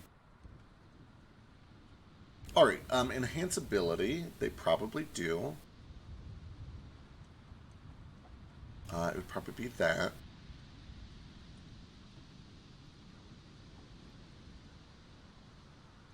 Shall I persuade again? Yeah. Different place, I'm assuming. Yeah, this is a different place. This would be a scribe specifically. Go and give me a persuasion check to see what his prices are going to be like for you. Can I use my scribing check? Um, Because like it halves the price of stuff I spent for scribing. yeah, so and the fact that you are very proficient in this means you can kind of talk shop and understand the language. It means he will probably cut through the bullshit with you. I'll say you can make it an advantage. Cool. I'm waiting for it to come on. Come on. Oh That's horrible. So he seems to be a little confused when you start describing the way that you cast magic and you like show him your weird spellcasting orb. He's unfamiliar with it, and he's a little bit intrigued, and he's a little bit unsure if maybe you're just fucking with him. But either way, he gives you reasonable prices. You feel like maybe he might be still trying to make a bit of a profit here, but you're not getting ripped off too hard. Too hard, okay. And enhanceability he does have in stock. He would be willing to sell it for 55 gold. 55 gold, sure thing. 1, 2, 3, 4, 5. 1, 2, 3, 4, 5. Okay, and then I think last I need is to learn that I need was it 100 gold? Yeah, I think it's 100 gold for a second level spell. To actually Worth of, copy like, it into your spell. For this case, I'm not using inks. I'm using gems, like crushed gems. Right. So just that. And don't you get, it's like half price if it's suitable to your class or something like that, right? I don't get that because none of them are suitable to my class. Right, that's right. Let me double check a thing real quick. Sure. When I make scrolls, it costs half. If that's applicable.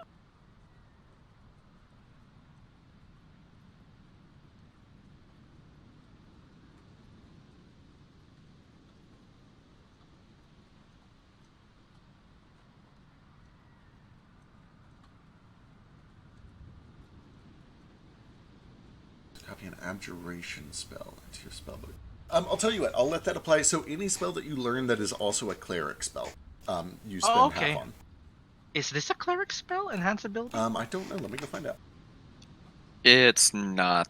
Oh wait, no. I use it on Ben. That totally is a cleric spell because that's how I have it. Oh, cool. Yeah, it is. So half on that. So that'll only be 50 for you. Oh, that's excellent. Let me add 50 more. 1, 2, 3, 4, 5. Platinum is so easy to track. That's it for my shopping for now, I think. All right. I'm just gonna hole up and start working on a book. Making a book. Easy enough. You want to go ahead and give me the check for it? Sure. And that is, you're using just one 3C, right? 1 3C pink, yep. All right. Can I get help from everyone?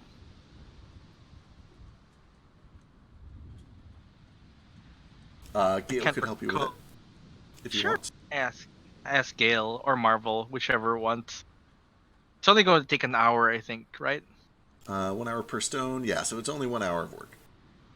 Yeah. So yeah, it's either Marvel or Gale, I ask. Whoever happens to be here. I can help out. Sure. I'm explaining that I am writing a field guide to everything. All right. Here's my roll. Sure.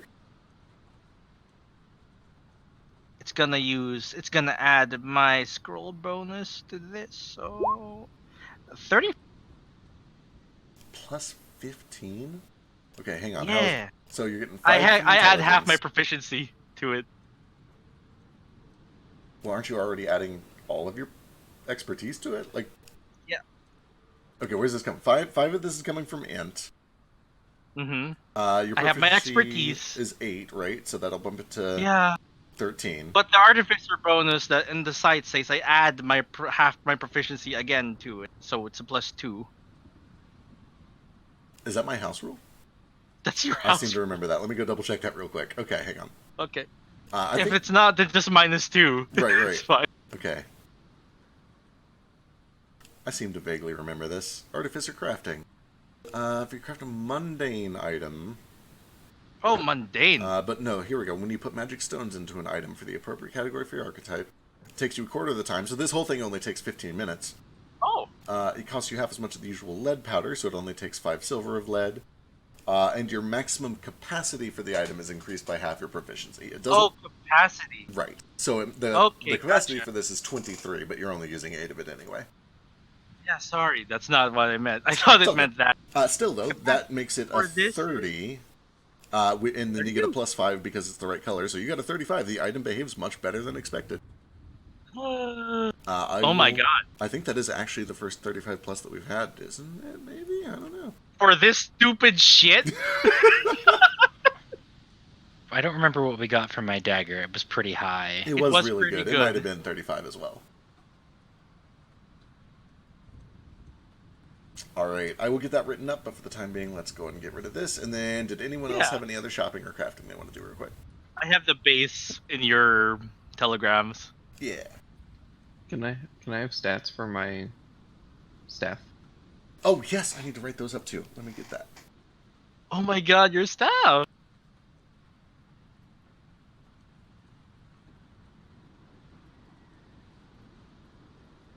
I need another magical dagger to use as my offhanded weapon.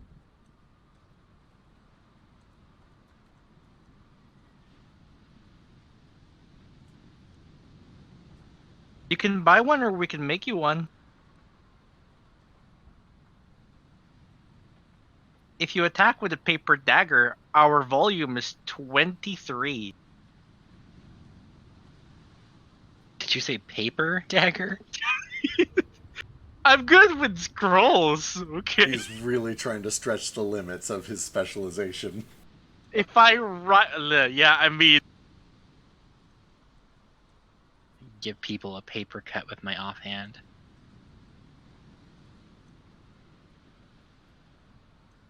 I forget what science stones do.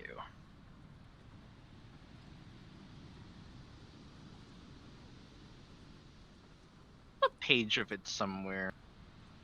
It is. I need to bookmark it, but I can never remember to.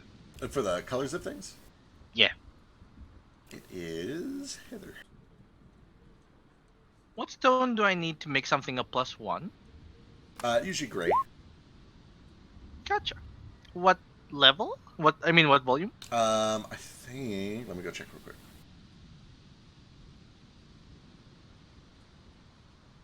Examples. +1.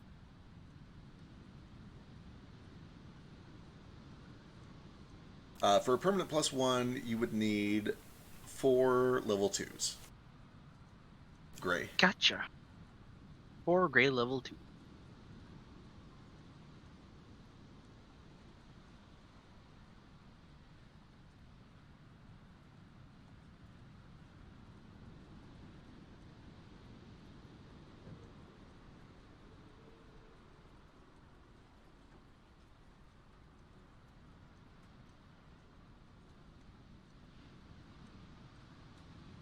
Alright, anyone else have any other shopping? I know I'm gonna forget Fail. some. Oh, For now, we can obviously do this next Yeah. session too. yeah. Shit. What do familiars need?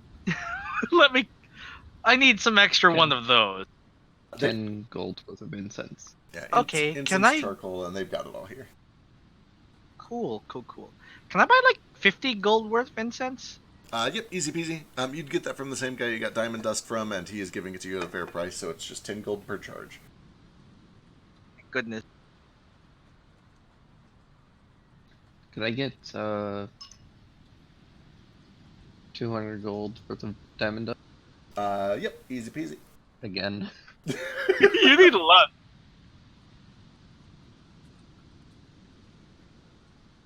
Yep, easy enough. I'm just gonna start resting and like learning the scroll of enhanced ability. So like next session I'll probably know it. Maybe, I don't know. Can I also take one of these black stones and put it into my platinum ring? Yeah, man, if you want it. Yeah, what kind of effect are you looking for? Nothing. I just want it like a diamond ring Oh, with perfect. a black still stone. Yeah, absolutely.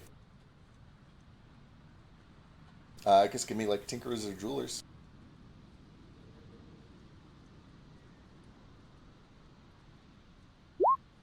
Yeah, easy enough. You probably get good. some help from Basu, actually. He's very good at this sort of thing.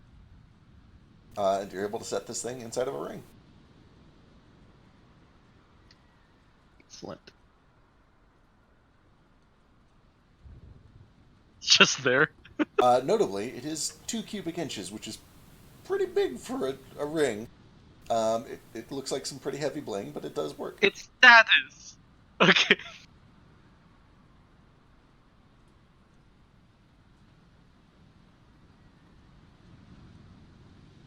Oh! Well, we're here anyway, and I have the stones. Gale, would you help me do something with this skull? It may be a little icky for you. Yeah, I'd rather not do something with the skulls of my people. Shul is not your people. Well, she was an awful bitch, but just And now felt she's kind of- useful. I'm gonna Hers- have to pass. I understand. Marvel, how about you? Do you want to shill? I don't think you fully understand, but I appreciate the attempt at compassion. I will try harder. Would you do it for 5 gold?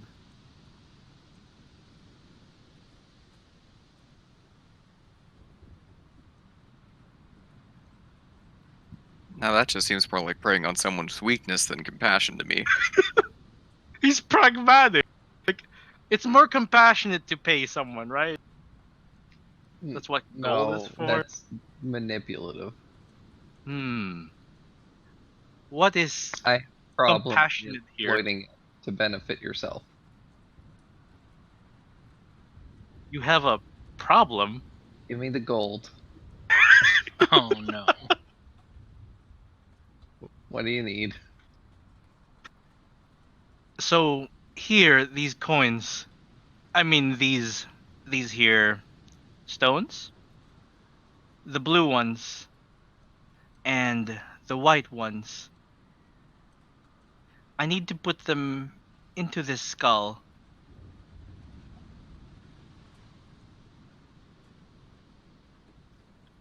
Okay.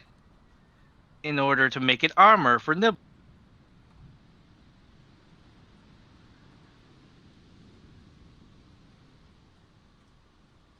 He is very soft. Like an exposed brain. Oh, yeah, just like it. So it makes sense for a brain to be encased in a cranium. Sure.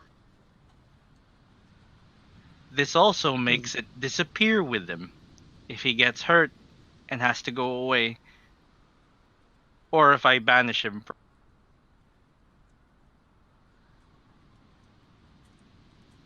Okay.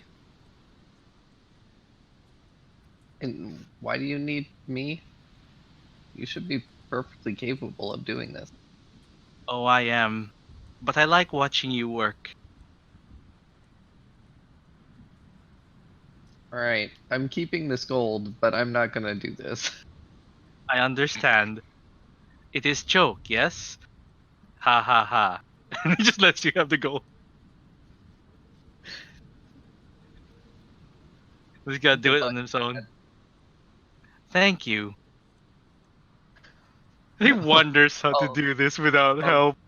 I'll give you a guidance. Just I don't think you can use it, but I just know. tap you on the shoulder. Now the guy.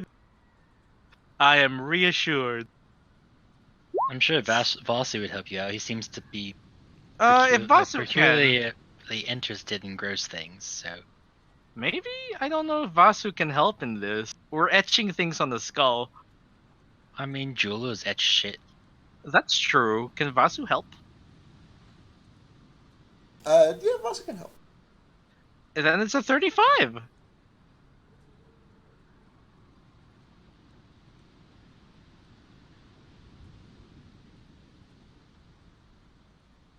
And what are you making with this? Sorry, I've been writing this up on the side.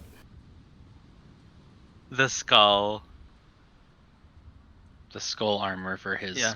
intellect devourer. Oh. Upgrading it. Okay.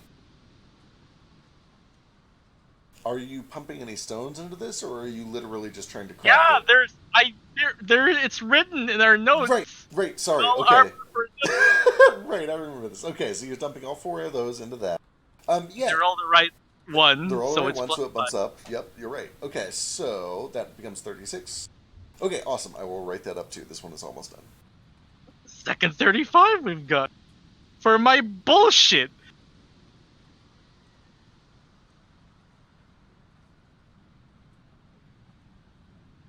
Thank you, Vasu. Helping you with the still stone fingers has proven most beneficial to me. I say to him who is not here.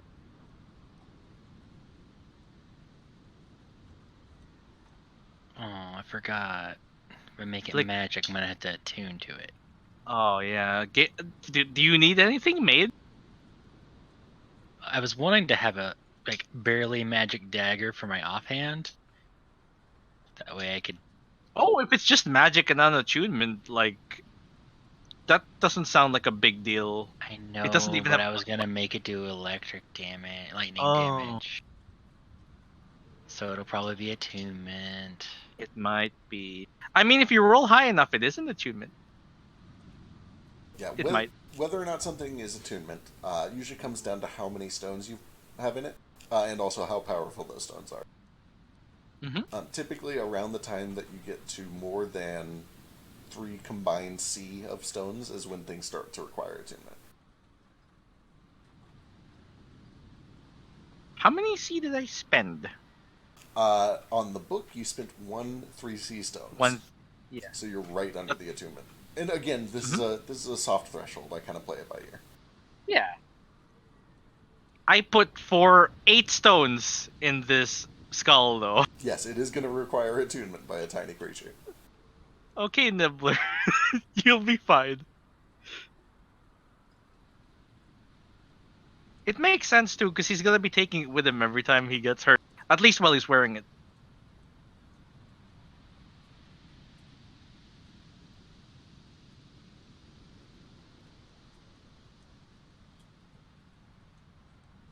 Ooh, it's a book! I'm so happy. Moat isn't here, right? I'm here. Oh! Yeah, Nomad, after a little, like 15 minutes, he knocks on your door wherever you are, finds you. And he says, Cleric? God. I mentioned I was going to make you something, and that was no joke. What is it? He holds out for you just this little leather-bound pocket. It's so small. It's a leather-bound book with the holy symbol emblazoned on the front. It fits in your pocket, and it's got these like pale lavender pages. Is it your Bible? Well, no, it's better. It's my miniature guide to everything. I start flipping through the pages.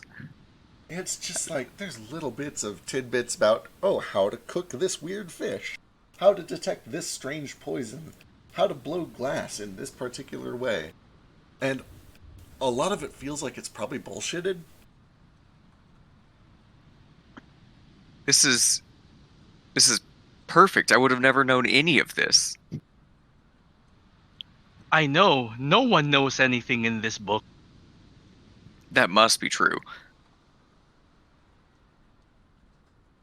Spend a minute reading it, and try and think of something you haven't learned before. You'll find some sort of insight. I'm going to do that. I'm going to read it for as long as I can. How long is that? Well, my attention span is about 8 minutes, so... Okay.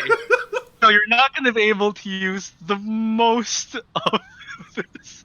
But hey. I'll give it my best shot. Yes. Hey, if I can make it through the order training, I can make it through this. So how long do you spend? Do you have the item guide? I do. I'm reading through it right now. Okay. So I want to enchant and not just a dagger to do 1d6 of thunder damage instead of regular damage. Could I do that with like 3 1C stones? Cyan stones? You would need 4 of them if you want it to be a Yeah. permanent effect. With that said, prismatic counts as any of them, and you don't technically have to use the right colors. It just gives you a big bonus on the crafting check. I just want it to be under. I want it to be under attunement. Is the thing Oh, I see what you're saying. for the offhand dagger? Yeah. You just wanted to do a d6 of thunder or lightning instead of the normal piercing. Mm-hmm. You could probably actually let me go check. Actually, if you crafted high enough, you could potentially get that for non-attunement. Okay, because I just see 4 1C stones let you add an extra 1d6 on a hit. So this would be replacing the rather damage anyway. Right.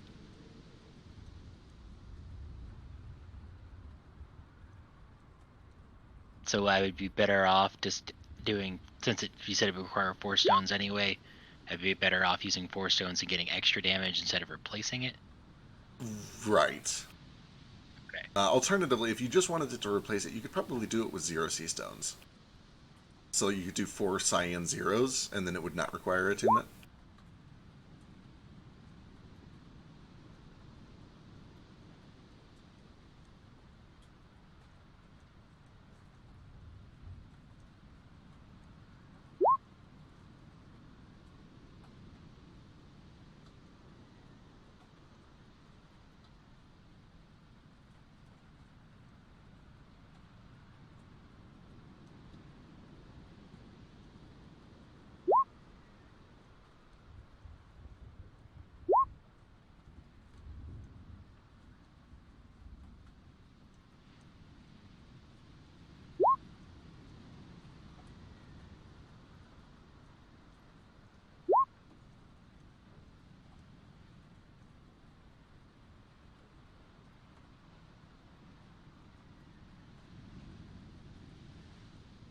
At some point, can I wander my way to one of the mailing places? Absolutely. And you're shipping off the platinum and the dragon bone and everything? Yes, the dragon bone, the scales, 750 gold, and then a letter with that. And then I have a second letter I want to send, but I have questions about that one. Sure. So I know that last time I sent a letter to the order, we kind of talked about like, oh, there's like a general place you send it. Is there like emergency protocol for I accidentally scried on a Ryujin and things are fucked? Do I send somebody when that happens? So you can either send mail the old-fashioned way. I'm assuming it's like a magical response when that happens. Yeah, typically. A lot of the time they would encourage you to find like a sending service and send a code word. And no matter how many of those code words get obfuscated, if at least like one of them gets through, they're going to recognize that code word for like, oh shit, this person needs help. So you probably have an oh shit code word, and you would go find somebody who offers not a scrying service, a sending service. You would describe the person they send to, you would tell them to repeat this one word 25 times, and then you'll get a response, hopefully quickly. Understood. Is that one word fuck? Fuck, fuck, fuck, fuck, fuck, fuck, fuck.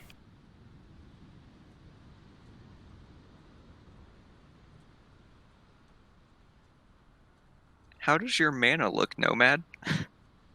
All right. I can't give you mana like Ace can. You can. It just requires you to borrow the bracelet.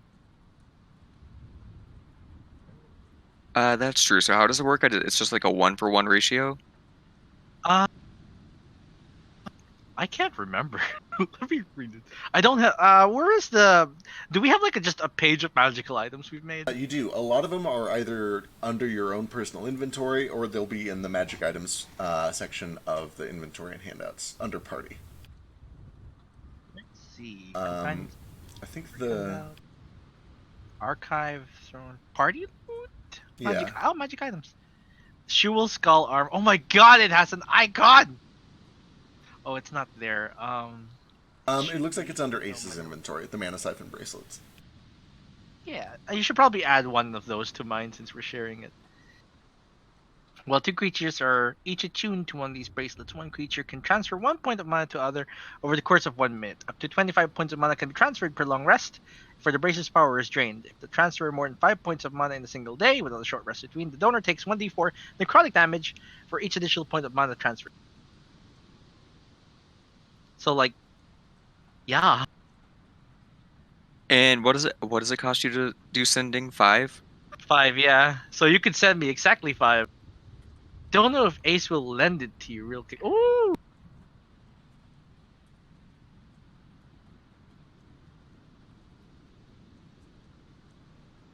The Shul Skull armor also has, I think, blue zeros in it. 4 blue zeros. That's right. Yeah, we can probably get rid of these here from the page now.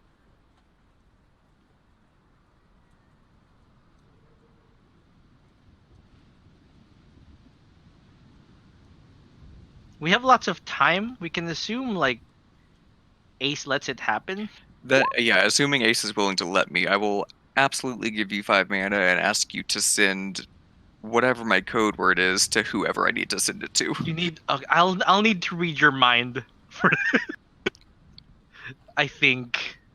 I'll need the name, and probably read your mind so I have just a basic. Yeah, that's fair. Yeah, and it's just your danger word and your name repeatedly. Or wait, your own word, your safe word will probably my tell them unique it's you. identifier. Yeah. Yeah, that makes sense. Danger code, safe word. Awesome. What's up? We will definitely do that next session. Yeah, that's fair, yeah. we'll tell Ace. Yeah. Okay, I already depleted my mana. Should I add it back, or do you want to just Just add it transfer it back. now? You can do all the lead Right. up to it. We'll just do the actual casting next session. Yeah. Wait, so don't add it back then? Yeah, just like keep it like you're just about to do the cast, and then we'll do the cast next week. Okay, so Sure. I subtracted 5. I'll add 5 then. Perfect. And then is there any extra charge to send off that letter or anything?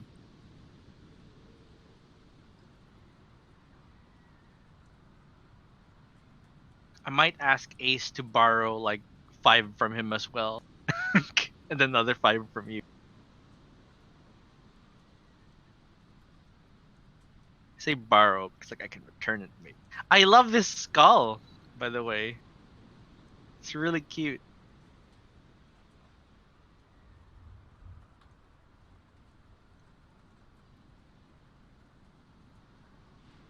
Ooh, so it's not just a familiar now. It can be done by magical steed. That's really cool. I mean, a tiny steed, sure. Oh, that's fair. Is there any charge to send off the scales, the bone, and the letter home? Yeah, but give me just a second. Okay, cool. Yeah. Is that the improvement?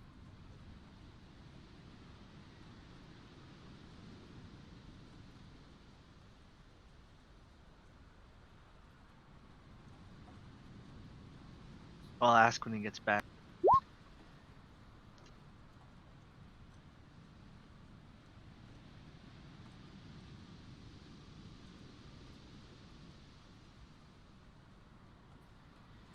Captain Admiral, sir. Yes, Captain. Hey, how y'all doing? Hey, Hi. Basu. So you remember how Sundowner kind of got like supercharged by that storm one time? Sure. I out of character don't remember this, but I believe it happened. There was this one storm that we were flying through, and it got real fucky, and then suddenly Sundowner was like real good at flying, and got super fast, because like the storm He did seem empowered to him. get a little emboldened. Do you think that the Ryujin can do that? That is an excellent question. I don't I'd have to ask God, but I would assume if anything, the region probably feeds its like lesser elementals the power and is less like affected directly by it, since it's kind of almost like the force behind that element, if that makes sense. But But I mean, either it's not. way, it'd be bad for it to be near a big storm. Oh, definitely, 100%. Okay. Well, if or whenever we have to fight that thing, probably shouldn't do it near my home. Noted.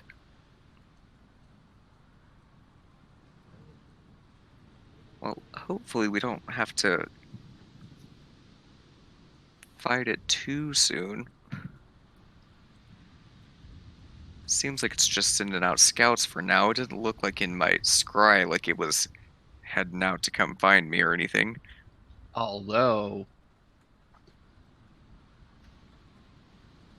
if we could get it to, attack a very big dragon, could kill two birds with one stone. We could So to very speak. easily kill two birds with one stone.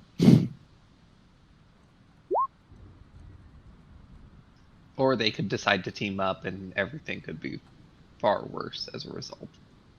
You know, it's hard to say, but given the fact that those elementals kind of seem singularly focused on me and Vasu, it might not be a great idea.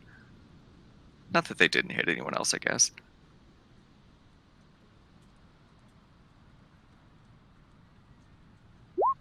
I didn't like them.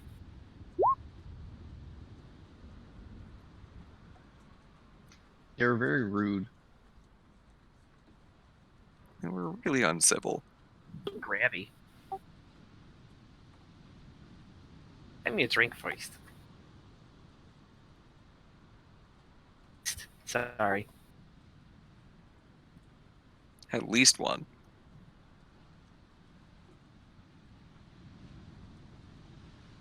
So what did everybody craft?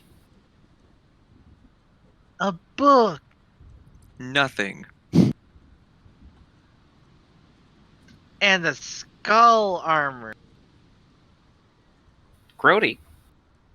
I got Who's you. it for? They put a stillstone into my ring. Happily. Not for any magical effects, just to have it in there.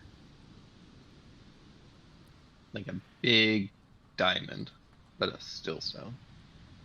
I volunteered you helping Nomad with his skull thing because Gale thought wasn't going to do it, and I thought it was gross. You helped me a lot. Thank you. I had to call back my grandma. How was Oh. it? It was nice. It was like any phone call with any grandmother. It lasted like half an hour. Yep. Yep. But we just kind of caught up about all this Corona shit. How we're both basically staying inside and doing nothing, and how it's not really any different from or for them since they've both been retired for a while and they live out in the middle of nowhere. But they're still being safe and smart about it. So I'm glad. Stillborn staff.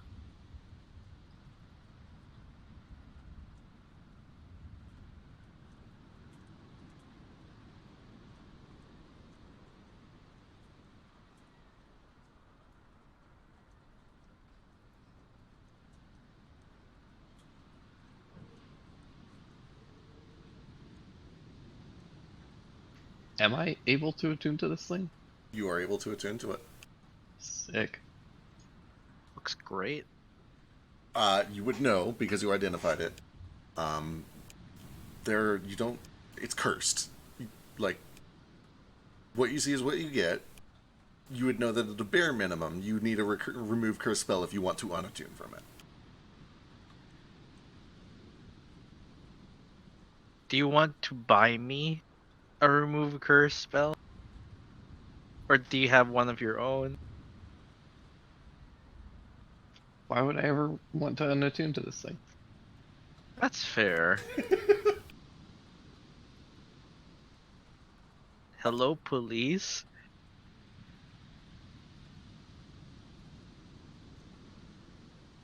Okay, let's see. I can probably do one more, and then I gotta go do some finals for fucking Blood Bowl.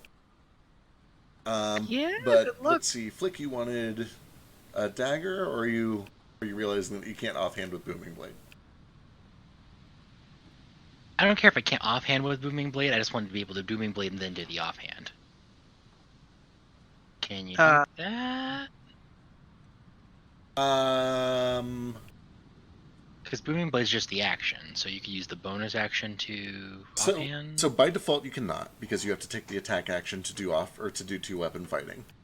There is precedent for other magical items that let you just attack as a bonus action, specifically the Scimitar of Speed and other things of speed. So it's a thing that you could potentially do. It would definitely need more than just 0 sea stones to do it. But it's a thing that you could do if you wanted to kind of invest a little bit more into it. It would definitely require attunement at that point. Okay, and then at that point, I'm not super interested. Yeah. Welcome to Rogue Hell, by the way, which is having to choose between multiple attacks or one Booming Blade. It is also Bard Hell. I struggle with it constantly on Cricket. With my compass, it's like, if I hit, that's great, but if I miss, then I have to waste another turn until I get my spells back, and it's like, It's real That's disappointing. what I'm like. It's real disappointing when the one thing that you're doing on your turn is one big fucking Booming Blade, and then it just misses, and like, oh, well, that's my whole turn. Or they save with a nat 20. Yeah.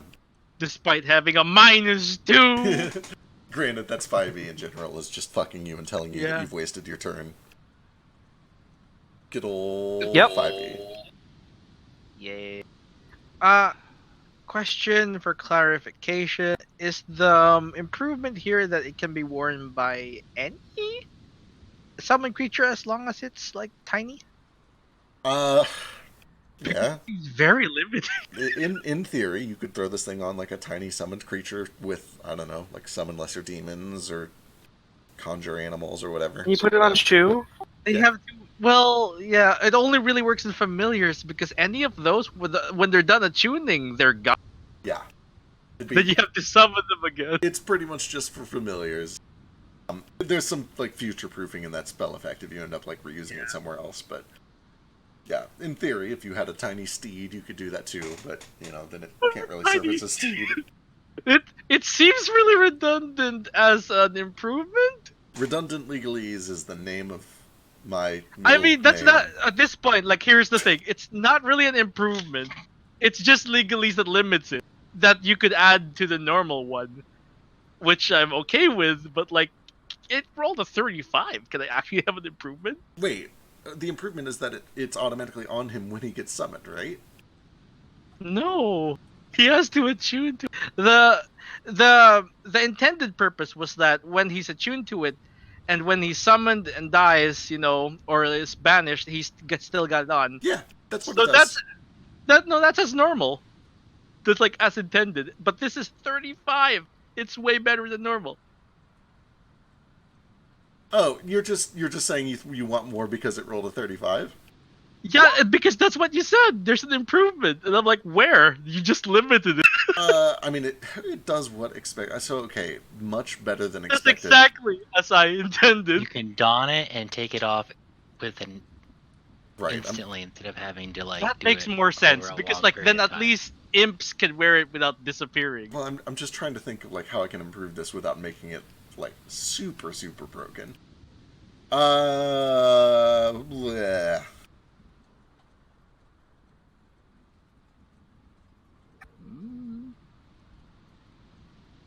Sure, we'll say it can be donned and doffed as an action. That seems reasonable. Yay! Well, that makes sense anyway because that's what Nomad's been doing. Just kind of clicks it in. There we go. It's updated. Yay! Alright, with that, I'm going to go see if Skirn's ready, and I'm going to do some Blood Bowl finals, and we get to have our rematch. I'm so best of sorry. luck. Is there a mail cost? Oh, yeah, sorry. There is. It's done by volume, not weight, which is good for you. It would probably be, for all of this, 7 gold. Cool. And can I ask how much on average it would cost to ship plate armor? if someone was using this service to send something back to me? Yeah, probably about the same actually, because these bones are pretty big. It'd probably be anywhere between 5 and 7 gold. Okay, I will Sorry, send an not extra Don 7 and gold Doc. in the letter, and then I will pay the 7 gold to send it. Okay, perfect. Yeah, sorry, not Don and Duff. Like attunement? Should be attuned as an action? Oh, boy, that seems really good. I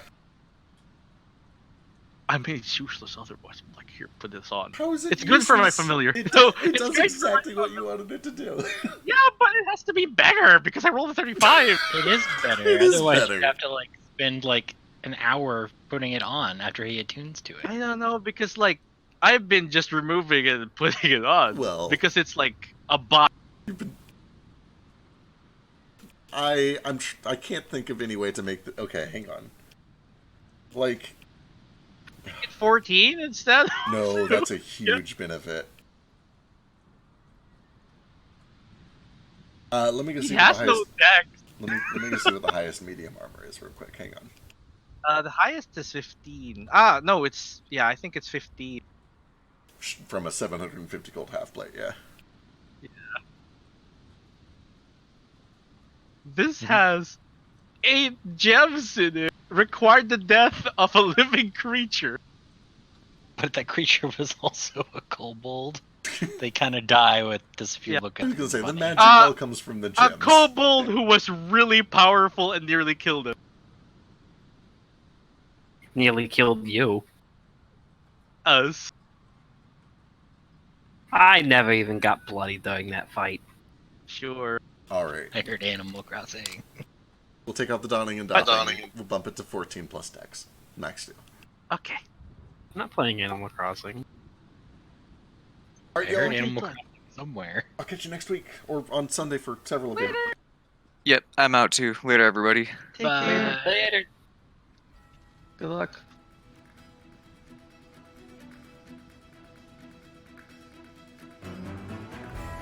We either go